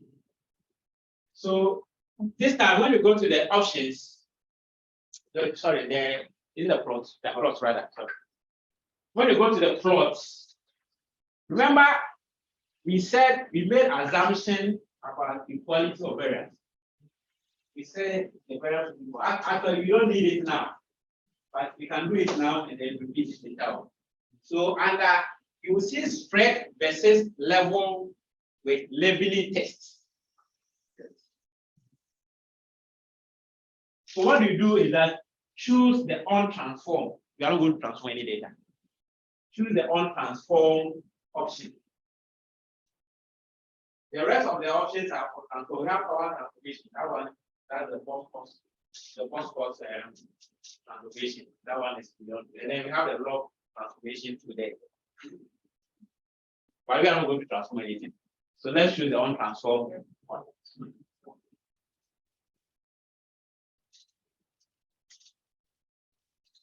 The power is what do you call it? So we are transformed. Yeah.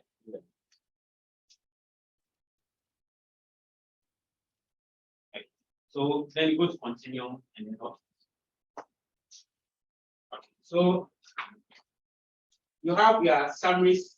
Of course, the first table is the case processing. That one tells you the number of missing values. We don't need that. Now let's go to the descriptives. So the descriptives basically tells you the descriptives for females and that of males. So you can see that I have separated it. So that the average female false rate is what? 74, while the average male false rate is 69. These are the females, they are hardly faster than us. Yes. Okay. The confidence level for the female ranges from 72 to 76.09. But for the males, it ranges from 67 to 71. Okay. I'll come and talk about this later on. How you can use this to do the comparison without going to that. I'll come and talk about this. If you look at the male, the female, the keratosis is okay. The male, look at the male is also okay. We did 0.5 to take it like that. Then let's move on. Let's go down. Test of normality. Okay, so let's look at the test of normality. Both the male and the female.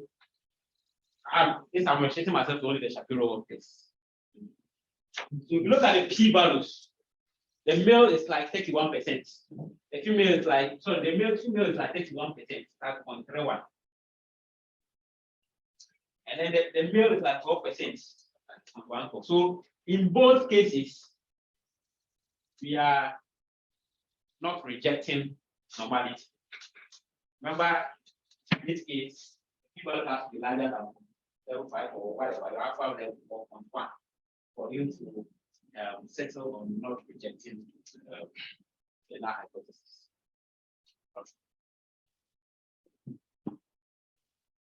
Then let's come to the labeling test. Like I said, I'll come to the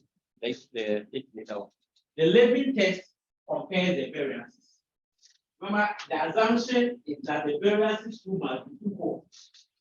Apart from the normality, so means that the statistical work has saved us from normality.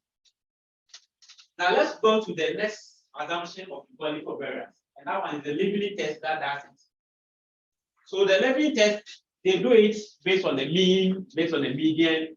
I mean, but let's use the mean. They are doing parametric tests. Let's go.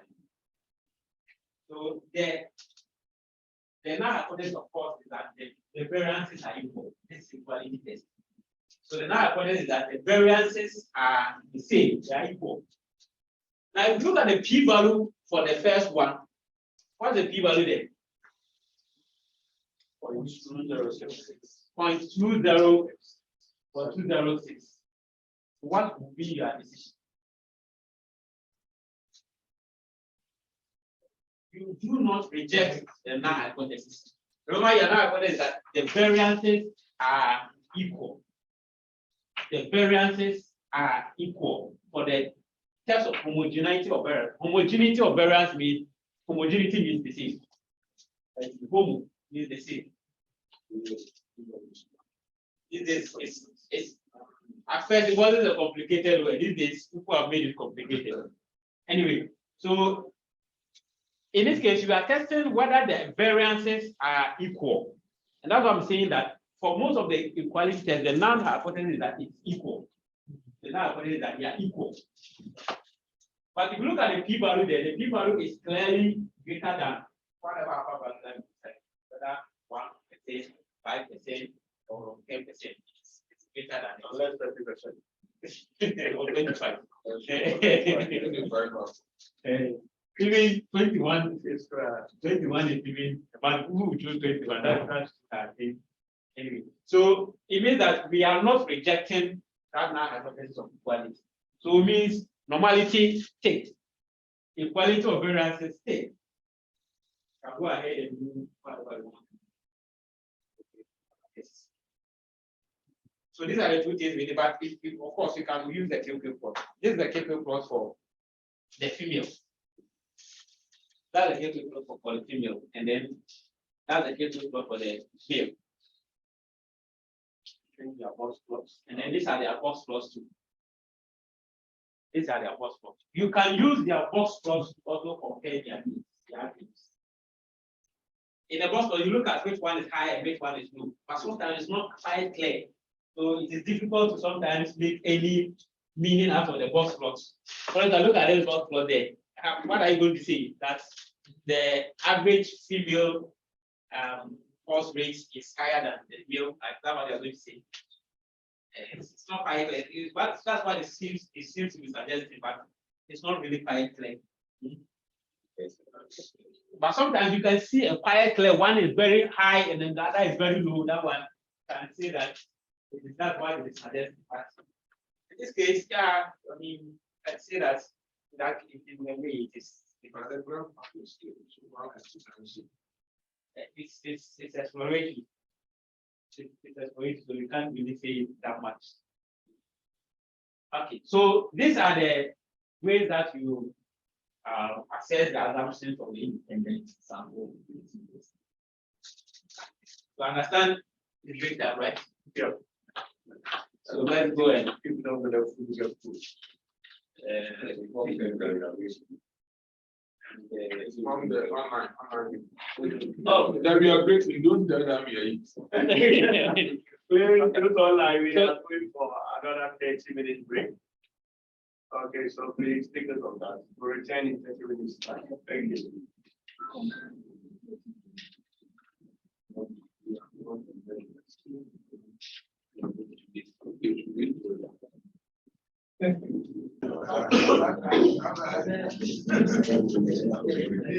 Okay, so my people friends.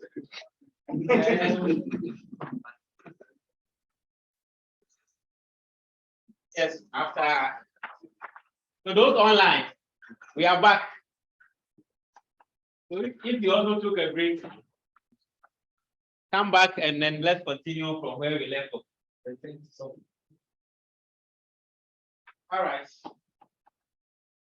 So my people friends, if you need any clarification for what we've done so far, let's quickly trash it out and then move on.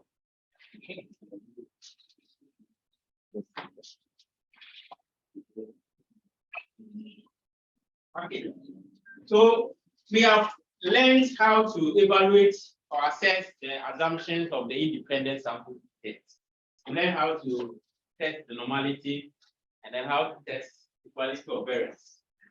Since we are satisfied with that, let's now then move on to conduct the formal test. Remember, I said the confidence interval for the two groups. I'll come back to it and explain how you can use it to do the test without even bothering yourself. But of course, it can be that because some people are so stereotypical that if you don't do that, they will think that. So that's what I understand. I've encountered situations where, especially some supervisors in some fields, their statistics is not that strong. So even if you are trying to tell them the right thing, they don't want to understand. So to them, they have been taught that this is how it is. They don't want to accept anything else. Anyway, so to conduct the independent sample t-test, you go to analyze,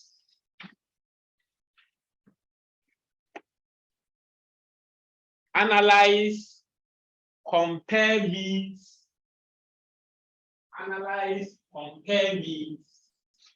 then you choose independent sample t-test. Analyze, compare means, independent samples t-test. Analyze, compare means, independent samples t-test. So we break that. Now, what the next thing you do is you select your continuous variable and then push it to the test variable test box. Push, so in this case, you are testing on false rate. You push the false rate to the test variable, what do you call it, test box. Now the next thing is the grouping variable. The variable that is actually you are using for the categories, which is the gender. You select that and then push it into the grouping variable test box. The grouping variable is just below the test variable test box. Okay. Now, when you push it, you should see some blue question marks in front of it. What you do next is you click on the define groups. So let me take it again. Push the continuous variable, in this case the box, to the test variable box. Push the gender into the grouping variable box. Then after that, you click on define groups. When you click on define groups, you see group 1 and then group 2. What you do here is you are going to put the codes you use for the two categories here. Now remember, we use 0 and 1. So for group 1, put 0 there. If you did it 1 and 2, you have to put 1 and 2. But here it is 0 and 1. So you put 0 for group 1 and then 1 for group 2. 0 for group 1 and 1 for group 2. Change it. it won't really change anything. You are just saying that 1 to 1 0. You can make 1 1 and then 2 0. Now you can use this even in a case where the variable itself is not a true category thing. Even if 16, let's say you have the 16 ranges, and you have coded them. Ashanti is 1, Greater Accra is 2, and so on. And not the new ones, I don't even know the okay. As for the mono ones, I know I have mono, but there's no one of excuse me. Savannah and then what? No fish. No fish. And then there's another one. OT. So let's say we have the 16. So which means that we are going to have 16 different codes. If you want to compare between any two codes, all you have to know is the code for those two ranges. So if it's region 14 and then region 13, you just have to show that one is 13 and then two is maybe 16. Then you compare the means between those two. The original variable does not necessarily have to be a true categorical variable. I agree, but then you have to choose two. Okay. Then you after that you go to continue. But let me explain the catch point here. There are cases where the variable that you are choosing originally is not categorical. For instance, the age. Let's say you have the age. So we chose our grouping variable to be the age. When you look at the age, it is a lot of variables. So let's say you want to compare the cost rate for those above 40 and below 40 ISTB. In that case, you can select the age for the grouping variable. But this time when they come, you won't take the group. You are going to take the cut point. ISTB. When you take the cut point, then you put 40 there. So when you do the 40, then it is now going to segregate the ages for those below 40 and those above 40. So it will now compare the average cost rate for those who are aged below 40 and then those who are aged 40 and above. That's what it's going to do. So maybe when they are done with it, you can quickly choose the age as a grouping variable and then set that.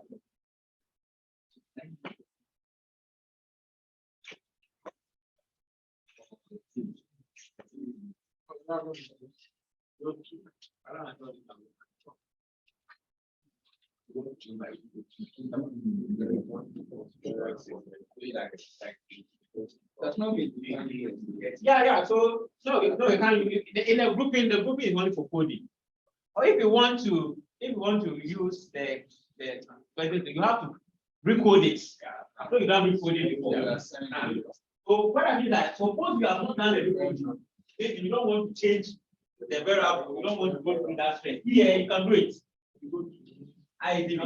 But if you can alternatively, there are so many ways of covering a task. Alternatively, you can recode it to different variables.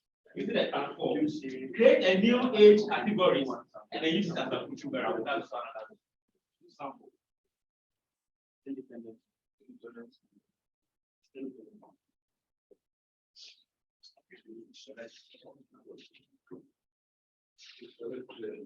It is possible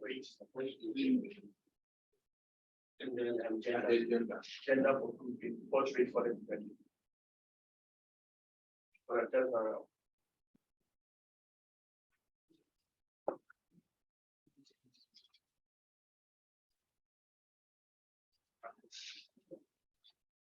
All right. So when you click OK, you will now see that your question mark has now been defined. It's no more question mark. Question mark is it doesn't know the group that you are comparing.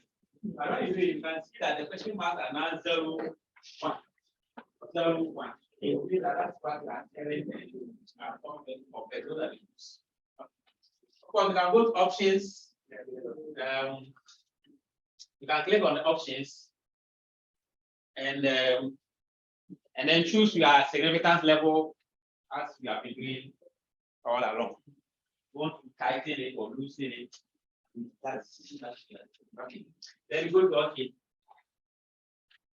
Continue and then OK.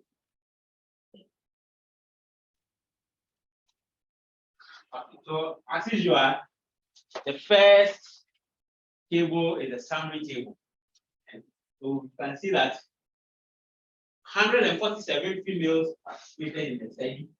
Their average pulse rate is 74.04 beats per minute with a standard deviation of 1.5. 153 males participated in the study. The average pulse rate was 69.5 with a standard deviation of 11.33. Now, the next table is where the test is conducted.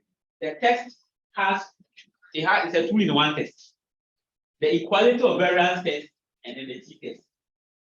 We have already done the equality of variance test. But here it also gives you, so which means that you can decide to do it there or here. They are all the same. Now, if you look at the first, the test has 2 rows. The first row is when you can assume equality of variance. The second row is when you cannot assume equality of variance. So first, you have to look at that test. If that test is if the null hypothesis of that test is rejected, it means that we are moving to the second row for the t-test. But let's look at it. We have already done it anyway. If you look at that test, the test statistic is 1.6, and then the p-value is 0.206. We did it at previously, and then we say it's 21. So clearly here, we are not rejecting that null hypothesis of equality of variance. We are not rejecting the null hypothesis of equality of variance. So which means that we are going to stick with that first rule. The second rule, we are not going to look at it. That is the first rule we are going to look at. Okay. All right. So now we go to the t-test.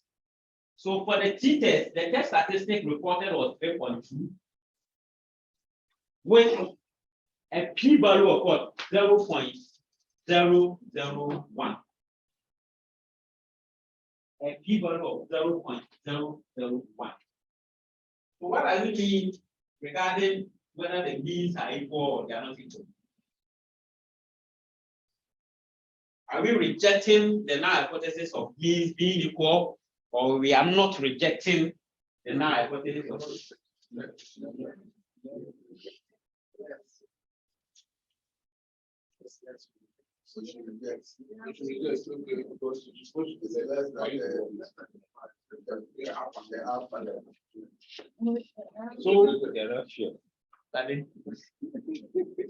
So if you look at the p-value there, it is clearly less than 0.05. If you are confused, if the decimal is confusing, you just multiply by 100 so that you have a percentage here.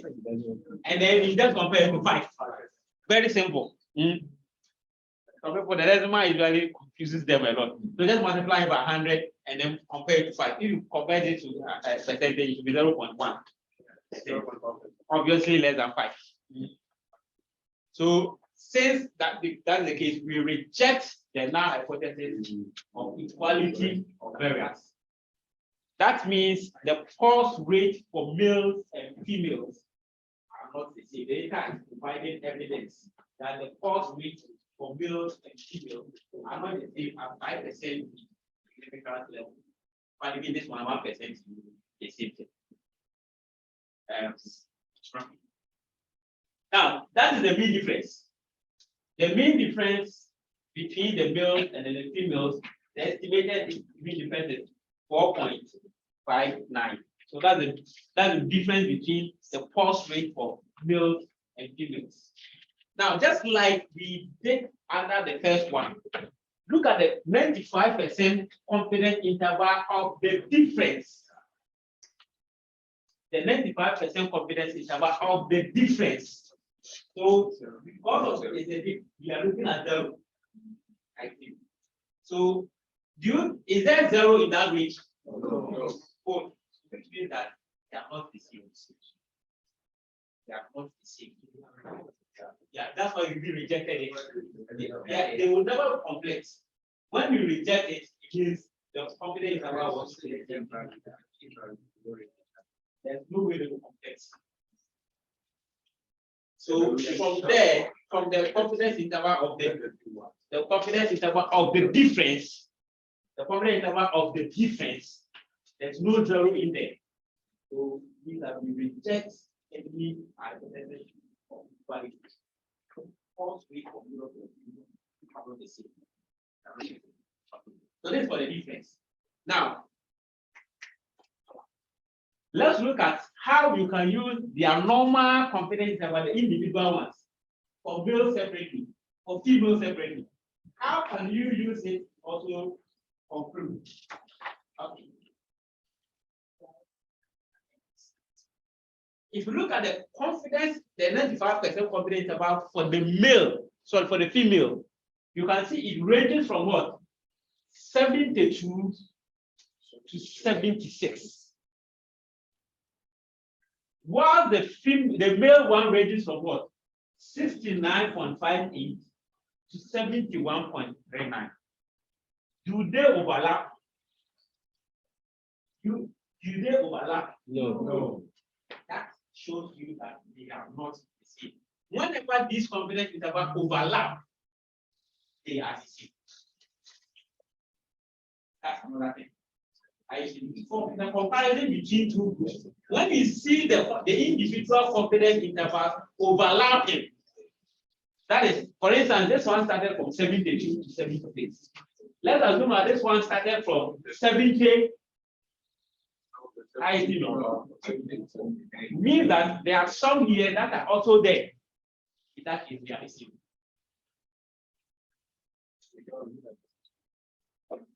So when those confidence intervals are not overlapping, then just obviously we reject the hypothesis of equality. But if they overlap, then it means that they are equal. Let us quality of these.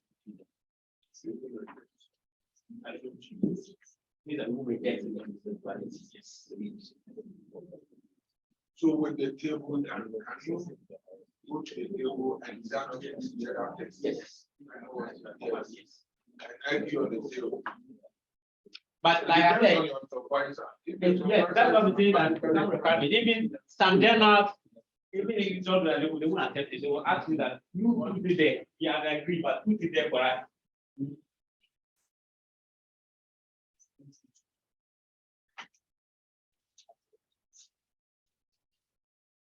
All right. So this is when all those assumptions, of course, are satisfied. Okay. Now, I said we do the cut pointing. So let's assume that the original variable that you want to is not categories. Like I said, you want to now cut it at a particular point, and then still do the same test. IATB. So let's go back to our analyze. Compare means independent samples TS. Analyze, compare means independent samples. Now, after the first one, let's not change this. Now, in the grouping variable, let's take the gender out. Let's take the gender out and let's put age there.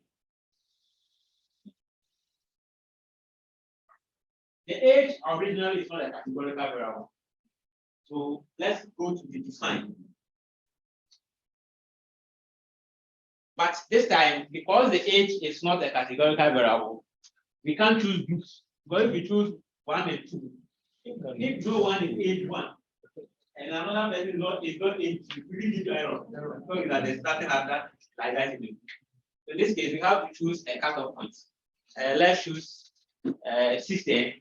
That's the entire age. So let's choose 60.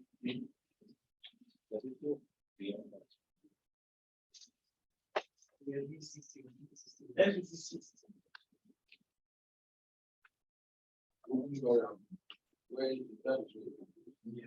I said it's like when the design maybe the data that will actually some of the design yes. Of that, I don't know.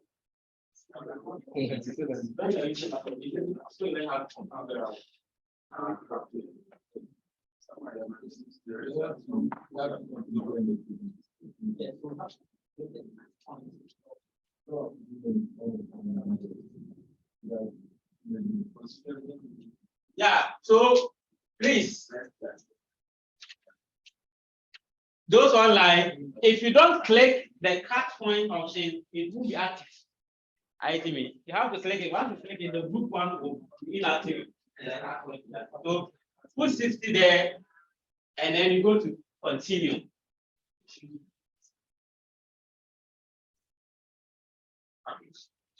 Then, of course, let's go to OK. Already selected what we wanted. Okay. So have you seen how I have done the image?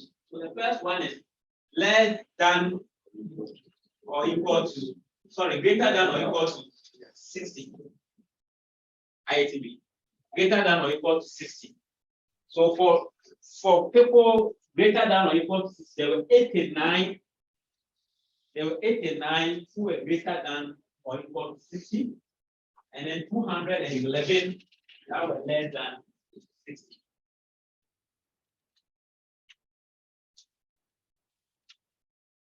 So we can clearly see that the false rate for those less than 60 is the average is higher than that of those who are greater than or equal to 60. Yes.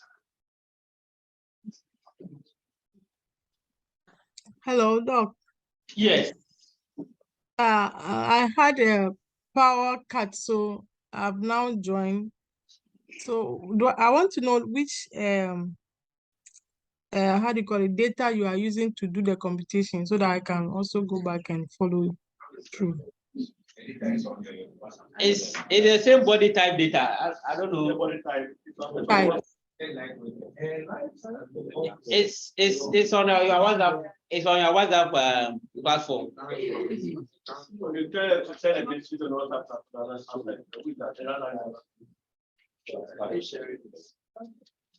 Yeah, I'm sure I'm not. Yeah, another report. So it's a find out if she is on the WhatsApp platform. Please, are you on the WhatsApp platform? Yes, I've downloaded it. So let me go and take it. Okay.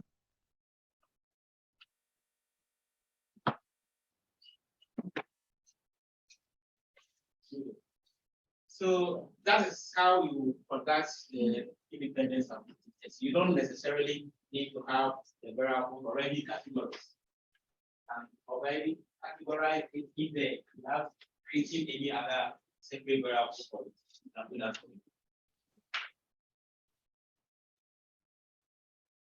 Okay, so from here, I want someone to interpret the t-test for us. Whilst so for the t-test based on the previous one, you can interpret the t-test from the value of variance to the independence sample. It's simple that you can make it.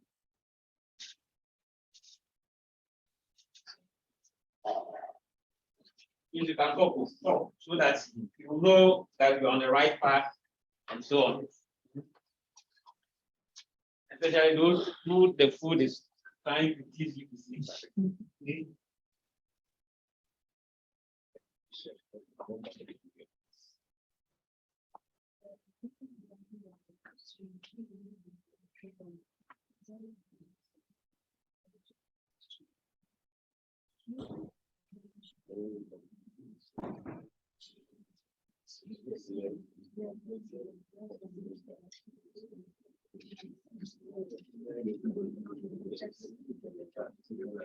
There is not.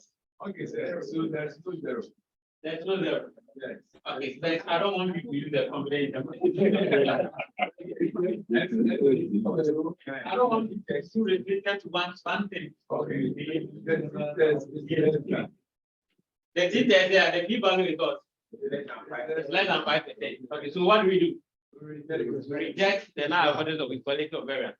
But before you even get there, the equality of variance test, the p value is greater than 5%. So at that point, we don't reject the equality of variance. We don't because if we reject the equality of variance. The equality of variance, the p value there, that's 176. That one is greater than any alpha value that we choose. So we don't reject the assumption of equality of variance. Now, if we proceed to the t-test, the test statistic is -2.1. with degrees of freedom of 298. The degrees of freedom is basically choices that we have. Right now, you go home and there are 3 schools in the frame. You can reject 2. So those are the choices. So anytime you have, let's say, n items, your degrees of freedom is n minus 1.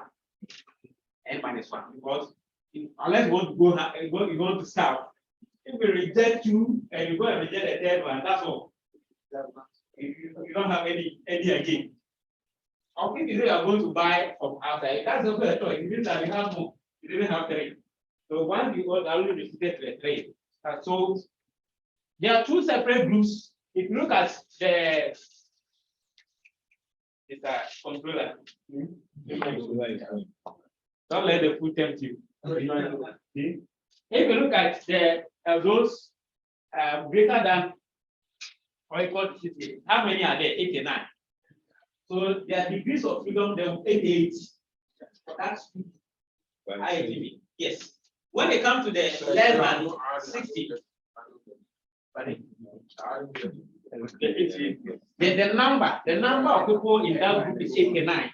So the degrees of freedom in that group is 88. That's why I said minus 1. Yes. When you move to the other group, it's 211. So the degrees of freedom there will be 10. So when you combine those 2 degrees of freedom, that's what you get there. 88 to 10. So that's 298. That's where that figure is coming from. Someone will get, where is this figure coming from? That's why it's easy to get. Yes. Okay.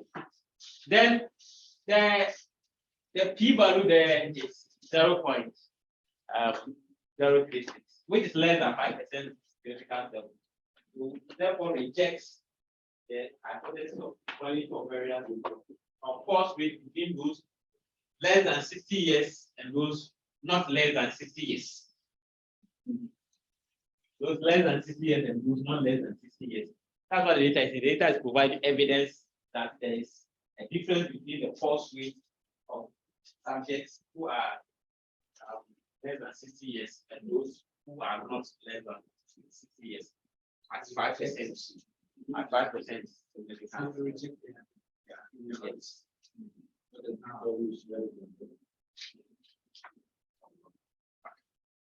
All right.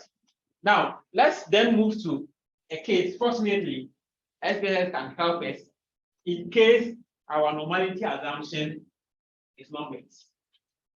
So in this case, SPS can help us to abstract or do another alternative test when our normality assumption are not met. Or if the variables are not on the higher scale, when they are right now, you can't even do this test. You have to resort to another thing.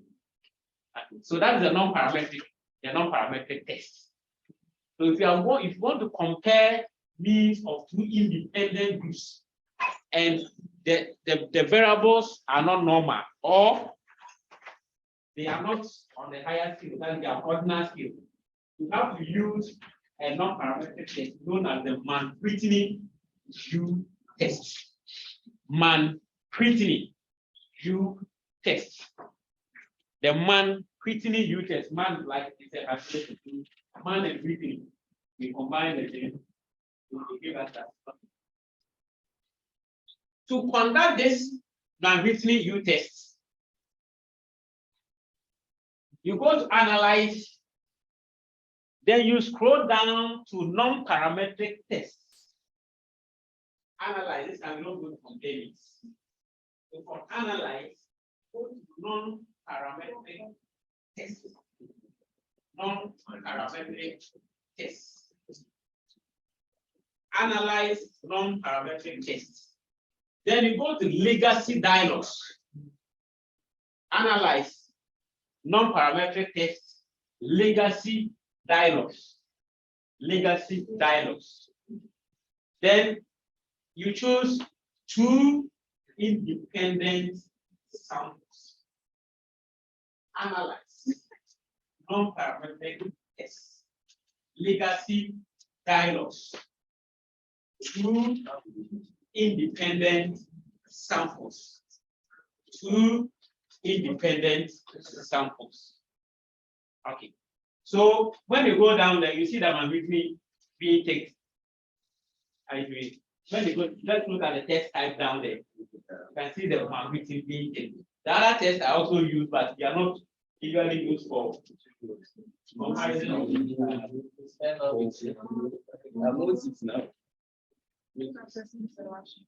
So let me take it again. Analyze non-parametric tests, legacy dialogues, 2 independent samples. 2 independent samples. So how we did the other one, it's the same thing here. So this time BMI of the one that was considered as a problem. So let's use BMI. So let's put body mass index in the test variable. The body mass index, push it to the F variable. Then, as usual, the grouping variable, push the gender to the grouping variable. Gender.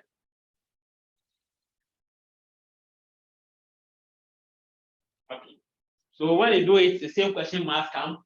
Go to define groups. Then the 0 and then the 1.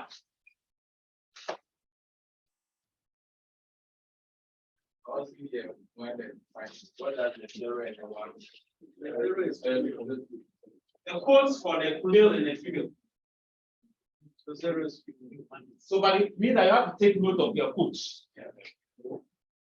So even because we are not here, even if the variable originally has so many categories, you can compare between any 2. Maybe there are 10 categories, so 8 and 2. Yes. So the gender so we have No, gender. still click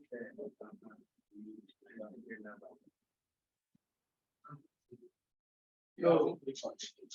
Okay. Just click back.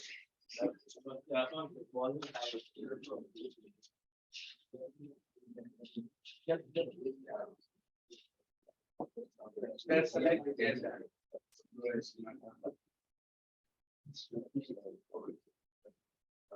The lunch is working.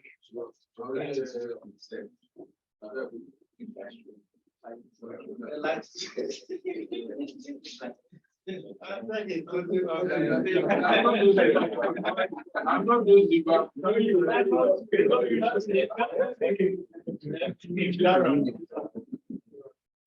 did you consider my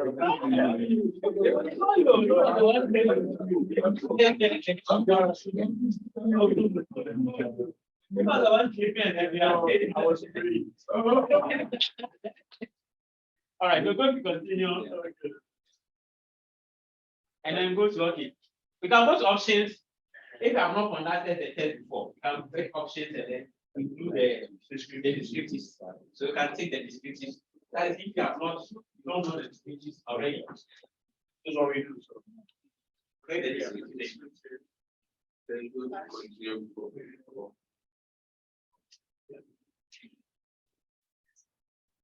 You want the descriptives.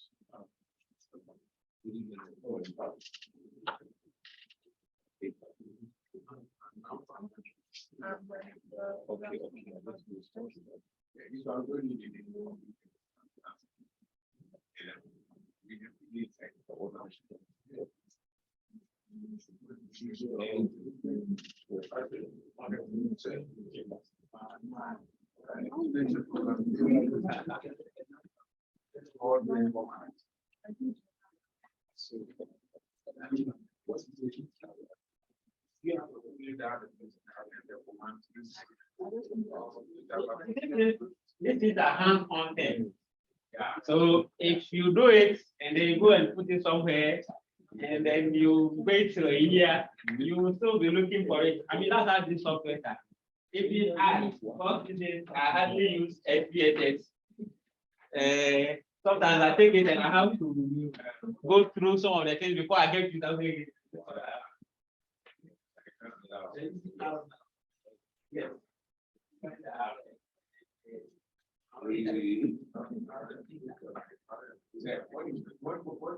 And Excel, I feel like Let's get that response.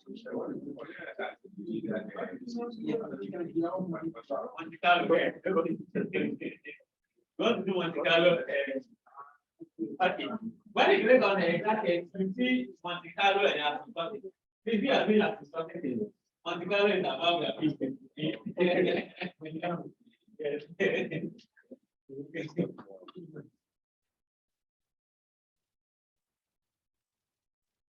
Okay. So please remember almost about all the non-parametrics that they don't test about the mean, they test about the median.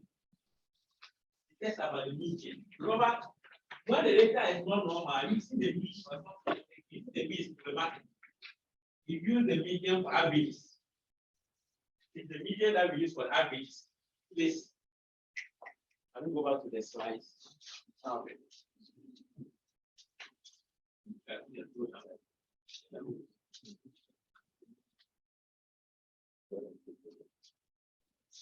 So these are some of the procedures that I've shared with you. And we do it.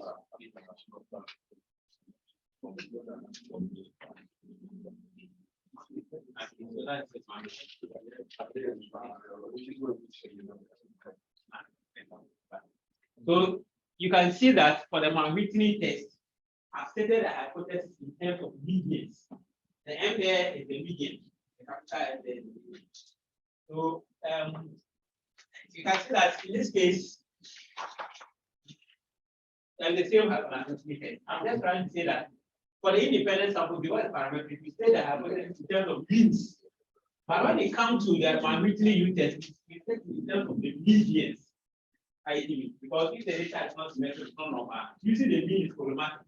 We want to use the median. The median is also an average. So we give 10% about average. So when they say the average, do not say anything. It's not you just go ahead and say the averages are not the same. Yes, go back to the SPS. The non-parametric output is not made. The non-parametric output is not made compared to the parametric. Remember, the non-parametric is a bit restricted. Like I said, less powerful compared to the parametric. So this is the output of the Whitney U test. So in the Whitney U test, of course, you still have to report your means. We still have to when you are describing the Whitney U test. You still have all your medians specifically. So when you go there, when you are writing the descriptives, you learn how to run descriptives previously. So you have to put medians in it. Even here, you have to put the pattern. The pattern will bring the median. Okay. So when they come here, the only thing you talk about is basically the Whitney test statistic and then the p-value. The p-value is asymptotic significant probability. So the Whitney test statistic is what that large one, 10,481. That one is certain. But what does it do? Does it support the null hypothesis or not? The p-value is what? 0.309. So that's 30.9%, right? Yeah. So is it like we can do it 31.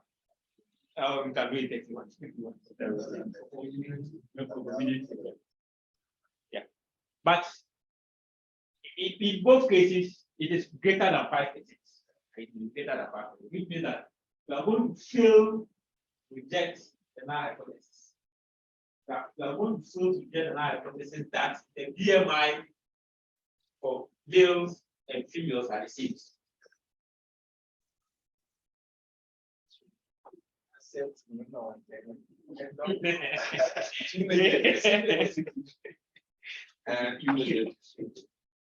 we are not going to reject the hypothesis that the BMI, the average BMI for males and females are the same. At whatever 5 or 10, 1, they are all going to be the same. Anyway, so that is how we construct the conduct independent samples test. Independent sample. If you want to compare the averages of this is a number mentioned. No. Or or it's rank. So let's say for males and females, you are an employee, you appraise, you have appraiser for, and then you are only ranking them from 1 to 10, and you want to check which group did better. That's an ordinary skill. Like, so in that case, can't use the parametric test. You don't even have to test normality. You know that I can't use parametric test.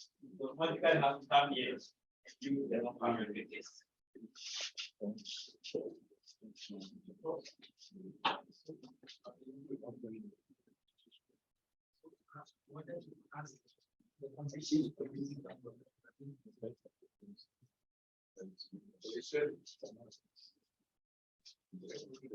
Okay.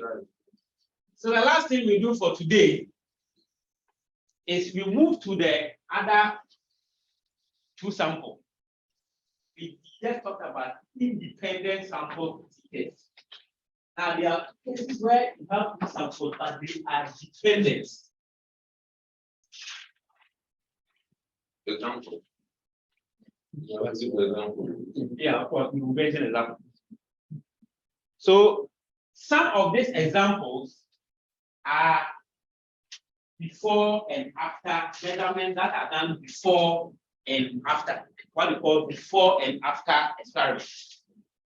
Before and after experiment. For instance, when you came here, when we started this particular program, we want to test your knowledge on using essays or statistics.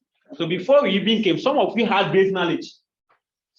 ITV. So when we test it, and then after this, we test it again. ITV. But whatever you're going to get at the end depends on the base knowledge. ITV. The mark that you are going to score at the end will obviously be dependent on your base knowledge. ITV. So that's what we call before and after experiment. In fact, most of the policies they do something, do an intervention, policy. ITV. They do some intervention, and after that, they want to assess the effect of that intervention on the same subjects. So, for instance, when we came in, we did it. So you wait. So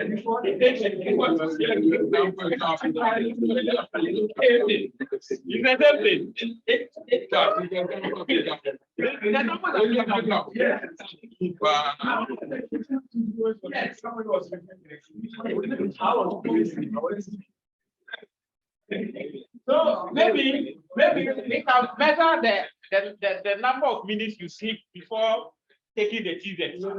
And then after taking the TZ, we now look at the number of hours you sleep. Because the people who have to do that is some people, whether they eat the TZ or not, they will sleep. Some, whether they can eat food the whole, and then they will sleep. I think so. That's how we used to test for this before and after experiments. All right. Okay, so that is one case of getting a test. The other thing is that there are cases where the subjects come already in pairs. They come in pairs. For instance, if you want to talk about the length husbands and wives complain, ITV, that is, you want to look at it, you are doing observational tests, and then you are looking at their complaint level. Do wives complain more than husbands? You don't need certificate. You don't need certificate.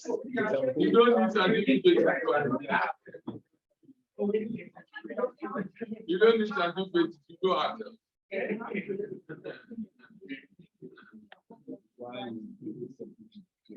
So in this case, it's obviously because they are dependent on each other. If there are no problems in the marriage, obviously there are a lot of things within the couple that will affect the complaint level. So which means that the samples are naturally dependent. examples are not very dependent. If we have people who live in harmony, maybe their complaint level will be somewhat okay. And that's between them. So we can't extend it to the other end. So that's an example of things that come naturally. Or maybe we want to check what they call father and son height. We want to check whether father and son height, whether they are, the fathers are taller than their sons, and so on. So in this case, they come in natural, and every father will come with a corresponding son. It means if you are father, you don't have a son, obviously you will be part of the state. Right? Because the focus of the study is to compare the average of father and son. That's a natural thing. Then there are also another case where we call it repeated. So can you use Gary and Pete?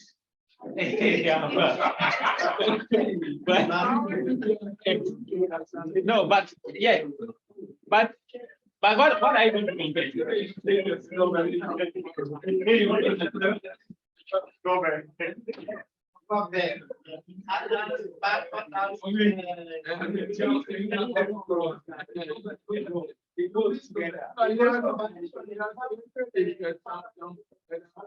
No, yeah, but yeah, everything is fine, but it has to be fine. So Gary and Pete, what do you want to compare? That's the case.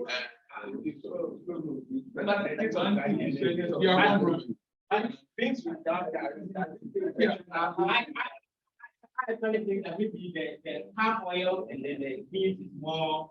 The guy doesn't have this. The palm oil that actually affects the more than the Gary itself.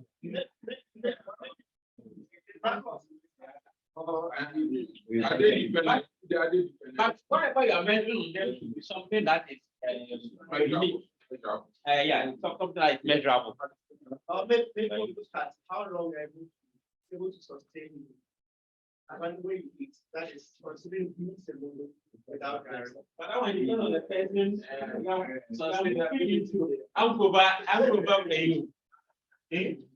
That one depends on the person. Some people they can eat, they heavy, and within an hour they are hungry again.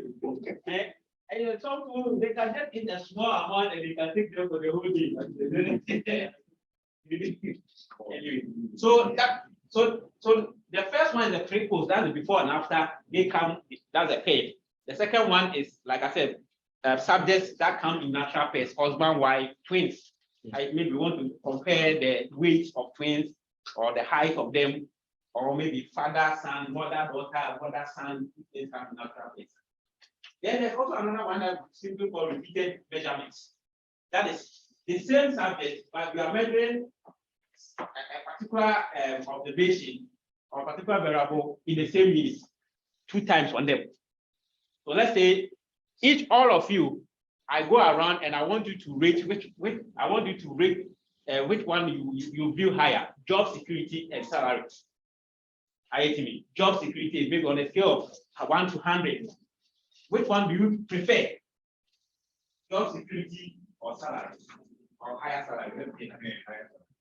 Job security first. Now everything depends. Everything on this side. Everything on this side depends. Everything on this side depends.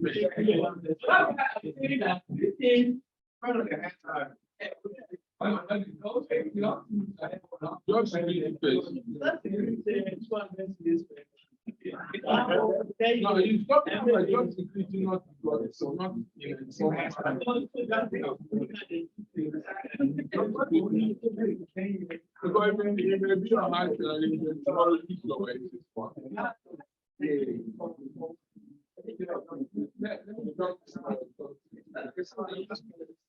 Yes, but in this case, it depends on which one you view higher. So let's say you view salary higher, and then you have given job security 80. Automatically, you're going to give the salary something higher than 80. So it means that the mark you are giving the salary depended on the mark you give the job security. So that's why that's where the dependent is coming.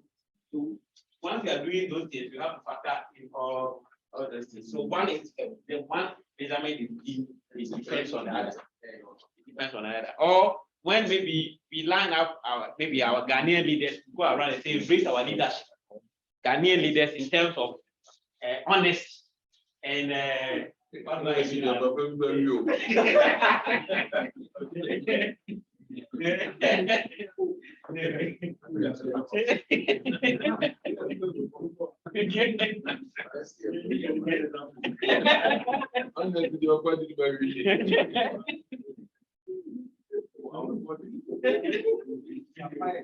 Or maybe your local leadership, maybe you are rating them based on some two criteria. Maybe you are rating your boss based on how maybe yes. I mean, you just give two and then you are rating them. So in this case, whatever you are going to give one, obviously implement the other. And just look at it, no, I gave him this, that. No, let me give him this for the other one. So those are the dependent samples. So these are the various ways that dependent samples come in. Now, these dependent samples, because unlike the independent sample, first one is influencing the other. We don't analyze it the same way as that, but it's still just like this. Listen, with your experience, sometimes you might can use that. You might you naturally want to mark. Sometimes you do the difference. Oh, because I do the test. No, what I'm saying is that in the course of marketing, sometimes you apply this. Yes, you apply it. Yeah. Yeah, we do apply that. Yeah, because maybe depending on maybe the question one, the way she answered compared to the question yeah, if it's logical, some people they will get an answer that you don't even know where to go down. So it all depends. Some people can get the beginning wrong, but if you look at what the argument that they are making subsequently, it means that they are on the right path. Just excuse them in those instances. All right. So these are the various. So I've explained the various ways that these dependent samples come. Okay. So if you want to compare the means between the two groups, like I said, you can also view it as the relationship between the two variables that is two groups. For instance, can we maybe you want to say is there a relationship between spouse and the complaint, the length of complaints, the different type of spouse and the length of complaints? We think that wives complain more than husbands, or husbands complain more than wives. I see. Okay, so maybe you think that the intervention, there's a relationship between the intervention and whatever you have done. I see. So maybe you want to improve family planning and women. I see. So before you go on, you have to measure the rate for which they've done the family planning, and after use of education, then later on go and check. So that intervention had any effect on that variable. That's basically what we want to test. Please remember, this one is 2. There can be more. You can do more, where you can measure it several times, but our focus is 2. The more one come later on.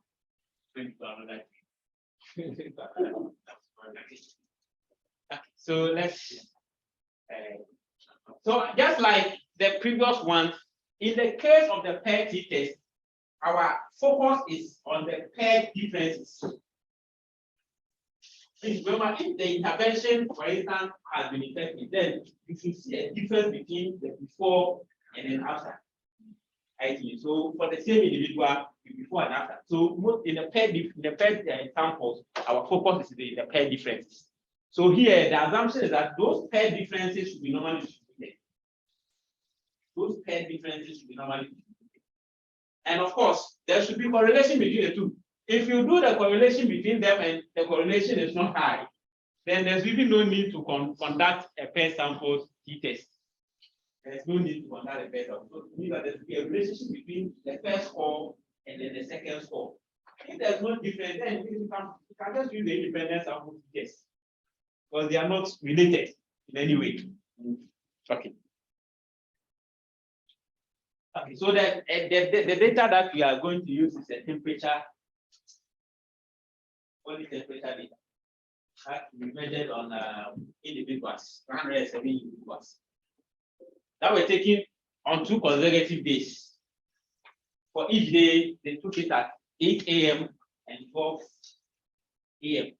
for the same person. On the same place, in the same set of people. So 8 a.m. and 12 a.m. is the morning and night. Now, in order to obviously, for some people to smoke, I think this one is for whites. So for them, a lot of them like to smoke to keep the temperature high. So they also included their smoking step, whether they smoke or they not smoke. That's also another thing that actually we probably will not. I will ask you to go and then try your hands on including the smoke. So if you have downloaded the XPSS data, just open the temperature one.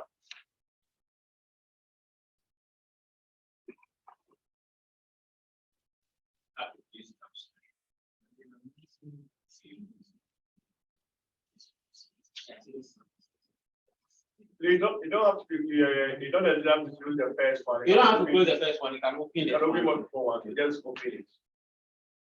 If you close the first one, opening this one will be takes too long. Okay. So they are missing values. So, but don't worry, the missing values will be ignored.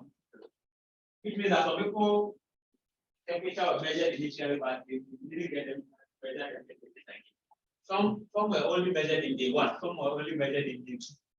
ITV. So for day 1, it was measured at 8 a.m. and 12 a.m. Then for day 2, so day 1, 8 a.m., day 2, 8 a.m. and so on. So this time we want to generally compare. So let's take 2 different times. We are going to take 2 different times and then compare the average temperature. So let's set 2. Okay, let's do it for day 1. We can choose for any of them. So for day 1, let's compare between, or let's compare on 24 hours. So let's do day 1, 8 a.m. and then day 2, 8 a.m. Day 1, 8 a.m. and then day 2, 8 a.m. So that you want to see if there's a significant change in the temperature within that 24-hour limit.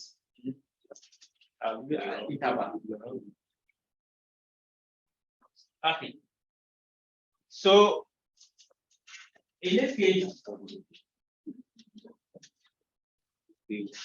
assuming our difference is normally distributed, or if you have to check if each of them is normally distributed, which we already know how to.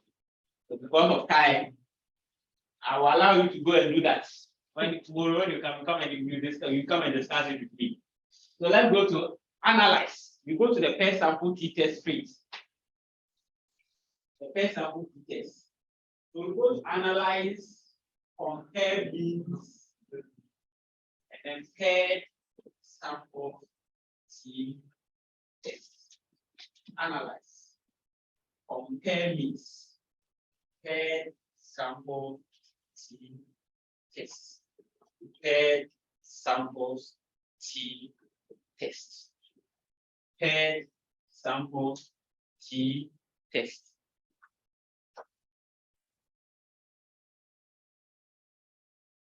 Okay.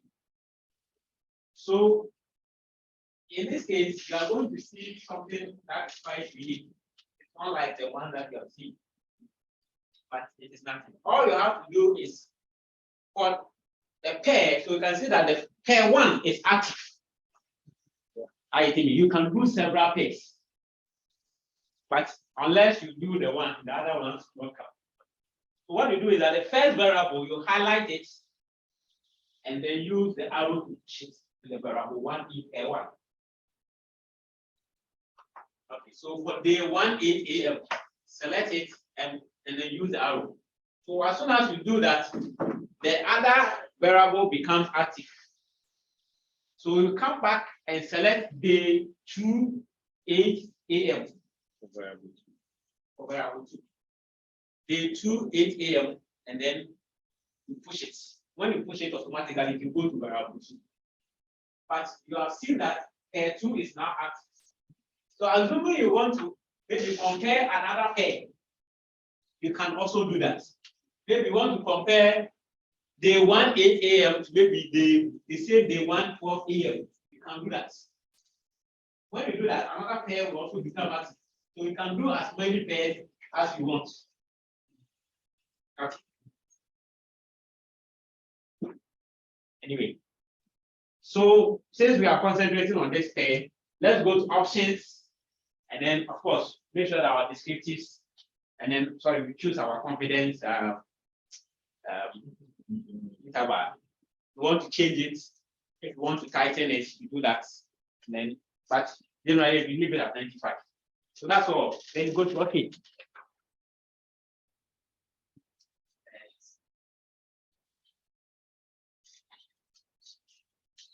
Okay.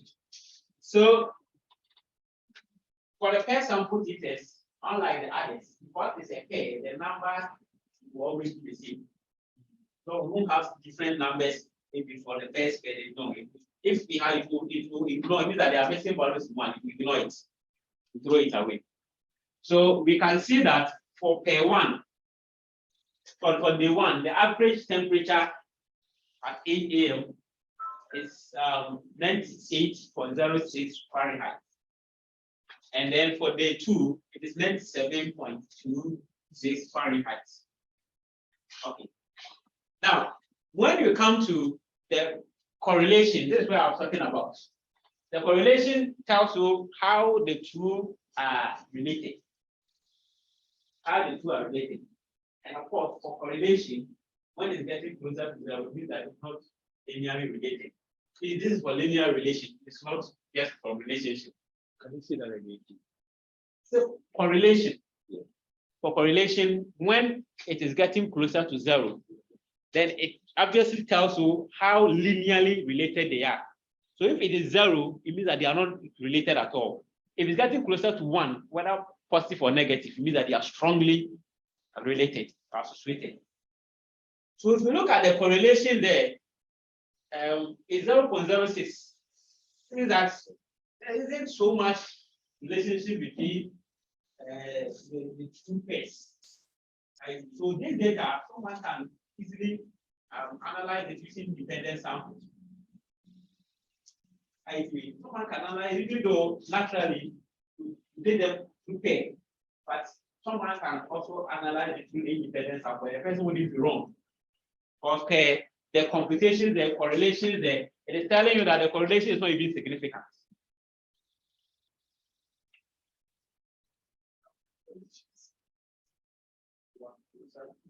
It shouldn't be 0. It shouldn't be 0. So if you look at the p-value there, look at the p-value for the correlation. It is more than 5%. IETV. So which tells you that the correlation is not different from 0. The correlation is not different from 0. And obviously, like I said, when it is 0, it means that there's no relationship between them. Okay, but let's move to our p-value. Let's move to our pair sample t-test. Okay. So the first part tells you the average, the difference in the average of the differences. The average of the differences. So that 0.79 there tells you that the average difference in temperature for the one and the 2. That's the average difference in temperature. That's 0.797 Fahrenheit. That's it. 797, right? 7977. Yes. Okay. Yes. For the two groups, for the different between the pair. Now look at the p-value there. The p-value is the p-value of the difference. The confidence interval. The next one for the confidence interval of the difference. What is the lower? Is 0.4. 4524. And what is the upper?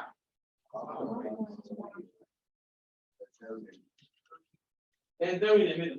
Are you sure? No, that's this is what it is. It's from positive 0.45 to 4 to positive 1.140. So there's no 0. ITV. So even though you see the means to be kind of close, this is telling you that there's a difference between the temperature for day 1 PM and day 2 PM. That's what the complaint is. But let's move to the test itself. If you go to the test itself, you can see that the test statistic is 4.712, and the p-value there is less than 5%. I think, which means that we will reject any hypothesis of equality of temperature from day 1 in AM and day 2 in AM. There's a difference. The data is saying that it gives evidence that there's a difference between the average temperature at day 1 in AM and day 2 in AM. So, yes. Yes. Okay, so the first table are the descriptive. So that those ones are, if you look at it, you can see that the average for the day 1 is higher than the average for day 2. Average not being high. So sometimes I have to that the fact that you see a small difference, that small difference is a rock. Yeah. Okay. Now the next one is the paired samples correlation. That is a fact that tells you whether those pairs are actually related, dependent at all. Remember, we are doing this because we think that they are dependent.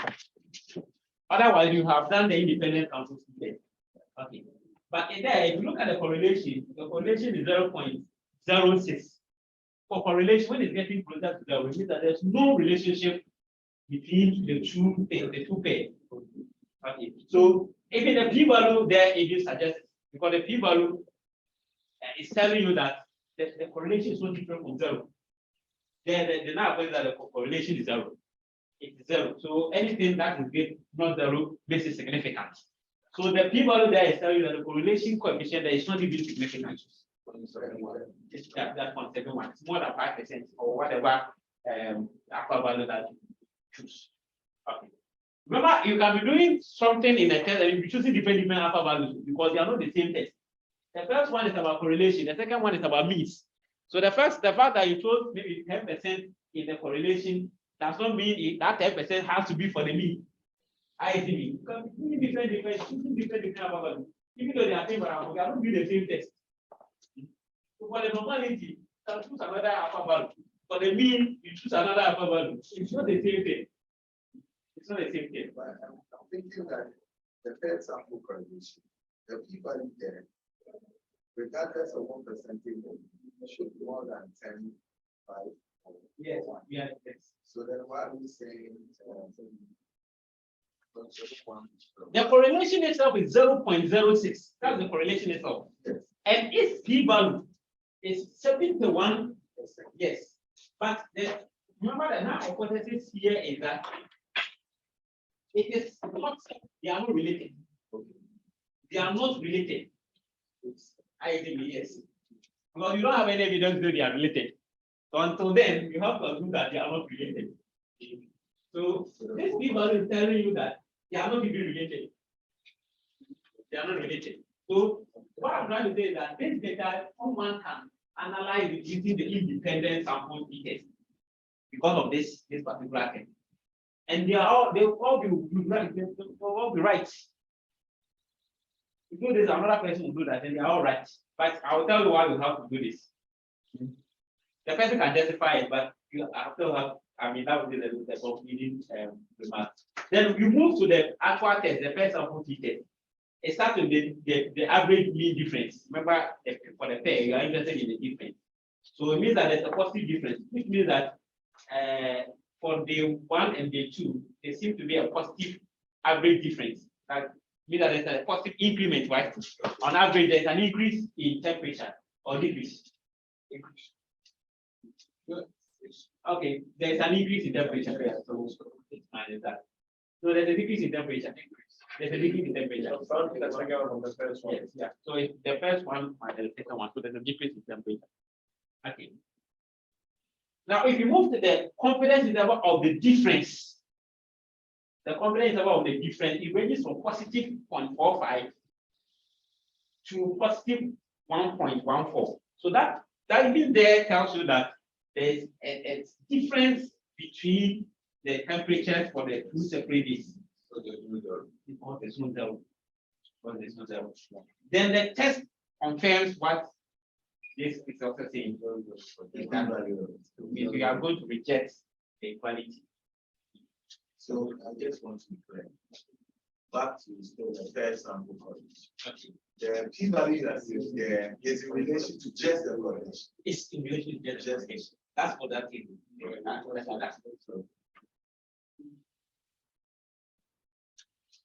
That is to say the correlation when it gets into 0, there's no significant. So that look at this correlation, it's 0.06. 0.06 is almost yes. no. It's 0.06.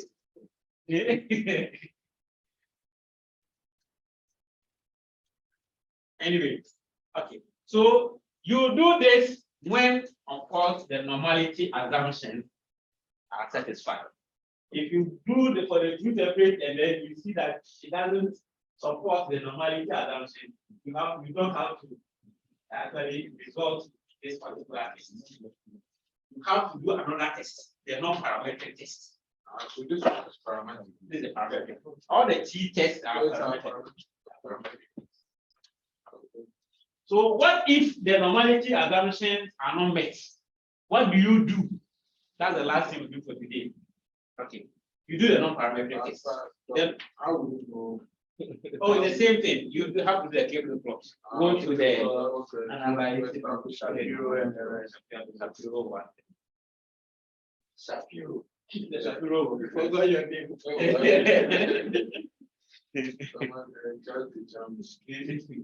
All right. Now let's look at how you can conduct the non-parametric counterpart. That's the Wilcoxon sign rank test. The Wilcoxon sign rank test.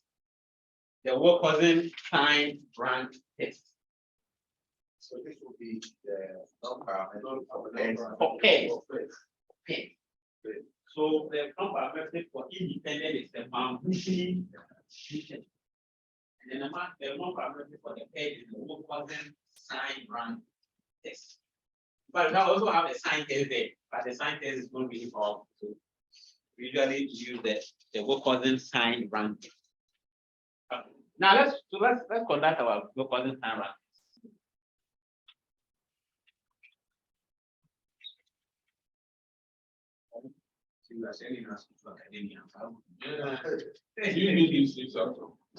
Yes. Yes. Even in the industry and so on, I really want to conduct this test. And then you go through the process and sometimes the people in policy, they don't want you to know the technicalities. All they want is The figures, the final. So, but before you get there, you must pass through this. So you have a department now. But sometimes you need to have, what if they go and do some bomb thing for you? Eh? Because some of them, they are employed based on people in Ghana, people are employed for people do some bomb thing for you and they can't even defend it without.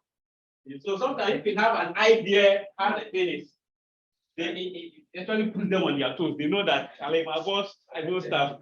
So I can't just go and throw any figure at him and then go away.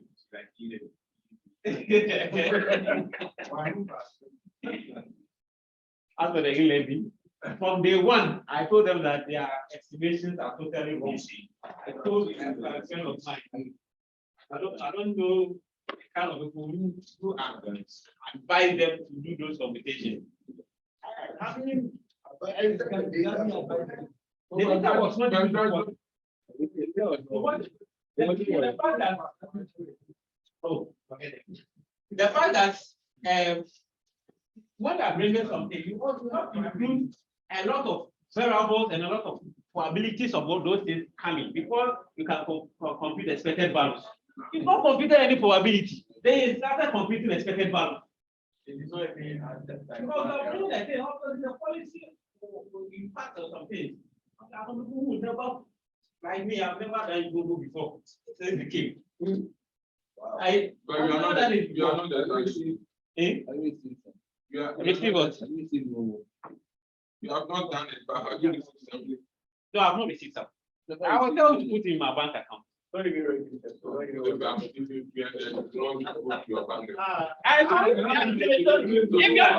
you pay, I don't have any problem with that. We don't say your I'm putting it in my bank account.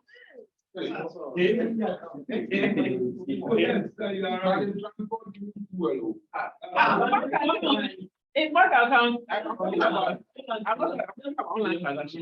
You know the bank one is 20,000 for the day. That.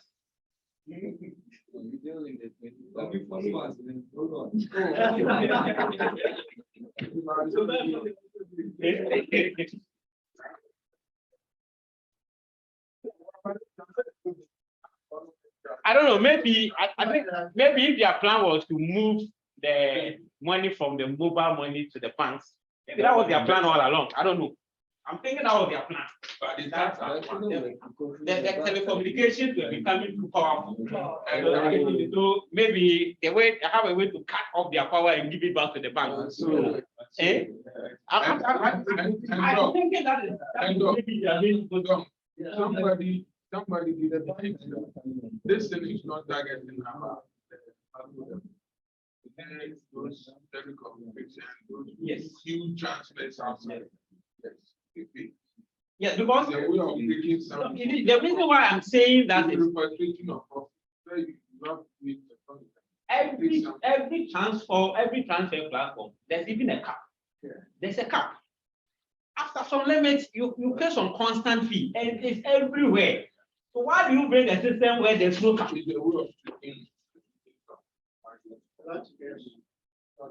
And I'm telling you, if they are plans for make money, they do the thing. Come on, we need it. 0.5, you send the thing and you know you won't even feel it. Everyone will be sending more normally. They will get more than no one will feel it. They didn't even need to come and say we are bringing from here. They just tell the platform that increase this and now we take that part. That's all. That's all.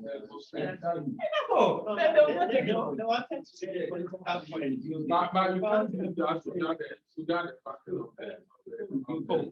No, this PSP and all those things, don't they do it all the time? What they call communication service. They're doing it and they increase it by percentage point all the time. All the time. No, it is the fact that people will pay and know that this is going there, this is going there, then it becomes problematic. If the whole thing is lumped together and people know I'm sending Google, this is my charge. That's all. Because when we buy data, we pay the communication service that don't we?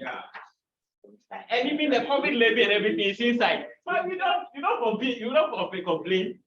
But when the moment they come and say, I want to take more than the telcos are taking, it doesn't make sense. I mean, all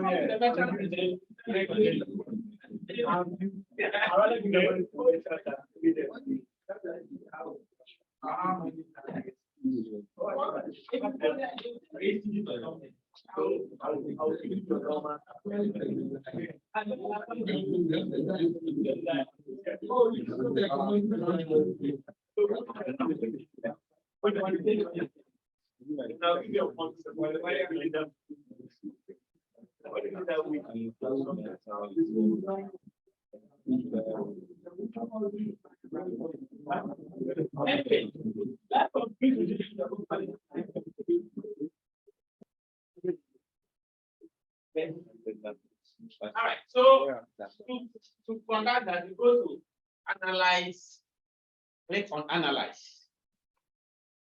Then you go to non-parametric tests. Non-parametric tests. Then legacy dialogues. Legacy dialogues. And then two related samples. Two related samples. Okay. Don't click anything else. I'm just showing you. Have you seen the run test there? That run test. And that's what we need to test for randomness. But we are not doing it. So I'll test trying to tell you that some of those things we use no parametric tests. The run test is used for test for randomness. But today we are doing not related samples. So click on the two related samples. Okay. So the selection is just basically the same as the pair sample. You can see the pair there, the one ITV. So we just push the first variable into variable one, the one, and then the second variable. That is. There are several tests there. The one cousin is what is tick. We have the sign test. It also does the same thing. We have the McNamara test. I don't know if the lady discussed the McNamara test. The McNamara test is also used for the same before and after. But when the responses are nominal, that is, for instance, let's say I want to set up a political party, I've been rejected both parties. Right? And then I want to check if you vote for me or not. So before I even roll out my quality, I ask you, are you going to vote for me? Obviously, your response will be yes or no. Then I tell you that when I come, marriage will be free marriage ceremonies. Daniel, I know you like it. What do you want?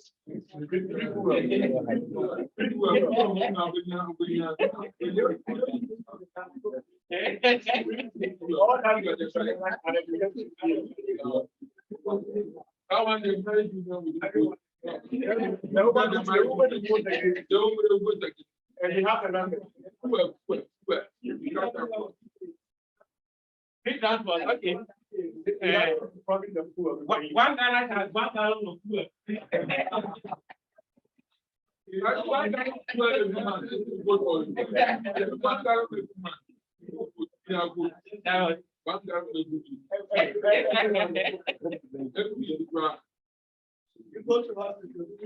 Anyway, then after that, I now ask you again. So based on what I've told you, are you going to vote for me? Then, but this the response are yes, no, yes, no. It's not continuous. So that is very the sign granted. That will be the mathematics. Maybe later on or subsequently.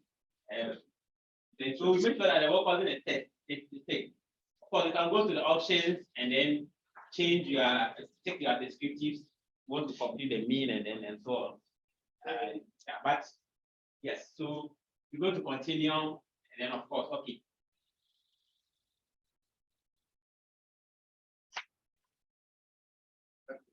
Okay, so the first table is basically for the descriptives, which we already done. So let's calm down.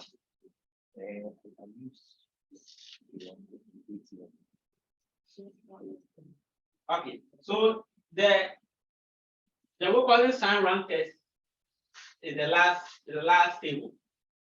In the last table. So if you look at it, the test statistic is what? Negative 3.87. And the p-value is almost approximately the less than 5. So what we do is that we reject any hypothesis of equality.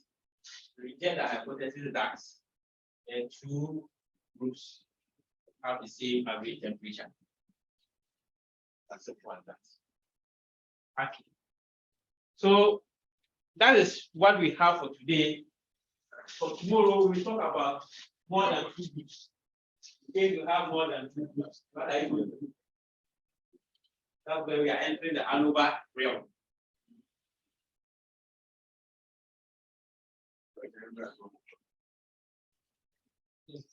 Okay.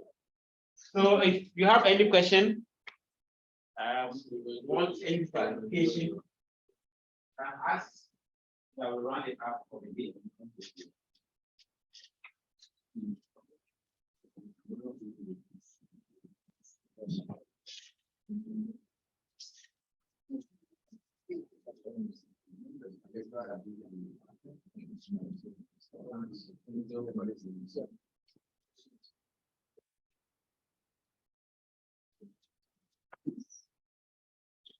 So in a nutshell, whenever you are conducting any hypothesis testing, you need to know you are now an objective hypothesis. You need to set your significance level, know your test statistic p-value, compare the p-value to the significance level, and decide.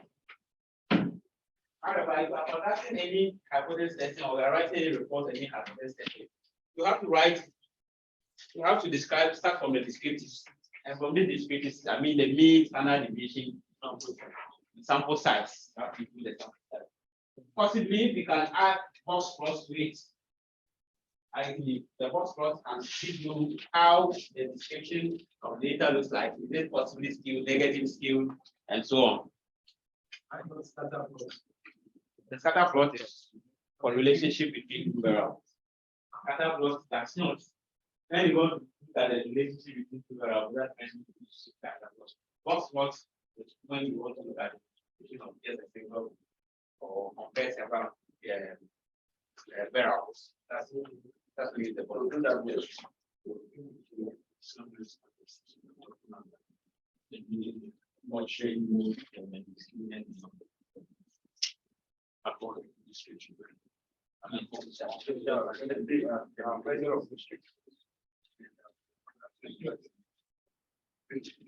So you need to what you are doing.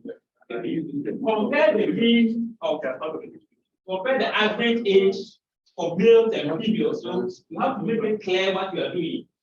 I think it should be clear that this is what I'm doing. Compare the average age of males and females. A one sample t test was used. A Whitney, sorry, an independent sample t test was used. A Whitney U test was used, and so on. You have to be clear about what you are doing. Then you mentioned the test statistic, the p-value, and then from there you can now write your application. So based on the p-value, you can conclude that the average ages are the same, or the average ages are not the same as 5% significance level. It's so simple.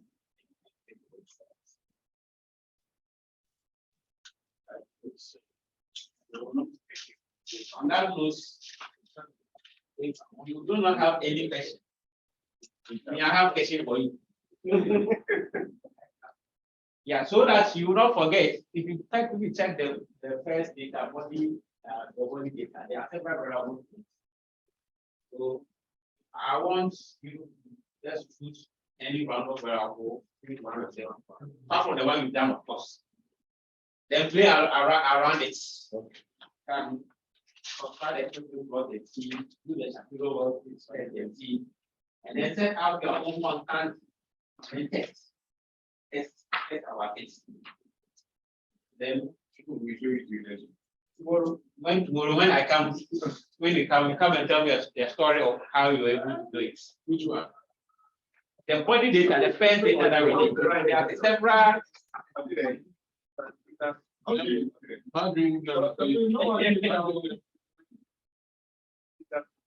After 1 hour, more give them data. Yes. And they will do the same thing before we start. Yes. So tomorrow they come, you give you a fresh data. We want the thing to be with you, so that when we leave and we are sleeping and wake up, you'll be able to do something about some of these things. Remember you said TV.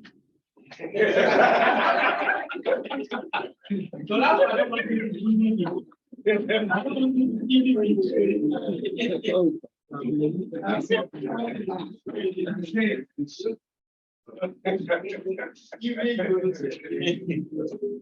are a lot of additional software, so sometimes you move to a place, for instance, using digital, and then at some point you move to data and task. I've not used SPSS for the past 5 years. Sometimes do they have similarities? They all have the same thing. Whatever this is doing, Just as you know, this one is pointing to the pointing. Some of them coding. Coding ahead. Gives you more control. Yeah. So the coding one gives you more control. That- Write your own thing. You do your own thing. Now I know what you're doing. So that's- R is more programmable. That one thing has a lot of commands. It's not programmable. And here, It's not about go in and learn code. There's a society out there whenever you get stuck, you can learn consult and then sort it out. let's look what is moving to us. Code is free. But Excel is also, the point is R is free. The rest are proprietary. So spending thousands of dollars to buy some of this, people why thousands of dollars to buy SPSS when we can get out for free. And they don't care about that. No, it's very expensive.